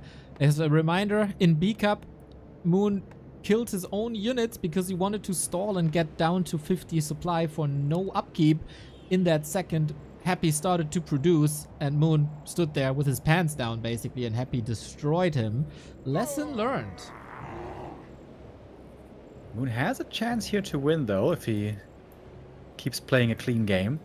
If we're just being super passive, and we wait, I don't know, until we mine out, and then we go to 80 or 90 supply, I favor the Night Elf army there, especially with the demon being level 5. Night Elf army is better than your army. That's what everybody says. If they have a lot of time for their ultimate army, undeads struggle. This is why the lumber nerve hurts them a little bit here, as it takes longer to get to that late game army. Moon is preparing 80 food. Happy doesn't have that ziggurat yet. He does have lumber issues. And Moon Scouts, okay. It's Happy's signature move, the Souled Altar. If I lose my hero, the game is over anyway, so I don't need that thing anymore. Probably didn't even have a construction license anyway. Oh, that's scary in Germany. You gotta have a permit for everything. You gotta have a permit for your dog bowl, for the dog food. You gotta have that permit, bro. Seem to know a lot about dogs these days. Yeah, I mean, dogs are okay. Cats are just better, though. As every sophisticated person will know. That is obviously a blatant lie to our audience. Everybody knows dogs are way better. Cats are just arrogant. That's why they're awesome, bro. Oh yeah, that you can sympathize with that is obvious. That's why we get along so well, man. What are you talking about? A player's Look, we see the forces are under outskirts of attack. autumn leaves, man. That's really rare. It's beautiful out there. Yeah. Gorgeous map. Shout out to the map maker, Tenchi, who made this map quite a long time ago. This was one of the... in the early seasons of War 3 Champions, when we introduced into the ladder pool maps from map makers, it was Autumn Leaves and Tidehunters, chat. Those were the first two big maps introduced. And started the new tradition of introducing many mapping community maps into War 3 Champions, and it's been a great success since. And then Blizzard steals them and puts them into BattleNet. Which is Well, good. Yeah, it's good. Better than just still playing Lost Temple. You remember when we had those 12 months of Lost Temple being in tournaments? We had some fun games, but also we had some stupid games with close position, dude. I think, the old maps would still be better than Matt Morris touching maps. Remember that Terranistan version he did? With 750 big consumables? That was great. Great. Polymorph all over the map. Great Hell yeah. map. Thank you, Crazy 1088 for the 33-month resub. Thank you. So we had a very slow game. Tree of Eternities walking over. Moon got to the big army. I really think Moon might be able to win this. If the Talons connect on the destroyers and Moon wins the air battle, normally the ground follows soon after. Okay, fingers crossed, everybody. Cross your toes, everybody. Because Moon needs a clean fight. This is getting quite crazy with 80-80. There's so much to control. But We yeah. got 2 shades with 1 dusk, by the way. That's a twofer. Very nice. I know a movie that sounds similar. I don't know if that's a porn reference or what I'm supposed to get out of this, but sure. In we go. Here's the big fight. The staff doesn't really heal the Demon Hunter up, has to get back to the moon well still, but the mana burn is so big. Grande mana burn. The DK having taken a lot of damage already. 1 more burn, and look at all that mana drained. Demon Hunter though in trouble now. There's no staff for him anymore. The invuln passed but not used. Oh, B2W rip. Mr. Moon, if he saves the Demon Hunter here, could have perhaps been his game, but with the demon dead, is there still a chance? I don't know. 6 letters that describe this fight perfectly. B2W rip indeed. Now the bears have to go through. They do take less damage now. Maybe that helps. Can you fight without the heroes? Moon was solid at StarCraft. He needs to trigger that Moon right now. Fiends are falling left and right. Supply-wise, it's still pretty even, but the undead heroes are the backbone of this army. Dryad Bears versus undead heroes. Upgrades, by the way, on Dryad Bear. Super strong. Against 3-2 unhappy, by the way. Yeah, Moon would have owned this fight if he just saves the demon. Just Gotta save the hero, demon. bro. I guess not. GG. I mean, what can I say? That I haven't said It seems like it's the same every day. 750,000 times. This matchup is so simple. You can talk about all the lumber and HP and damage values you want. Screw that. The matchup is so simple. Keep your Demon Hunter alive. You win. Lose your Demon Hunter. You lose. That's it. That's all you need to know. I'm so angry at every Night Elf for the past 3 years. Yeah. I'm not commenting. I'm done.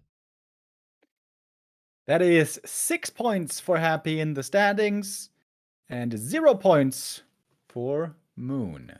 With that, Happy claims first place in the standings, getting up to 22 and will be guaranteed highest ranked after 4 playdays. For Moon, it is looking not that grande. 5 matches, 7 points only. Yeah, that is Worrying indeed. Might find himself at the bottom of the barrel. That's, of course, Moon's setup for an awesome run through the Ascension phase. Hopefully, he still got some time to tinker with the patch, and maybe he'll see some new Night of Strength right there. But yeah, I mean, this is the expected result. This is what happened many times before. Yeah. If we're honest, very likely the only close encounter Happy's going to have against the Night Elf in this group stage is going to be Life. And that's going to be a hype game. That happened already. Life has been... Never mind, that happened already. And Life took a map, so better than nothing. I think, judging from B Cup, Colorful also looked good against Happy. Kaho can always look great against everyone. So I wouldn't rule out the Night Elves here. And he also has to play 40 still. Yeah. Plenty of Night Elves, of course, in this tournament. 5 representatives among the 15. And that's good news for Happy. His Night Elf matchup has always been really strong. We were all shocked when he ended up losing a couple of matches in a row against Life. Like, even him losing a few matches every now and then against Night Elves seemed incredible. But against Life, suddenly he lost a couple in a row. But once again, he bounced back strong, found improvements, and is once more looking very dominant there. Yeah, feels like he seemed to like this patch. For now, it looked strong, it looked solid. A couple of ghoul losses in the early, but maybe that's just not preventable at certain situations, especially when the creeps go rogue on you, as they did on both sides, actually. Yeah. It was a fun game, though. It's cool that Moon is able to bust out one competitive game in almost every series versus Happy, just can't close it out. And that's one of the big strengths of Happy. Just being so freaking rock solid, fighting every fight as if his life depends on it. And other people make mistakes like that, and then the cookie crumbles and is over. So there's that. I wonder at the end of the season how these small point differences are gonna make the difference, because of course every step up, every higher placement is gonna put you in a better position in the Ascension phase. Right now, we have Happy at the top and Labby at the bottom. So the Undead's nicely bracketing the standing so far. But it's unfair to call Labby last place, if we're honest, because he only had one match so far. That was a loss to 1-0 with 3-0. And he's going to have a chance to make up for that in our next series coming up with Labby versus Infi. Did you see that first map of Labby versus 1-0? No. My God, watch it. And get the tissues, my dude. Twisted Meadows, Labby Dreadlord, 1-0, pushing the entire time. Labby hiding in his base, expansions all over. We get Infernal, we got Charm, we got it all. It was such a great mirror, man. Labby, I think this 3-0 is very misleading. He seemed to be in good shape. He maneuvered well. And of course, the tactical finesse that he's known for. It was a joy to see that match unfold in front of our eyes. And now he's up against Infi, who is fantastic in macro games in general. The matchup versus Undead has always been a strength. For me personally, I'm basically just here because of Infi versus LabyRinth. You all might say Happy Moon, yeah, big names. Me, this is the highlight of. Yeah, this was also certainly the one I was looking most forward to, and I was pleasantly surprised how kind of hype the Night Elf mirror actually was. But yeah, this is the one also I'm putting most hope in. Question is, though, what race is Infi gonna pick? Many of his fans want him to play Human. I would like to see the matchup as well, because Human versus Undead is still probably the best matchup in the game to observe. If I'm honest, though, I think if Infi wants to have the highest win chances, I think he shouldn't play Human. I think Labby is by far the best against Human, his strongest matchup, whereas in other matchups, especially against Night Elf, I feel like Labby has a tougher time, and also against Orc. I think versus Orc, he's pretty alright. But yeah, not great. In Mirror, he has his ups and downs, can cause upsets. Against Happy, he's totally lost. Against 1-2-0, it's very competitive. Versus Night Elf, I felt like it got better. I still think he should play Gargoyles. And maybe that's Labby's strength on this patch. He, let's be honest, has never been a good Fiend. Not only, like... No. Not even close to good, Not actually. even close to great, I would say. So, as Fiends are weaker in general, maybe there's an incentive to do something else. And I want to see that from exactly LabyRinth. You know, another thing is, Water Elementals are now worse against Ghouls and Beetles. Yes. That worries me a lot for Happy vs. Fortitude. And Rifles also, that 40 loved, are less good against. It does also make Knights better against Fiends, though. So you gotta go tier 3. That's what we want. That's what we need. Yeah, I'm hyped, man. I like Infi. He could play Orc for sure. He could play Human for sure. He has chances in both. You casted quite some Infi games, right? How would you rank his shape currently? Because Infi is oftentimes hit or miss. Yeah, I was quite pleasantly surprised. Infi right now with a 2-1 score, 11 points in the standings, had quite a few close series. Was able to beat Starbuck by abusing a lot of Pally rifles and also playing one game without that, just playing Archmage. He had the loss to Lin, because Lin is Lin and he's a demon, and was able to kind of destroy Focus as well with once more some Pally rifles, but not exclusively. So I feel like Infi has been looking quite strong. If he's going up against the absolute top tier competition, I feel like there's this clear gap that he still has, that he lacks to win against those. But against everyone else, I feel like Infi is presenting himself at the moment quite strong. Alrighty, with that assessment, we're ready to go into the first map. Not without giving a shout out to Opera GX, who are sponsoring us for this month. And we really want to crack 450 for a little extra payout for the channel. So we're less than 90 away. All you gotta do is exclamation mark Opera GX in the chat. Follow that link, because it's like connected to our channel. Download, install, raise the number. That already is a little money in our pocket. And then the next limit here at 450. It's a great browser for gamers. Has a VPN coming with it. Has an ad block built in. If you're gaming, you can throttle Opera GX so it doesn't take your PC power away. And there we go, Mr. Remo puts it in the chat. Wonderful. It has a Discord integration. It has a Twitch integration. You can customize it however you want with colors and whatnot. Recommended. So, with that being said, everybody, let's get ready for the first human versus undead on this patch in competitive Warcraft. It's the multiple-time world champion Infi against the crazy undead scientist that is LabyRinth. What's he been cooking for the new world we live in?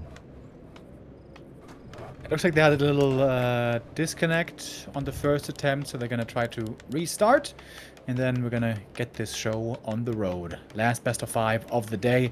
It is confirmed, human versus undead. That's my favorite matchup. And now on the new patch, what does that mean?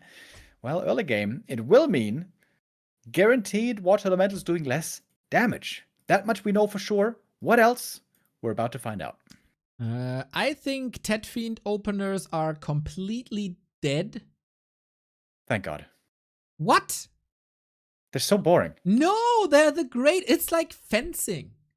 That's the elegant way of playing undead, dude. That's the most boring sport in the world. How is that your example? What? Have you ever seen fencing and then have... Did you ever watch golf? Yeah, they run towards each other. It goes like...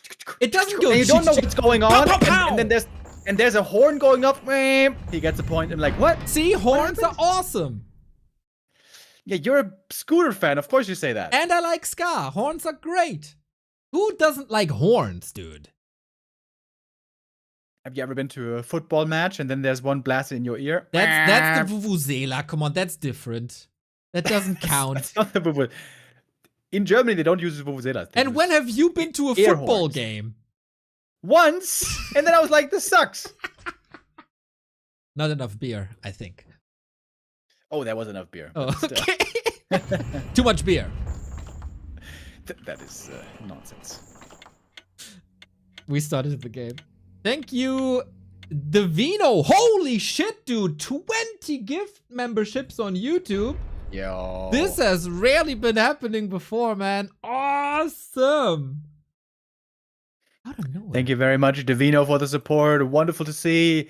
Hope you're enjoying the YouTube stream. Of course, we're streaming on YouTube and Twitch at the same time to have everyone covered. That's right. I had another disconnect, by the way, so we try this again.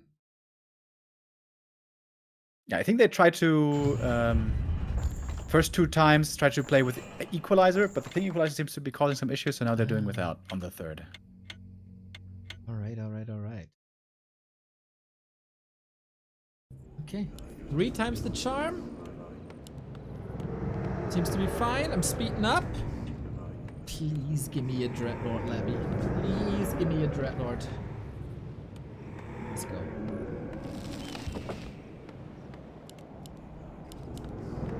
Leaves here for first map. Hopefully a 5-map affair. Infi in the top right in the blue. Labby bottom left in the red. And no Dreadlord, I'm afraid to say, Neil. This is perhaps a hard map for the hero. You want to have perhaps something more defensive, but the Crypt Lord is in once more against the Archmage. Okay, good proving ground here for both of the races. I haven't cast too many Labby versus human games, I think. Was he a Crypt Lord enjoyer? I felt like whenever he could, he ventured out to Dreadlord and Lich. Yeah, he's been, I would say, the most versatile of our top undeads with Dreadlord and Lich and Crypt Lord. Just DK first, I think, is the one thing he doesn't want to play. So, a man of culture. This is a Crypt Lord here indeed. And we're going to be trying for the fast expo on the undead side. Humans lately have been playing a lot of 1-base with tier 2 all in place, which I absolutely hate and I think is garbage and cowardly. That's what Infi does. Oh, for once we align, Mr. Demo Man, for once we align. As a pocket strat, sure. As a meta established strat, boring AF. And so far, everything points towards a 2-base game. Footy surrounded. Yeah, he got bashed surrounded. He got bashed twice by the Cobalt Taskmaster. Oh. That was very unlucky. Now the Crypt Lord getting closer to level 2. And now we see the new piercing damage from the Water Elementals. And I would love to say now, oh, I see it right away how it's doing less damage, but I don't want to lie to chat like that. But yeah, it is. It is proven. Now, less damage from Elementals, but not against Ziggurats. That's right, that's always 100%. Water Elemental split to the side. We gotta say this is only level 1 Water Elementals. Oftentimes we see these harassers with higher level 1, so it might appear weaker. Nice little last hit by Labby. Impale spammed immediately. So Ziggurat gone, and now we hunt this Acolyte, and that one's gone, and that's a big dent in the strat for Labby. That's 2 footies though. Dude, that's 3 footies killed early. A counter attack here could be so scary, but he doesn't know about the counter expo across the... Oh, or maybe he does. Oh, look at the Ghoul Gang. Oh, this is gonna be pain for Infi. Yeah. He got like no units right now. And even if he gets towers up, they also do less damage to beetles and ghouls, right? So how are you trying to salvage this now? This might be an expo cancel, which is always painful for players, but it's the most painful for human because you're pumping more resources into that power build. If this expo is cancelled, the game might be over. This looks brutal.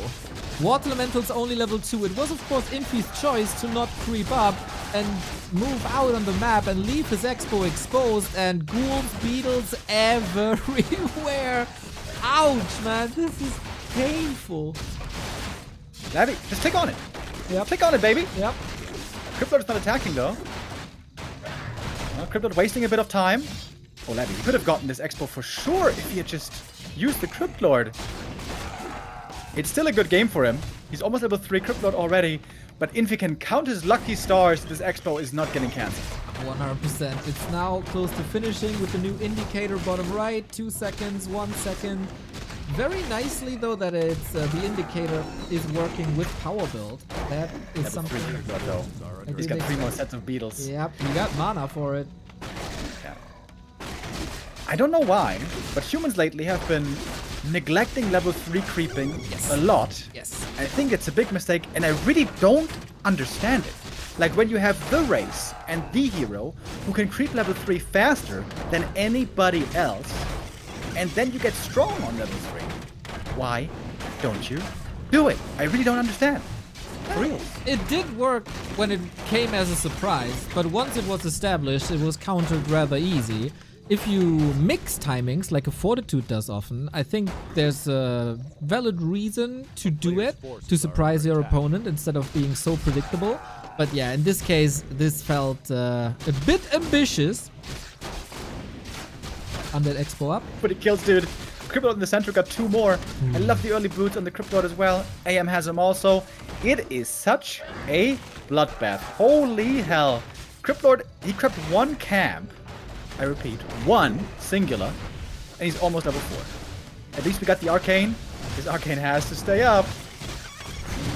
We're all getting older, we're all getting problems with keeping things up, but so far Infi is doing a fine job. Ghouls are still getting slaughtered by level 2 Water Elementals here, who have been a menace of the undead in these situations because they are so strong, as Mr. Remo Demo has told you already. Also good against beetles, and Infi after 6 minutes 30 is able to clean this up. If the AM leaves, though, there is still more danger at the Expo. AM is now looking for his own attack across the map against the Nerub Tower. Wait, this Nerub Tower looks normal, though, doesn't it? You said something about the Nerub earlier. The attack animation, isn't it also like transparent? Is it? Yeah, it looks a bit different, I think It you're looks right. a bit different. While the Arcane Tower projectile is barely visible. Ghouls in the main base. That's another kill. That's a Cryptlord level 4. Oh, wow. 7 minute level 4 Cryptlord with 1 creep camp taken. It is a bloodbath on this first map. Holy hell. And I think, honestly, much of this goes back to AM, not creeping for a safe level 3. But also, more importantly, and this wasn't my point, 3 ghouls, 3 footies, I mean, lost at the start of the game. That just throws you so far behind.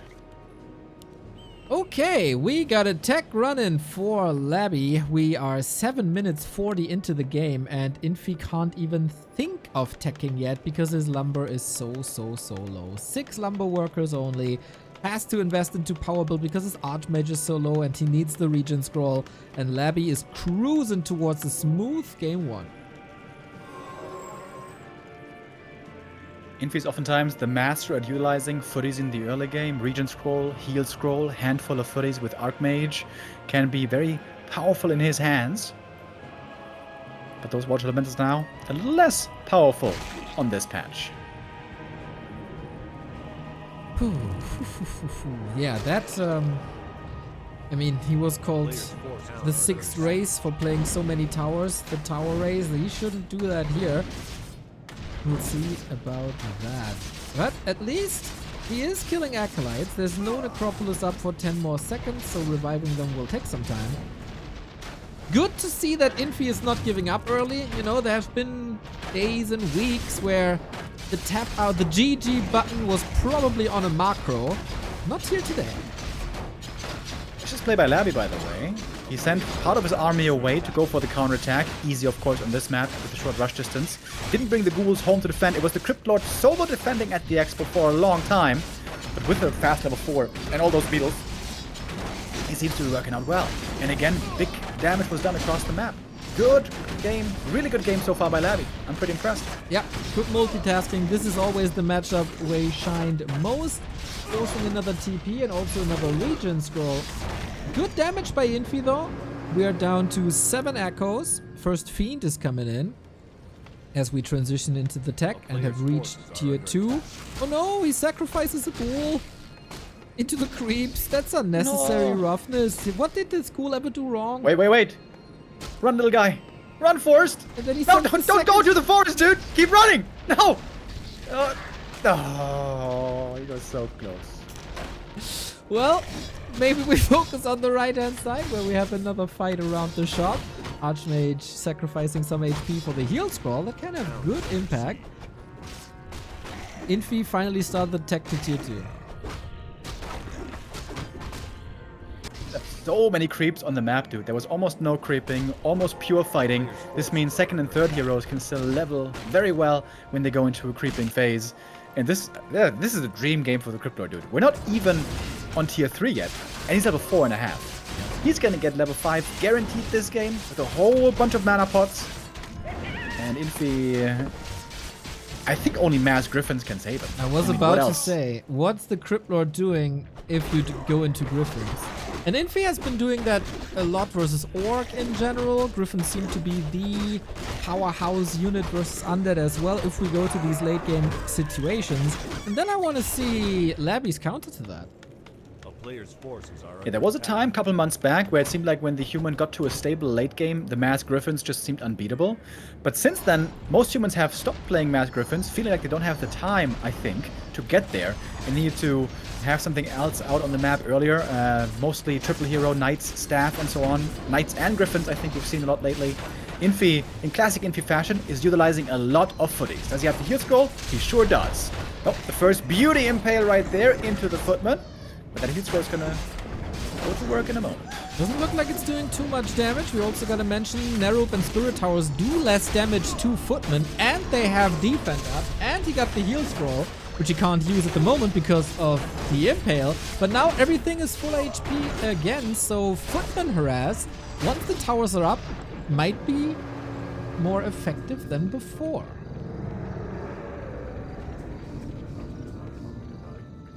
And Infi once again, healing everything up. The footy is still here in high numbers.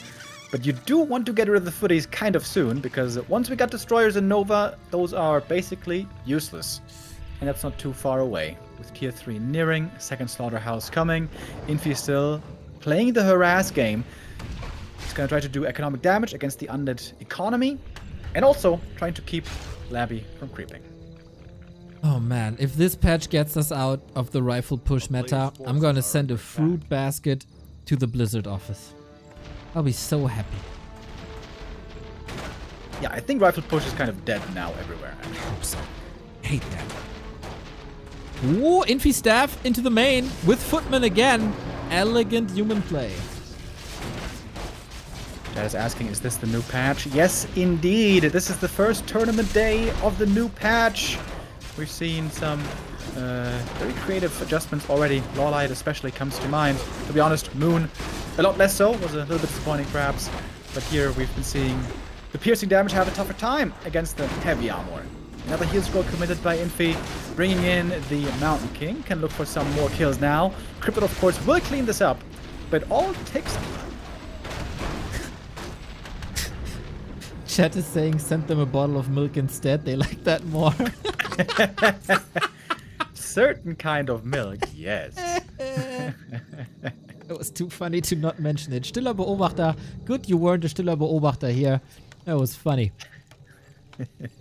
We are getting Knights and Gyros instead of Mass Air, by the way.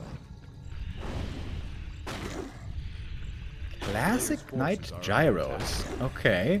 This is, of course, always what we saw against one base undead with Fiends and against two base undead with Lich Fiends. But there's a key difference here, and that's the Cryptlord. With the Impale, with AoE stun, which is normally pretty damn good against Mass Knights. Yeah, I'm really surprised to see that instead of Griffins or a mix, at least a mix that includes Griffins. But okay, let's see. Infi oftentimes knows what he does. He's one of the GOATs. He is among Moon's GOATs of the game. Surely also among my GOATs of the game. But yeah, there's still some work to do. Lich out, DK needs some levels. Army size is fairly even, and 4 production buildings plus the Paladin coming. Mass, that is one hell of an item. With the DK getting more XP here as well, getting close to level 3. Cryptlord got his dream level 5 already. And the Lich brought in that mana potion. That's what the Cryptlord loves to see. He is the star of the show. The Impales will make or break the game. And have huge potential. You know what just dawned on me? Piercing damage of Fiends versus Knights is of course reduced. Does this make Knights great again? Certainly makes them a lot better, but doesn't help them against Impale Nova. That's right. There's the first Impale against the Knight. No staff here yet to save that one. Infi would love to delay the game, would love to get up to high supply, especially a good number of gyros, should be able to win the air fight. This is normally where we see Undead's also transitioning into Banshee play, but this is what Labby seems to have no interest in so we far. see Abominations coming with Disease Cloud. So frontline instead of heavy on destroyers. Infi then should definitely go for gyro bombs to scare away these statues. Always hate that when it's not upgraded. Infi trying to break through to buy some time. Oh, that's a solid connection of the gyros. That's what they're here for. First destroyer down. Second also unlimited time. Knights are trying to target the Fiend. So is the Mountain King. Still needs some levels here. Impale doesn't hit that much, to be honest. Labby, where's the kiting? Are gone. There is no kiting. He's just standing there. Yep. He's just standing there and taking the damage of the Fiends. Brother, you gotta move them. Well, Maybe he can out-damage the enemy, though. Heroes. MK very hurt. It's a Holy Light. Can he save him? Infi! Oh, the coil finishes him. Maybe wanted to transfer an Invo Potion or the Heal Potion, both on an Archmage. Paladin was out of mana, couldn't rescue him there. Man, what a banger game. Yeah, that was a cool engagement by Infi, coming in with on one side with the ground army and the other with the gyros. But the problem was, it wasn't a big knight army, it was mostly a footy army. At this point in the game, the damage there is not very impressive. But still, supply-wise, we're even. Dead even. And if Infi gets some higher levels, there's still certainly a chance for him here. But he needs a stronger Pally and MK. Yeah, but that's hard to achieve if the MK is dead. Pally, of course, can level a little bit. We got a Beetle scanning for a third base. A production building going down. That's unfortunate, especially since that's producing the Knights, which are here to save you. So you gotta rebuild that later. Labby pulling back, maybe some more potions, which might seem necessary for later. And that's some time for Infi to recover. Another big camp here in the center, the next big consumable. A player's forces are under We're seeing a lot of A-bombs, by the way. You know, if Labby just pivots away from Fiends, I give that a thumbs up. I think that is not his unit. Well, what if he's pivoting into A-bombs and Infi is pivoting into Griffins? That would be very painful for the A-bombs indeed. It might take some time, but you have the right hunch, because there are double aviaries coming. Almost as if I say this because of that. Yeah, it will take time indeed, but Griffins are incredibly powerful. You might reduce their power level with Banshee anti-magic, but that also would require some time. Infi has a TP, Labby chasing, stealing another creep away. And the DK, by the way, Sobi Mask and Mana Stone. Grande Mana Regen. Crippler very fast here, chasing with those boots and of course the aura. Good escape by Infi though. He got the creep camp, saved the Pally. Didn't go Divine Shield, by the way. That is really bold, to say the least, against Undead Colnova Impale. Really Stormbolt? Very Stormbolt, yes. Very Stormbolt, big clap. Speaking of which, does he have clap? Doesn't Nope. have clap. Hate to see it. Hate this.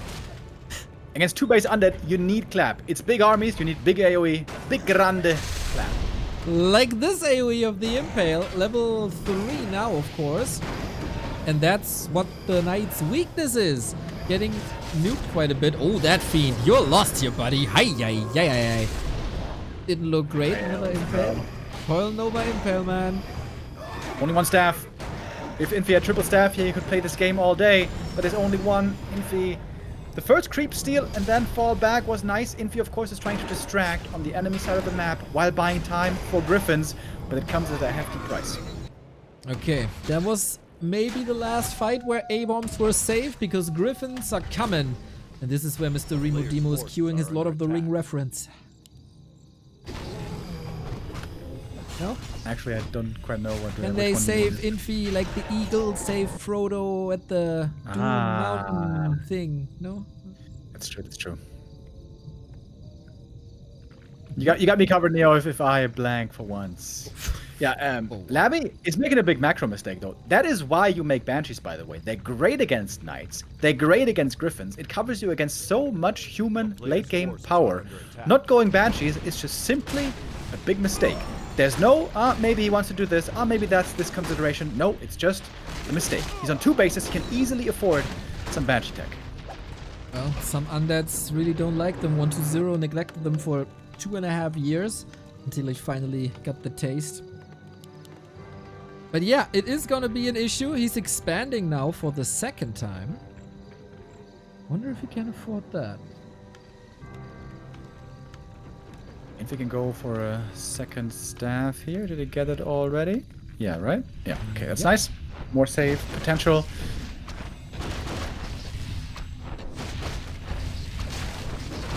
Okay, good levels. We still need a level 2 Holy Light, I feel.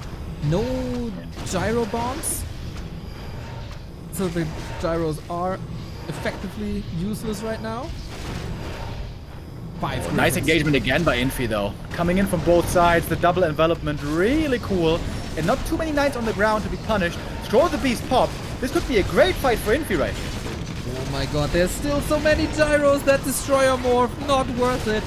2 griffins down, 3 griffins down. Fiends are doing a solid job for now. Imagine clap. Imagine clap right here, bro. Lich surrounded! Gets a coil. There's many of them. Invo potion as well, and he can heal the Lich back up. Maybe damage wasn't distributed nicely here. Impale hits a lot. Oh my god, so many units are about to fall. Okay, looking for the next Stormbolt, going for the Lich. Coil comes in, save last second. Frost armor protecting him, and the Impale as well. Labby looking to disengage. So many of his units super hurt. The Mana Stone has been blown. The mana is almost gone entirely. Infi has taken a great fight here. Still a slight supply lead. Still trying to go for that Lich kill. He got the level 3 Pally. The bash and the kill. Takes out the hero. Impale there. Getting some more kills. And supply-wise, Infi has taken the lead. This was a beautiful engagement by him. With clap, this would have been perfect, but even without, this was expertly done. And Labby really, really getting punished for the lack of Banshees. I love how we criticize the lack of clap the entire game, and then it's a freaking bash Wheel sub for Warcraft. getting the kill. Awesome. And now he cleans it up, of course, with a strong dwarf marching across. Very nice fight by Infi. There's also Militia moving to the top for a potential 3rd base. Yeah, this is gonna be really, really tough by Labby. I think he can go like mass destroyers once and then try to win the game from there. But there's still like this backup insurance of 7 gyros that should be enough.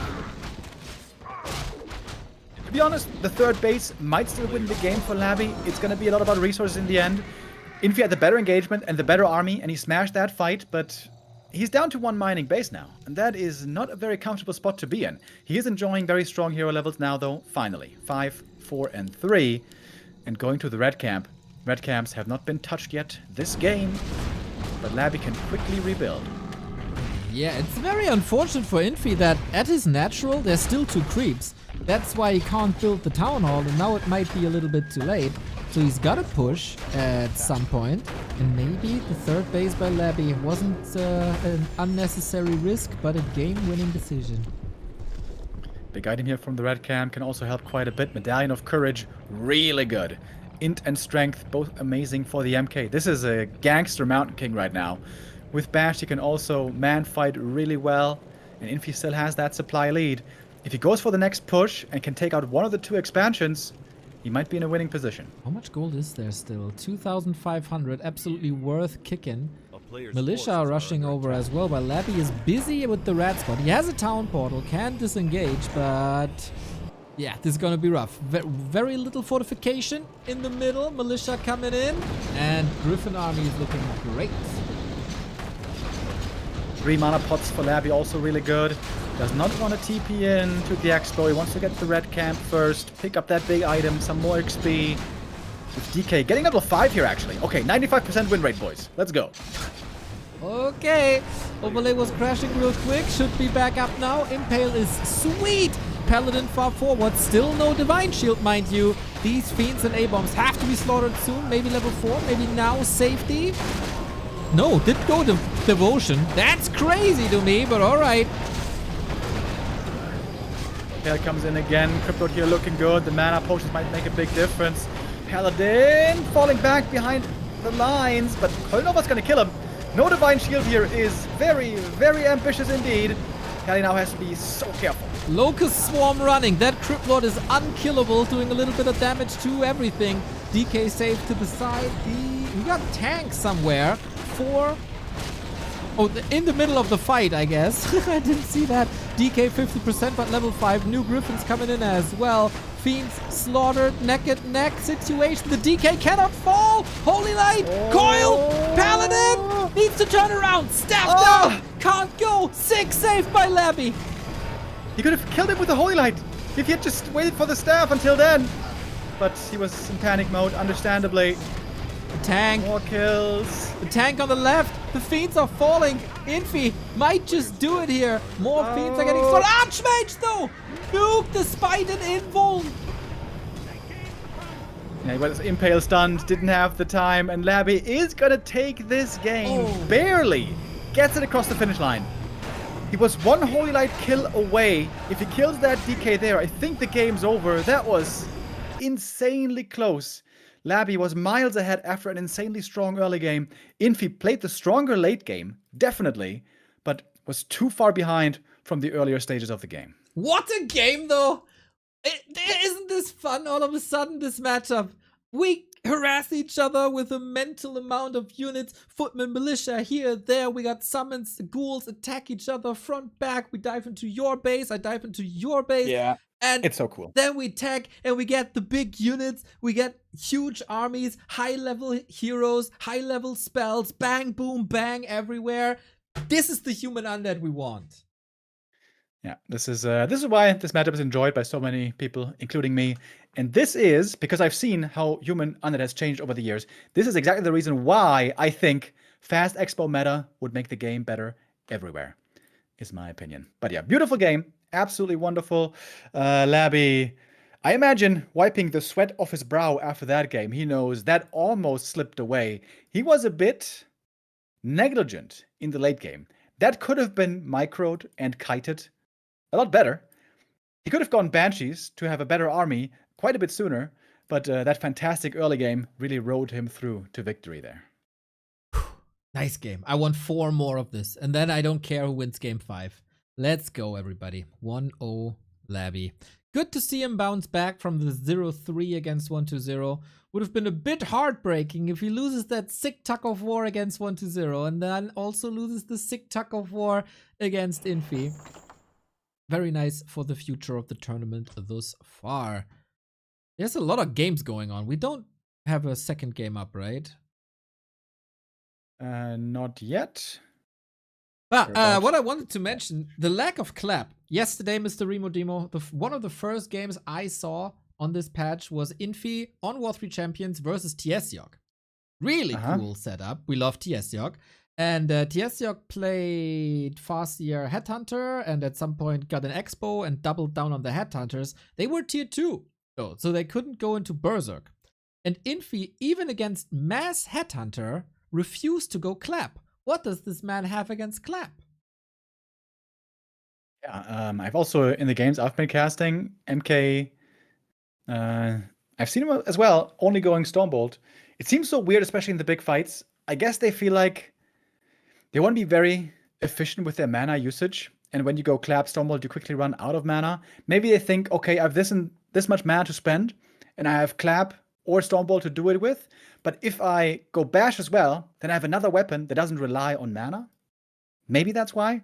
However, if MK gets 5, then we always see a retrain pretty much. Yeah. Game up. Concealed Hill is Infi's choice. Hard to expo, but basically Griffin country. So we'll see about that. Overlay ready. Flow TV ready. Thank you, John Lusko, by the way. 66 month. I sub, you sub, we all sub for Warcraft. Thank you guys very much. I think we're getting some join bugs at the moment, so might take a few retries. You know, it would help if there's not 20 observers in the game, but they all would be like the role model that is the project Back to Warcraft and use the Flow TV feature.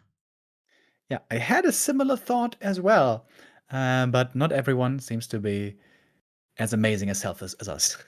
Exactly what I've been saying. Mr. Baghead! Mr. Baghead! It is so lovely to have you back after your insane contributions last week already. Super cool to have you back. Super cool to see you enjoying the games. Mr. Pleasure to have you. Mr. Baghead, wonderful to see you, even if you can only see the bag over your head and not yourself, but it is a joy once more as we're trying to increase our joy even more with more games. Wait, shouldn't there be a new Concealed Hill game? Isn't this the one that crashed? I was thinking the same. Did the one Concealed Hill game just got deleted? Or did they start one without Flow TV? That would be sucky. I don't think so. I'm just trying to join. See if it's the same or not.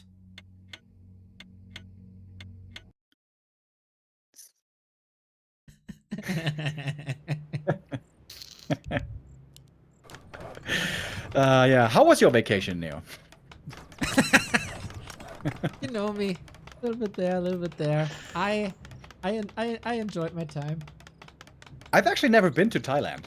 Maybe I should ask Ente to go with him one time. That would be. Ente and Juan went together. I'm sure they had a great time. I'm sure. This game seemed to be working, Remo. I'm fast Yes, sir. forwarding. Right, okay. Yeah, let's just skip the topic of my Thailand vacation to Warcraft. We love Warcraft. We got a viewer from Thailand. Maybe we can visit him together. He's contributing to the YouTube quite a bit. Pinnick, damn. his name. He sends us a lot of baht. Very cool.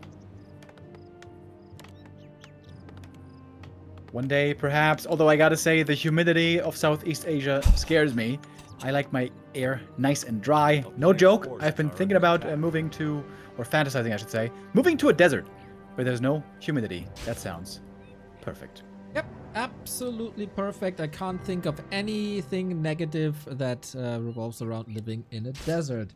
Hope you find a nice oasis. Gonna make friends with rattlesnakes, you know, gonna ride the sand dunes. It's gonna be a good time. I was worried that Infi was gonna go for the one base rifle push stuff here, very popular on this map, with lab creep, green camps, level 3 and so on. But no, he's playing an honorable way. I like to see it. Going for level 2 creep route into level 3 expo, most likely. Has to make sure not to fall so far behind in the early game. It was the early game that cost him map number 1. So gotta, yeah, be a little bit more cautious early on to not take those losses. Dude, early games are so chill now. I select the Archmage, I click Control-C. That's all I gotta do. It's such a blessing, man. A player's forces After are 20 under years of camera movement, finally technology taken over. And this time Infi is using the early game strength that I feel like humans really always should bust out. Almost always, at least. The level 3 fast creep into fast expansion. Not every map has a perfect creep route for it, but many have a good one. This one here is wonderful. If he gets claws plus 8 right here, by the way, this AM is going to be chunkin'. Chunkin, Like that. Like Stempel, who just sent us 10 euro and says, super show. Stempel. Thank you, thank you. The town Hope is to under see it, player's Stempel. forces are Thank you, under thank you. attack. Ooh, those ghouls here playing with fire. If the AM shows up, there will be some easy kills, but the AM is not here yet. He's right now on defense duty, but I'm sure he's gonna get a telestaff and soon get more ambitious. Wonder if that's a lesson from the last game where his base was flooded quite a bit, taking it more I mean, it's also a bit map dependent, right? Because Concealed Hill playing it defensively. Where did he staff? To the bottom. Player's forces Okay, are we under run attack. into each other's bases again. Yeah, and this is where the game gets really hectic. You have to defend and attack on both sides with both players. Who does it better? Who's faster? Who micros this cleaner? Cryptlord is down a level, but with a beautiful impale, grande, hitting a lot of these peasants right away. This might be a quick level 3 after all. It's Tomorrowland right now. Put your hands up in the air. That's what the peasants have been doing.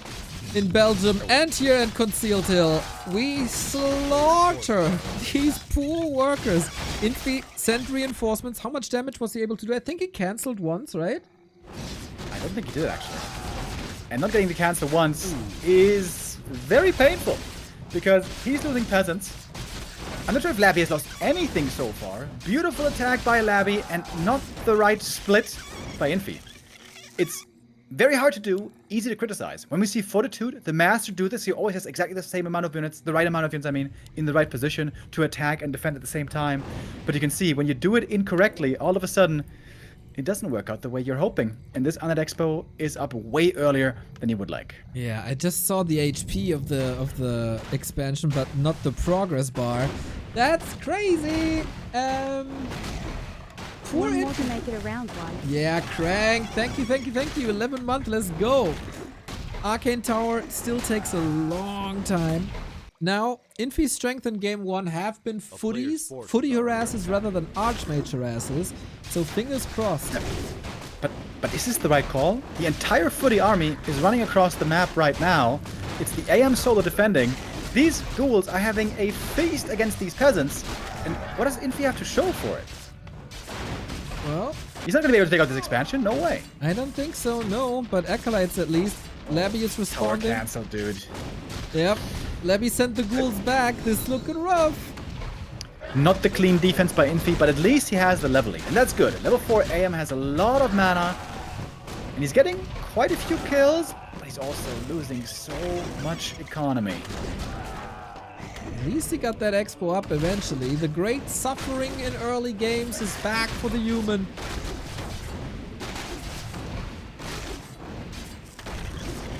But it looked salvageable now, I guess.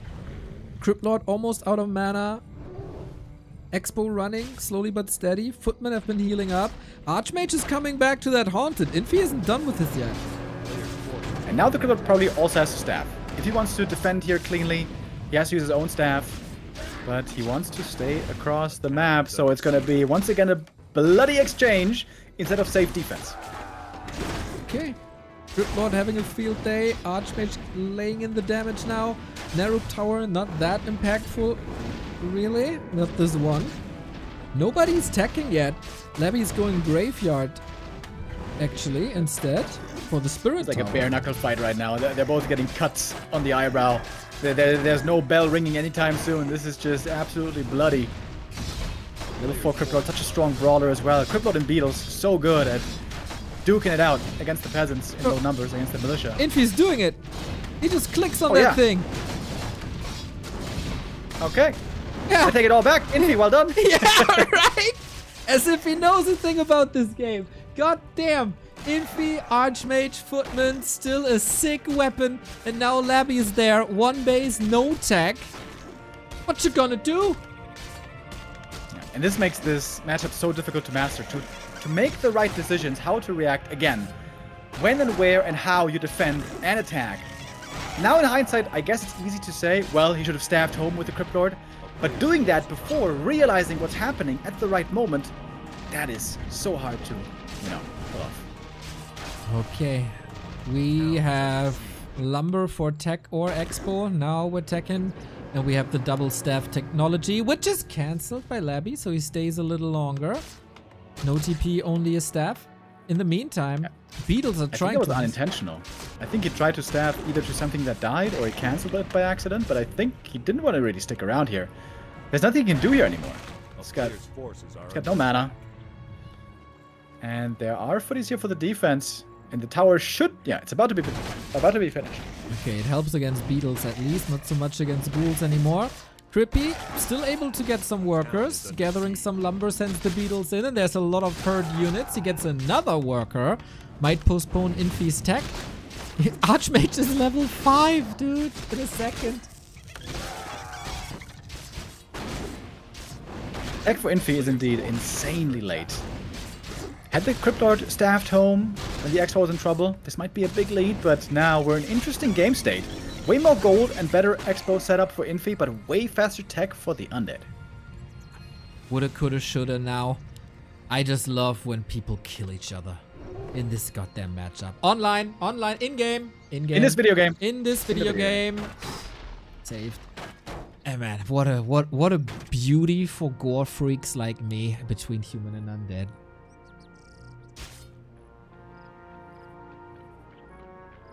Yeah. Still amazing to me how this matchup has developed into this knife fight now, what it feels like in the early game. So action-packed, so back and forth, and so many opportunities also to make mistakes and might make the right decision and try to force mistakes from your opponent. That's the coolest thing. For high-skilled players, there are so many opportunities here to excel. Which is why Happy and 40 mop the floor with everyone else, pretty much. As we've said before in this cast, it is the greatest patch of all time. I will hold out judgment on that for a little while. We got you on tape, brother. We got you on tape. But I've said before, and I did certainly mean it, this is, I think, the best matchup that we've ever seen in Warcraft. Human versus undead in this state. I would say it has the potential Players' to be. forces are under attack. Alright, fair enough. The peak was Dubai 1, Happy 40 on Tidehunters, when they both played casters as well. That was peak Warcraft. That was the most gorgeous Warcraft I've ever seen. Peak, he says. Peak. Yes, peak. That's a lot of footmen, by the way. Yep. With 2 heal scrolls. Okay, Infi means business. He knows he's far behind in tech, so get some value out of these footies while you can. That is a little lag here. Oh no! Oh, yeah. Ah. Big time back. I thought we got a desync here, but nope. Okay, yeah, good luck defending 12 footies with only narrow towers. Impale though. Impale. Grande Impale! Grande heal scroll! Baby. Grande heal scroll too! Yeah. Second heal scroll gonna be on cooldown though for a while, and the crypto is now level 5. Next one. Grande Impale. Where is it? Oh my god, that feels so good. So satisfying! But also these level 3 water elementals, the water torrent, we said it might be the torrent patch, you know? It counts for them as well. Another triple kill for Labby due to the impales. What a sequence! Labby the Impaler. Well, thank you, Radfish Bakery. Triple water elemental now also. Heavy pressure by Infi. Would love to take out this expansion. That's not going to be possible. That was the least grande of impales I've ever seen. How did he only hit 1 target when there's like 10 units in his expo? Just to mix it up, weird. just to switch it up, you know, can't be perfect, can't win it all, just most of them is his motto. Can't. Anthony at level 6, by the way. Well, Yeah, MK gets level 2. it's crazy, man. We slaughter more acolytes. How many kills we need? Like 2? Infi, how quickly he realized that mass footies is so good now. Level 6! Grande mass teleport, let's go. See you later, nerd. This footy didn't get it. Now we can get creative. Okay, you start. No, not me. I'm just a talking head here. It's time for Infi to get creative. Ah. He's going tier 3. He's going Griffin Aviaries. And with mass teleport, he can buy a lot of time for himself. Players' forces What are a under game, attack. what a series. I love everything about it. Even seeing a wand of negation against the water elementals, even though it's not like the perfect solution, it's somewhat of a help. Infi, you know, instead of being creative and switching things up, he just does what he did the entire time and just push again.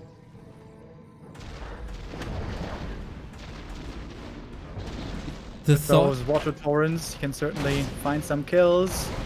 Make things again annoying and painful for Labby. Labby still has a supply lead. Infi still has to buy time, and he's got that ultra tech ready of mass griffins. Like 3 or 6 griffins, by the way, won't be enough.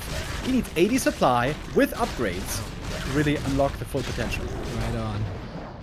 Man, the thought of Infi and mass teleport looks scary, but Impale, of course, can cancel this as he just did! Nuke! 0 HP! Jeez. Dude, you know how much experience that would have been for the undead heroes, bro? A lot. Ooh, that was very, very close. Can these guys just fight forever? I enjoy this so much. Yeah, Labby, I think he would enjoy some alone time for a little while, not getting harassed, but of course Infi is playing exactly the right way. He was buying lots of time to catch up in tech. Of course, the Undead's tech was way, way faster, but now Infi has reached tier 3, is getting out his third hero. Villagers also just arrived with the orb, but Infi is still not ready to fight. He still needs more time. Okay, same for Labby though. 44 food only. Griffins on the horizon already. Love the double lumber upgrade, by the way. Oftentimes overlooked to keep the resources balanced. At the moment, a little overflow of money, but you can always salvage that with items. Now, Walk Elemental's up. No Destroyer upgrade yet. No Wand of Negation anymore. So 820 HP with 50 damage is pretty damn good. And here are the Griffins. And we got an Orb of Slow as well. Didn't see that on the first map. It's now better as you can Orb Bash Destroyers, which wasn't possible before as it was bugged. Totally OP IMO, but hey, who am I? Yeah, I feel like I have not yet seen a single game where the Orb of Slow actually looked like good. It looked like okay in the games I've seen. Yeah. Yeah. Crypt Lord, by the way. Oh, getting Orb of Slowed. Hello? Yeah, So can't dispel that one, bro. Would be so funny if that leads to a kill now, like the bash in game 1. Free Griffin. Oh, the staff. On somewhat low supply, the Undead army is definitely favored. Say between 50 and 70. Undead army normally favored because you can focus fire everything with fiends, and the damage of the Griffins doesn't really one-shot everything yet. But once we get to 80 with crazy upgrades, all of a sudden every right click can be a dead fiend, and that's when the human can really pull ahead, especially when he has some strong heroes as well. AM is looking amazing. MK and Pally have some way to go. Same goes for DK and Lich though. We mix in some Wait. Dragonhawks against Destroyers and Dragonhawks? pushing across the map. A player's forces are Okay. Against Destroyers, he has some damage then. Now they're getting caught. First Griffin Let me down. just- Fiend also killed. I think there's a lot less damage against the other targets. Okay, we'll see how it works out. Nice heal scroll, healing up quite a bit right here, and the fiend numbers indeed are dropping quickly. Labby didn't quite seem to have enough to go for the kills quickly. The DK, who might be falling, does not quite have enough time to pull the TP, and it's Infi pulling far ahead. Looks a lot like we're tying things up right now. We still have 3 Destroyers in the air. Item on the ground on the Crippy! He stole the orb! That'd be trigger. Oh, that's so funny. Lich in the process of dying here. Dragonhawks get a rare hero kill. He just wants this so bad to trigger for the clips. Oh, no. Infi ties it up. GG. Well done. Well played. Heavy pressure. It seemed a bit dubious when he was pushing across the map with the footies. Maybe Labby should have staffed home there to defend. He did big damage already with all those peasant kills. Maybe a bit too stubborn to try to stay there to keep fighting. But that's all easy to say in hindsight and very, very hard to make the right call in the middle of the action. So pleased. This is such entertaining gameplay. It's the series we wanted. It's the series we deserve. And it's just fun to observe, man. Awesome. Now, next map coming up soon. Who will take match points is the question. Labby still waiting for his first win as he was defeated by 1-0 before. Infi with a solid performance throughout the entire league just yet. Could attack the top actually with the decisive victory here. Could be one of the 3-1 players. Would be the same standing as a 1-0, which is pretty damn good.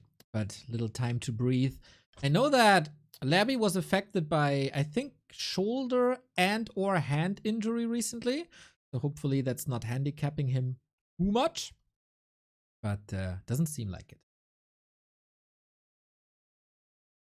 Labby now gonna have his map pick, and if I see it right, that should be Echo Isles. And that is a specialty map for a special hero. Why is that, Mr. Remo Demo? What is so special? Echo Isles is naturally defensive. You have an easy expansion, easy creep, easy Merc camp access, and easy level 3. That's always good for heroes who depend on the late game and are kind of shaky in the early game on more normal maps. MK, Warden, and Dreadlord. If you're safe with the map setup, with the Merc camp especially, which is a big help, then on maps like those, especially Echo Isles, Terranostan, and maybe Twisted, Dreadlord can be a consideration. Ooh, Labby is a big Dreadlord fan. He shows that versus Orc. He showed that in Mirror. And if that works in these matchups, then it surely works against Human as well. Also, Autumn Leaves. But there we haven't seen it. Maybe he held that for special loot map number 1. Infi should be aware of that, of course, as well. Surely possible that we see him with the Mountain King as well. Lots of things to change here. But one thing will never change, and that is that we are incredibly gracious about your Prime subs. If you have Amazon Prime and your Twitch account connected, you get 1 sub per month for free. I know there's a million channels out there where you could give it to, but you're watching right now. You're already here. It's just a click away. Save yourself the trouble of thinking about that. Who would it be best for? Just us. Give it to us. If you love Warcraft, do it like Neo does and show your love with money. That is, after all, what life is all about. Not love, but money. So, exactly. Thank you very much in advance. Exactly. If I see a Prime sub logo next to a person's name and it's not sub to the channel, dude, you know what I think of that person? I think it's not fit for bro. For good reason. I mean, what else are you supposed to think? You don't want to peek into my dark. One of these days, you're going to be on those true crime podcasts. I'm going to be on a milk carton, dude. Oh, it is 1-1. Sorry. Talking nonsense, not adjusting the scoreboard. There's got to be a more elegant solution for us to do the scores and stuff. Too much clicking. I take. Neuralink. Just get a chip implanted in your brain, Neo, and just think it. You want me 1-1, plug it in. You want me to die like the monkeys they tested it on? I mean, RNG, Neo. Sometimes it works, sometimes it doesn't. That's what makes life exciting. That's what makes Warcraft exciting. You got a point. The win or lose chance, you know? got a point. And I got a game. Yes, sir. Let's see if this is going to work out, or we have to restart. See it so bad after what Labby did to 1-2-0 for a long time. The Twisted Meadows game was brilliant. You know, we oftentimes say, oh, and here is the most beautiful sound in the world, a starting Warcraft game. This sound of a closing Warcraft game is the saddest sound. Sad. But it does mean that a new game is soon to begin, so there is beauty in sadness sometimes. As a little emo boy, I know that, of course. True. When's the next emo concert you're going to? Mr. Remo Demo, it's once again this time of the year where there's not much going on. Really? Is that because of festivals? Yeah, mostly. I don't know. It's a weird time. So, the bands that interest me are too expensive or play shit venues.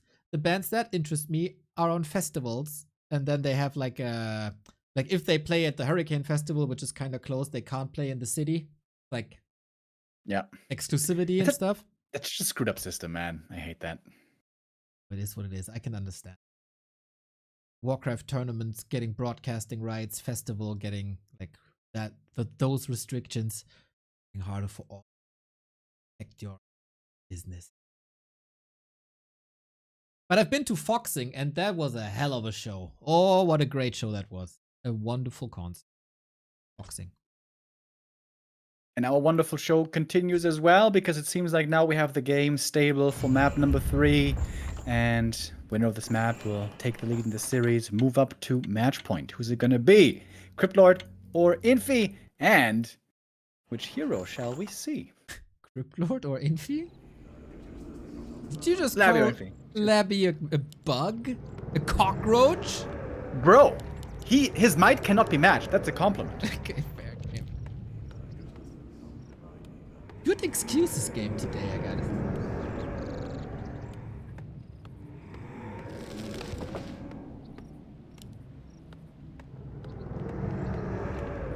Anticipation. That's what it sounds like. And how fast forwarding sounds like. What is it? Dreadlord! Let's go! We get our wish fulfilled, man. Labby is the undead Santa. And we've been nice boys. Remo Demo is so pleased. He's shocked. He's running around his house right now in joy. Is jubileeing. Probably also naked. It is a freaking Dreadlord. We love the Dreadlord. It's so stylish. It's so powerful after a while. It's so explosive. And it's also so rare. And that makes it just gorgeous. Archmage on the other side. No Mountain King. So Expo game. You can't play Dreadlord solo. That's been established. Labby has probably tried many times. But yeah, if there is an undead who loves to play Dreadlord, it is Labby. And he shows us time and time again that there is a place in the meta for it. The best Dreadlord player in the world, everybody, in full display. Let's go. And I wonder if Infi is gonna go for the expansion then as well. I mentioned earlier how I hate one base all-in play against Cryptlord, and I do, but I think against Dreadlord it's a lot better. Dreadlord has a big weakness phase, not just before level 3, but before level 5, and that's something you can heavily exploit if you go for rifle pushes, maybe even with proxy mortar teams, like Proxy Workshop, and Alchemist. Alchemist is amazing against Dreadlord, and I've seen many times that strategy be super successful against that hero. That's right. That can be fantastic. The rise of Alchemist against level 2 AoE spells has been quite phenomenal in the past couple of weeks, whether that's a Warden or an MK. We've actually seen it yesterday as well. That was fascinating.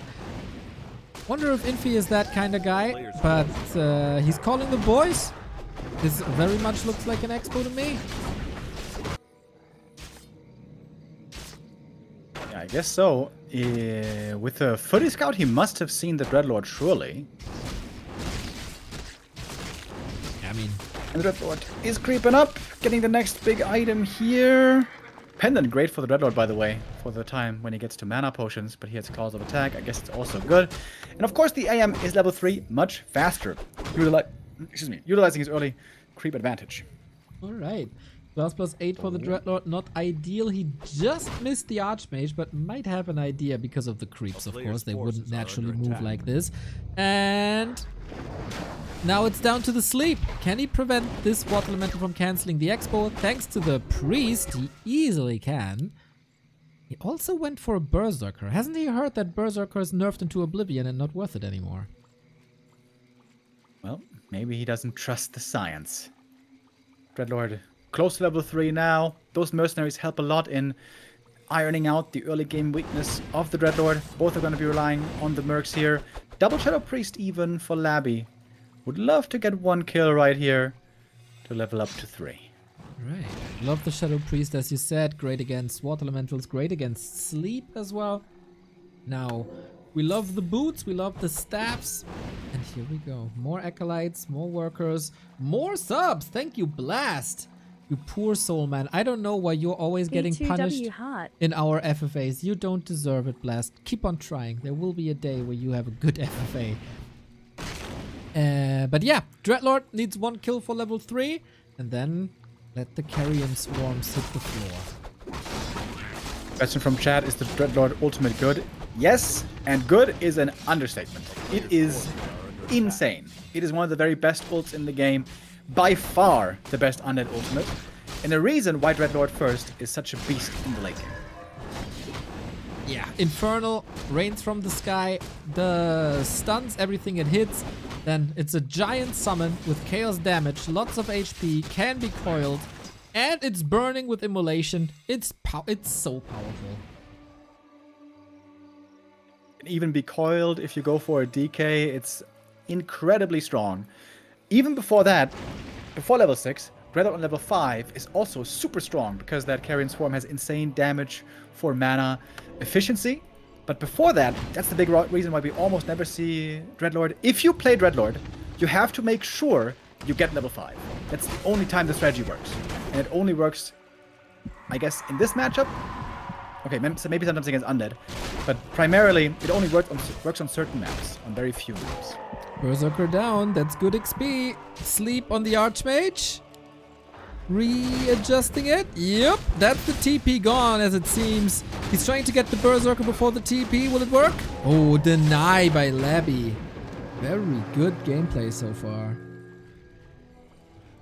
I guess one of the buffs recently that hasn't really seen much impact is Dreadlord level 3 was buffed a little bit on one of the previous patches, where the level 2 Carrion Swarm damage was increased by a small amount. That doesn't mean that Dreadlord level 3 is really strong, but it does help him on the way a little bit to level 5. Labby feels it, dude. If one person in the world feels this Dreadlord change in his bones, it's LabyRinth.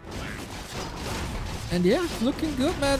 Infi's units are all super hurt. He doesn't have a shop yet. He can't go for the regen yet. Poison is just adding insult to injury. And imagine a Carrion Swarm now. The dream.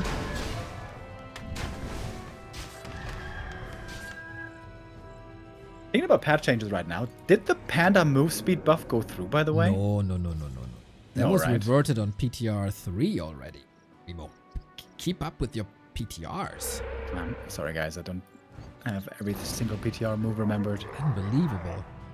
Yeah, I don't have much trust in this new Panda, I gotta say, but we'll see. I mean, the range is fine now, I guess. I think there's a place. Let's see. I mean, it's still a lot smaller though than the old one. Yeah, it's alright. I Infi mean, is going you rarely hit rifle, by the way. full range anyway because of max damage. Don't know about that. Oh, big mana potion. I know that that's wonderful for the Dreadlord. No discussion in that regard. It seems to me like Infi is going for a mid-game timing. He's going heavy on rifles. He might be trying to either win the game here soon or at least inflict serious damage.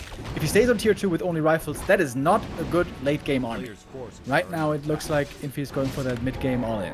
He did add the Alchemist as we suggested, and yeah, that will be great against Carrion Swarm. Unfortunately for him, there will be a lot of Carrion Swarms. Not only did he find the greater mana potion, he also has access to the smaller mana potions. Knowing Labby, he probably sets up a shop at the bottom at some point as well to have access to more shops and always. But yeah, this Infi push must hit really hard. I would love to see a shop as well at the expo, but right now we only see slaughterhouses coming up, 2 of them. And Infi is still taking some time before committing to the big attack. In theory, he has enough resources to go tier 3 as well, but he doesn't even have a Sanctum to go for something like Inner Fire. This is just rifles and mercs. There is a serious timer, and it's not a long one on this strategy. And with the piercing damage nerf, I wonder, is it just going straight into Abominations? Yeah, I think so. Yeah, I think you're right. Dude, actually, Aura would be so sick here. Vamp Aura. But no time to get to the shop, perhaps. Ghoul upgrades already coming. Carry over to A-bombs, of course, as well. Frenzy is going to be really important. Dude, if Infi could take out the crypt, that would be huge. Okay. But I guess we got double crypt. Sleep on the Oh, Archmage. Archmage! What are you doing up there? What? He's getting Oh my God. surrounded, and it's No not way. that good here. No TP, no staff, no chance. Wrecked by Carrion Swarm. Dreadlord has some issues himself, but there will be coils, of course, to heal him up again. Alchemist is good with Acid Bomb, of course, but it's nothing compared to what the Undead is throwing against him. So many ghouls, statues in there as well, and no Archmage. He got him back from the tavern at least. Tier 3 finish. That was really expensive for Infi. That really slowed down the momentum. Frenzy is coming up. A-bomb production should be starting. The double slaughterhouse, in fact, so far has not done anything. Lich coming up third. I feel like Lich isn't even necessary here, to be honest, but Labby is going to do what Labby does. He's close to level 5 Dreadlord regardless. Archmage, by the way, has 56 attack due to 4 claws, which is ridiculous. Against ghouls, that might be a help. Can the towers come up to drain the mana? That is essential. Infi's army is big. Lich is cancelled. I almost want to say perhaps it's a blessing in disguise. The push is still seriously enforced though, but we need the A-bombs. 2 slaughterhouses made and no A-bombs. That's really weird. That's right. He went for statues first to get the regen in the bag. Now production stands still at 51 food, which is not ideal. Infi now with the workshop, adding some mortars. And rifles coming from the main with 2 attack upgrades as well. Second crypt falling. Oh, Labby going for the counterattack. I would love to see a Tomos retraining here. Is it the shop? I guess heal scroll is more important. Gonna pick that one up. And the expansion is gonna be easy for him to destroy. He's got the normal damage. Oh, that's gonna put Infi in a weird spot. Does he TP home here to save the expo? But that means Labby would just TP out. I guess so. Close to level 5 on the Dreadlord as well. With that kill. Still, oh, there we go. As the tower gives him level 5. Yeah, ghouls. Little wrecking balls when it comes to human bases. Rifles take more time, but he gets the tier 3. And with that also, no more mana potions for this Dreadlord. I didn't realize there was no TP indeed, so really smart move by Labby right here. He's got the TP still. I think he should just keep going into the main base. Like, just keep wrecking the economy. Okay. He has basically a functioning base as all the units were rebuilt at the bottom anyway. Now he techs to get access to mana potions again. Are we getting another base race? We've seen so many amazing base races recently. Get to level 5, by the way. There's no arcane in the main base. Ooh, that's gonna be a juicy massacre against the workforce. Infi's in a real tough spot now, but he has the bigger army, way bigger. 20 supply ahead. But is that enough to deal with a level 5 Dreadlord?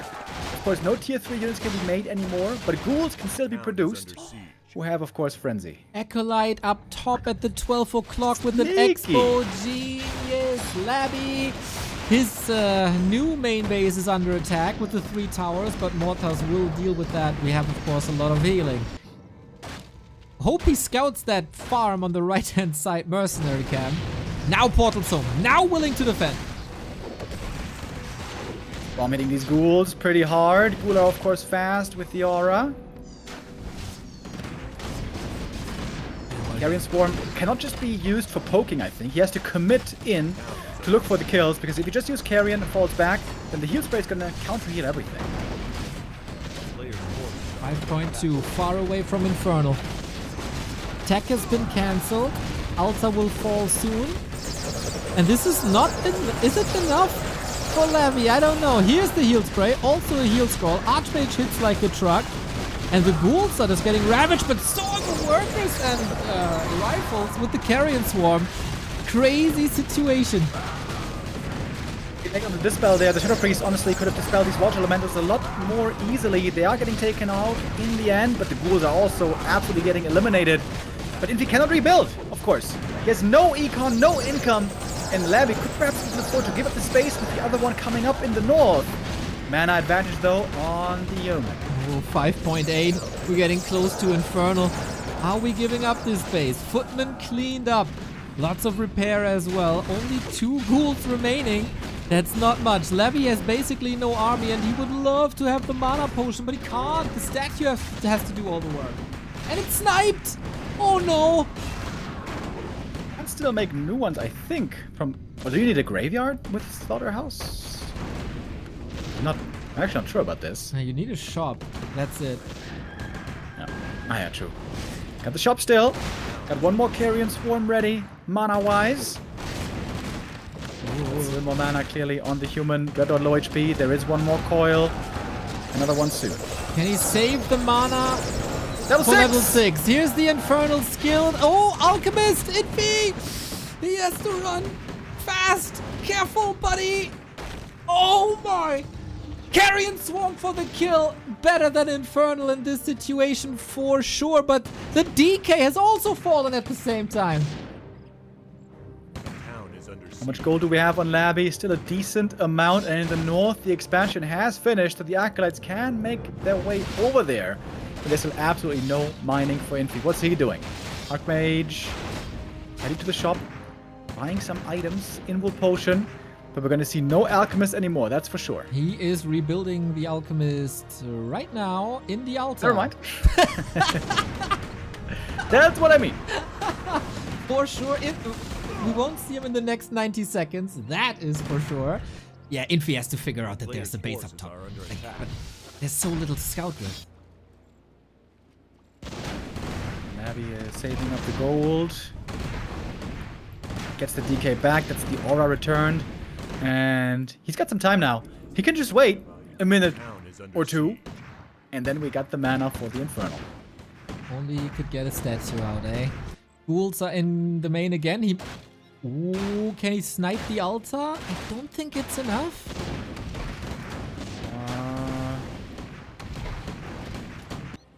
Let's see. Close. 50 seconds is a lot of time. Players' forces are under attack. If he has been revealed for a while. Town is under siege. And yeah, that's a kill. It also goes down. Yeah. No chance, Alc man. returning. Oh, here's the Carrion. What? Didn't wait for the Infernal, bro. What? Disqualify. Disqualify right now. Well, there's no extra money for ultimate usages like in M Cup. So no incentive. But yeah, these ghouls, man, life-saving. The Expo up top, game-saving. What can Infi do? What can he possibly do? Yeah, the Expo in the north really was a genius move. There's no clue, right? But also that Archmage loss, right? At the start of the push. If that Archmage doesn't die, doesn't he take out the main like instantly? Uh-huh. I would agree. 20,000 damage on the Dreadlord, by the way. Not bad. A town is under And I siege. remember, there was something I had Infi to tell with you. a handful of rifles. They're all real hurt. There's no priests here to heal. Thank you, Ek McGraw, for the sub. I see you. I see you. Such a lovely soul. Yeah, he's not close to Mass Tally. He scouts the north now. The gyro gave it away. Dude, if he kills the Dreadlord though. Wait, Or he just taps out. How about Town that? is under siege. Infi. GG? Okay. I hope this wasn't a disconnect. It wasn't, right? Bro, that would be sick. Let me check. Low, Iffy, Echo Owls. Nope, leave lost means there was purpose. He Okay. scouted the north All right. and he tapped out. The video assistant referee has confirmed that this was a willingly tap out. 2-1 for Labby with the freaking Dreadlord, man. Hell yeah, really cool. Always fun to see the Dreadlord. Infi, I hadn't seen this push strat against Dreadlord. I was familiar about the one base push strat, but here Infi playing a two base push strat. I think that makes a lot of sense. Dreadlord just gets so insane on level 5 and 6, trying to finish the game earlier, I think is absolutely not the wrong call. But that AM. Why was the AM like 1,000 range away from the rest of the army? That was so unnecessary. And then, of course, Labby with the brilliant punish. He saw the opportunity really, really fast when he saw that there's no TP. He had the vision already of that broken town hall. And that didn't take much time, did it? Ooh, sweet. Sweet series. I hope that Infi can bounce back and we get game 5. Then gloves are off. Infi's map choice now, so it's not that unlikely that he strikes back here. But both operating on a good level. Real joy to see the games unfold. It's a good day to be a Warcraft fan. Absolutely. Infi's map choice now is Hammerfall. This is a map pretty small, no mercs, no easy secure expo plus level 3, so this is definitely not a Dreadlord map. Could be a consideration perhaps for Lich, but things are looking so good for the Cryptid right now, especially with Water Elementals doing less damage these days to Beetles, Skellies, and Ghouls. Seems like this is the best time the Cryptid has had for a while. Right on, right on. I need a little restart because the overlay wasn't ready. Might be running out of power. Unlike us, who of course would never run out of power. And a lot of people ask, Neo, Remo, how can you always be so energized? How can you do these long casts? Easy answer, boys. Rogue energy. We can get that with a 20% discount with the coupon code B2W. Many different flavors. 3 different formulas for energy hydration, especially great in the summer for your electrolytes, and chill for the cozy evening hours. RogueEnergy.com ! Rogue, and now match points Labby. I'm gonna find out in a moment what hero we're gonna be seeing here. Hammerfall. I wonder why Infi picked this map. For a while, lots of humans were playing Golem Pull Creep, level 2, Fast Expo, which I'm not a big fan of because guess what? It doesn't give you a reliable level 3. As I mentioned before, normally with human, your big strength is you can get level 3 super easily with Militia Creep and faster by far than anybody else. So I hope that Infi is gonna try to look towards that strength once more here. I look at the scoreboard here up top, and I just see Infi human, and for a second I thought back to the time where he played anything but human and tortured us all, and I was just thankful for a second that he gave up on his stubbornness in that regard, and we are blessed with Infi human plays once again, and the wonderful footman harasses, and the gorgeous archmage plays, and this is exactly what we're getting here now. With his back against the ropes now, Infi needs a bit of a reversal. Let's see if Labby is giving him an opportunity. So Infi's going for the standard classic creep. The first seafood into green, and then the next militia call towards the natural should be level 3. And that is way faster than the Cryptid can get it. He reaches level 2, Wand of Illusion. Taking some damage on the ghouls, but seems to be doing fine so far. Oh, but Infi's actually not going to the natural, but the more difficult Rock Golem. And a beautiful Beetle Scout here might be messing up the pull. Oh, indeed. And that opens up the door to a Cryptid Harass. Now Infi must be wondering if this was the right creep camp to go for.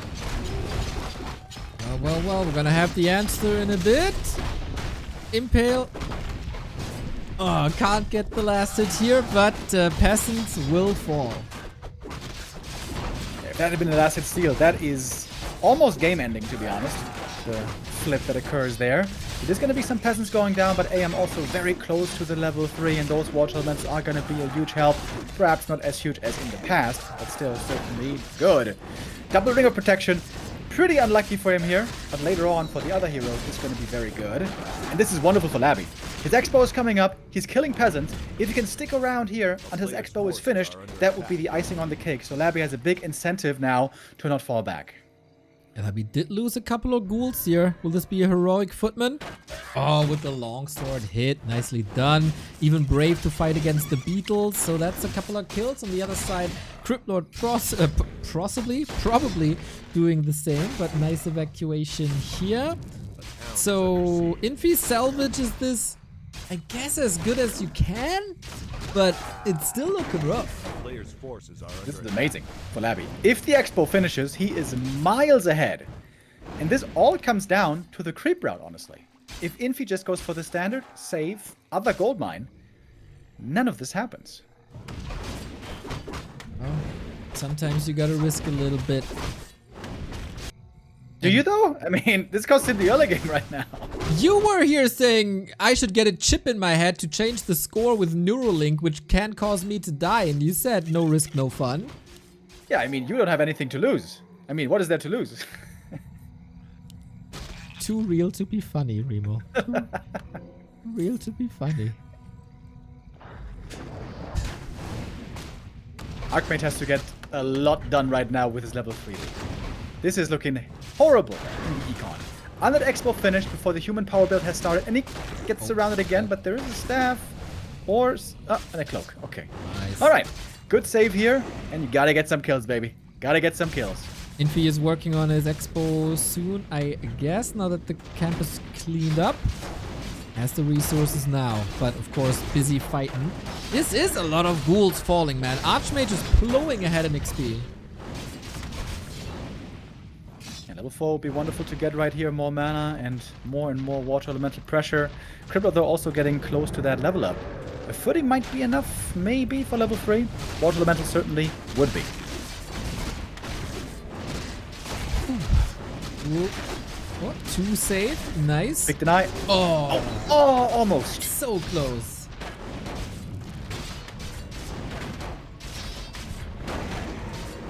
Is that enough damage for Infi to recover? He gets level 4 here. He could stick around even longer. One more Skelly. Are under attack. Ghouls on the left-hand side, Expo. Already close to getting 1 kill. Brilliantly done by Labby. Might pay the price here with the Archmage stepping back, but that's of course pressure off of the Undead Expo. Yeah, and the tech has already begun for Labby. This is a sensational position. Look at the main base Infi lumber economy. It's 1. We have 1 peasant on lumber right The now. old peasant thinks he's a patch 2.02 Wisp. Yeah, this is really bad. Infi is stretched so thin with his economy. He's looking good on the AM and the footies. He has to double down on that strength right now. He has to keep fighting and keep trading favorably. He did that before, and he found some nice comebacks. But yeah, let's not pretend it's not looking grim for Kingfi. He needs a lot of workers. Thankfully, he can produce from 2 town halls now. But then, of course, he will fall behind in tech, which is halfway done for Labby already. It might be time for the return of the 1000 tower Infi. Smart move by Labby, by the way. He knows the footy danger is real, so he really prioritized being at the shop right away at daytime, and he got the heal scroll. If Infi had that heal scroll, this would be very scary right now. With heal scroll on the under side, Labby might be set up well for the defense now. Also ready with the dust against the potential next shadow melt. So really well equipped, nicely adjusting to whatever hurt him before. And yeah, Infi, this is what he has to do. This is a bit sacrificial, especially on footmen, but gold shall not be an issue for the longest time. And he's so far ahead in levels that sacrificing a couple of footmen doesn't make a difference. I like what he's doing here. It's full now. I'm using a spell. What's going on? This could be a bit easier of a defense if you had spent a bit more mana. It's not a crime to use an impale, believe it or not. Especially if you have a lot of mana. But seems like also without it, it is working. This was a decent attack though by Infi. Took out some ghouls, took out some acolytes, mining time reduced. And Infi is ahead in supply, but far behind in the tech. DK is coming. Yeah, he is half a tech behind. Tier 3 for Labby has started already. With a setup like this, if you're an undead, you gotta go for destroyers, no? Yeah, probably. Would certainly expect those. Infi's getting set up for the late game macro as well. Picks up a shredder here. Man, this is gonna be a fast level 5 AM indeed. The player's forces are under attack. He's almost there. One more. Oh no. So close. One ghoul will be enough. Crypt Lord picked up the Wand of Negation already. How much damage is that again? Is it 200? 200. Can't even dispel a level 3 water elemental. Thatch. I always forget the gold cost.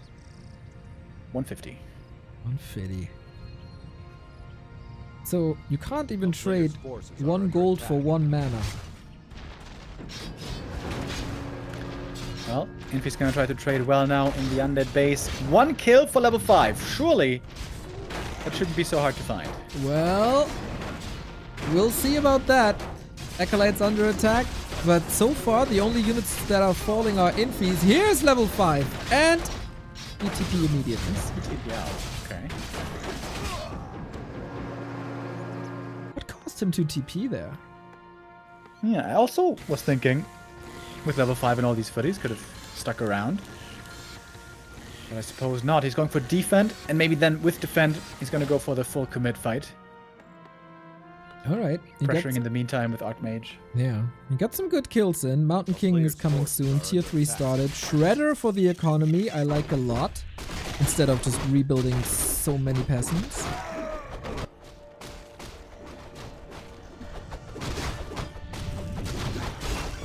Next little camp, also important for that consumable. There's the one negation. Gets rid of exactly one water elemental. But we got more. Plenty more with this mana battery. Archmage. Ooh, that's the first grande impale of the game. Picking off some fiends here early would be wonderful for Infi, but it doesn't have a dust. Early Burrow, I like that. Can go to the lab and reveal, but it cost him. Still going for it, should be, but it's very chaotic. Clicking on that DK. feed isn't too easy. DK nuked. Rip. That's a big kill. MK can look for more. Not chasing after the fiend, looking to take out the beetles here apparently. Infi is clawing his way back into this series quite well. Into this map, I should say. The Iceman not melting under the heat. Labby still saving that feed, man. Burrow paid itself twice already. Footman recovering. Archmage took a lot of hits. Good timing to retreat. Fascinating that this fiend is alive. But of course, good for Labby. We get the workshops once again. This time, different though. It's not straight into Knights Gyros. It's Knights Gyros and Griffins. Hell yeah. Mr. Winner Classic. Let's go.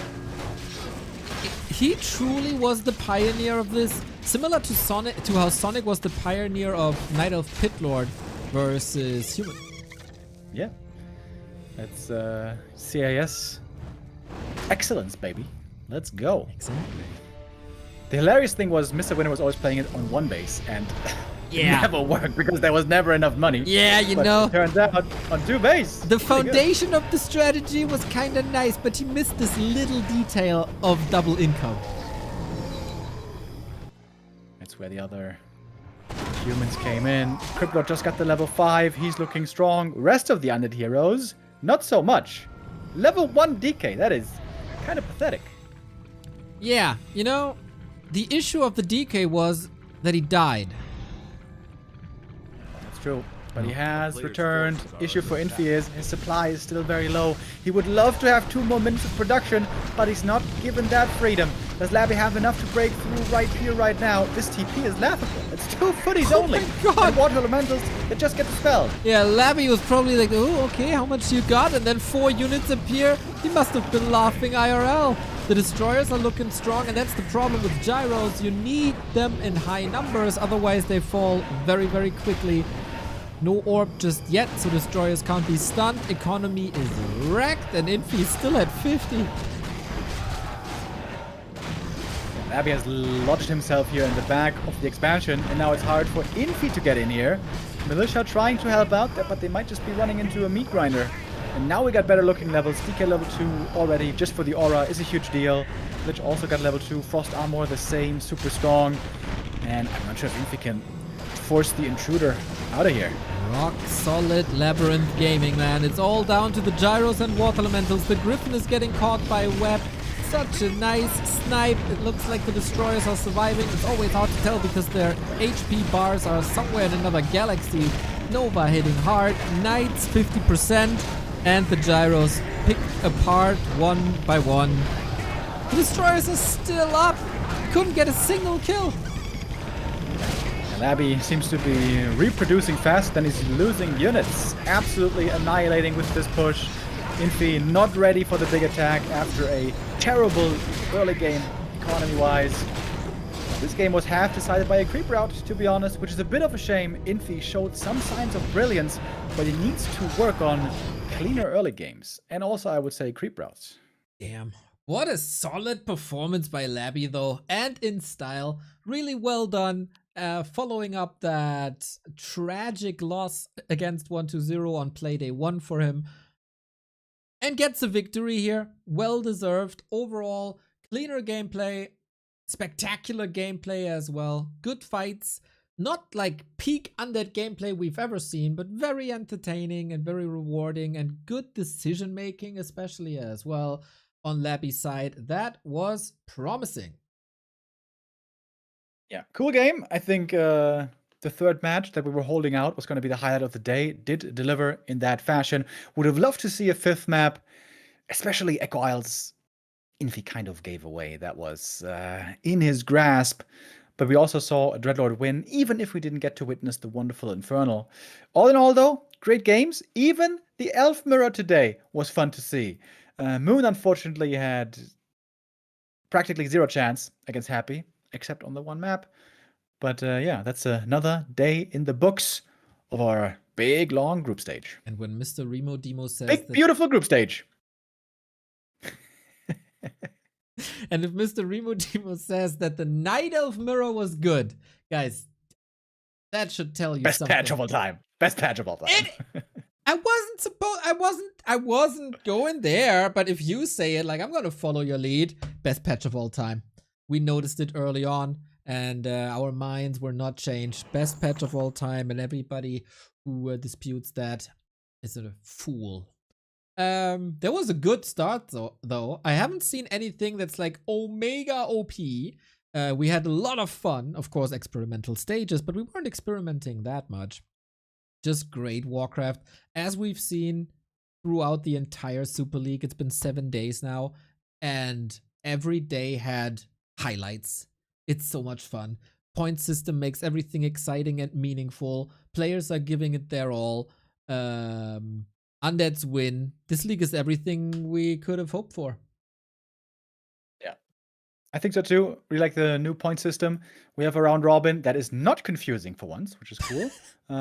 Been very, very much enjoying this group stage so far.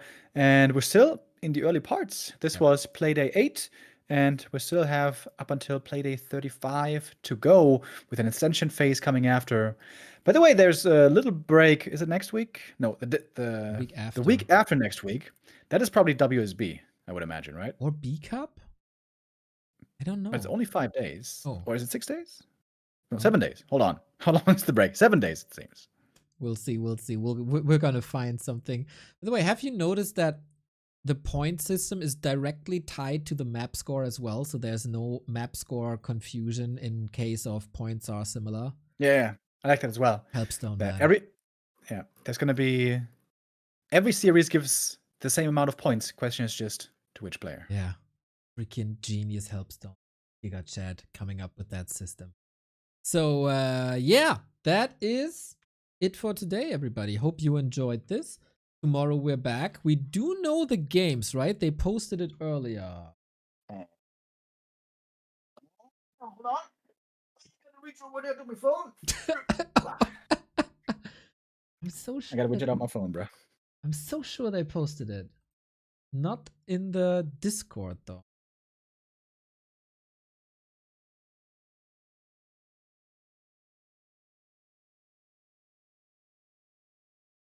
It's not in the group yet. It's not in the group yet. Do we know tomorrow? Oh, Mr. Remo Demo with the faster fingers.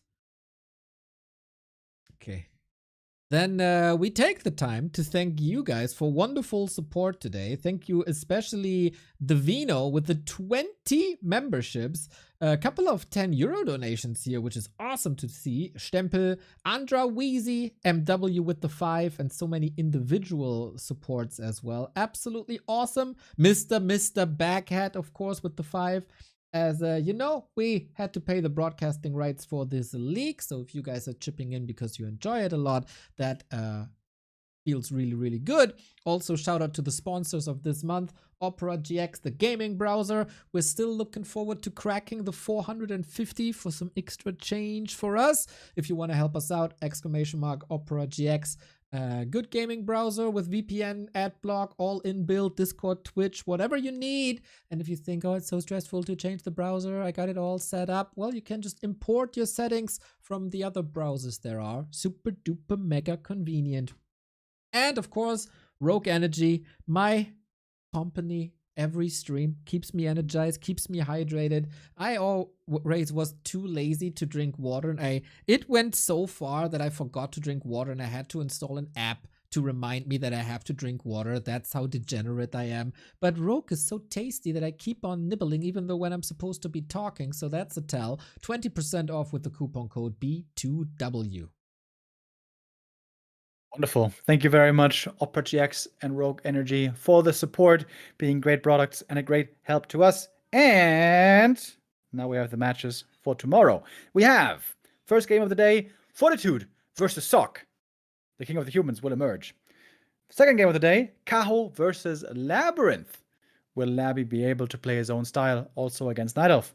And match C, Focus versus LawLiet. The friends meet again in their storied rivalry. And of course, all of that on the new patch. Everything's exciting. Everything is awesome.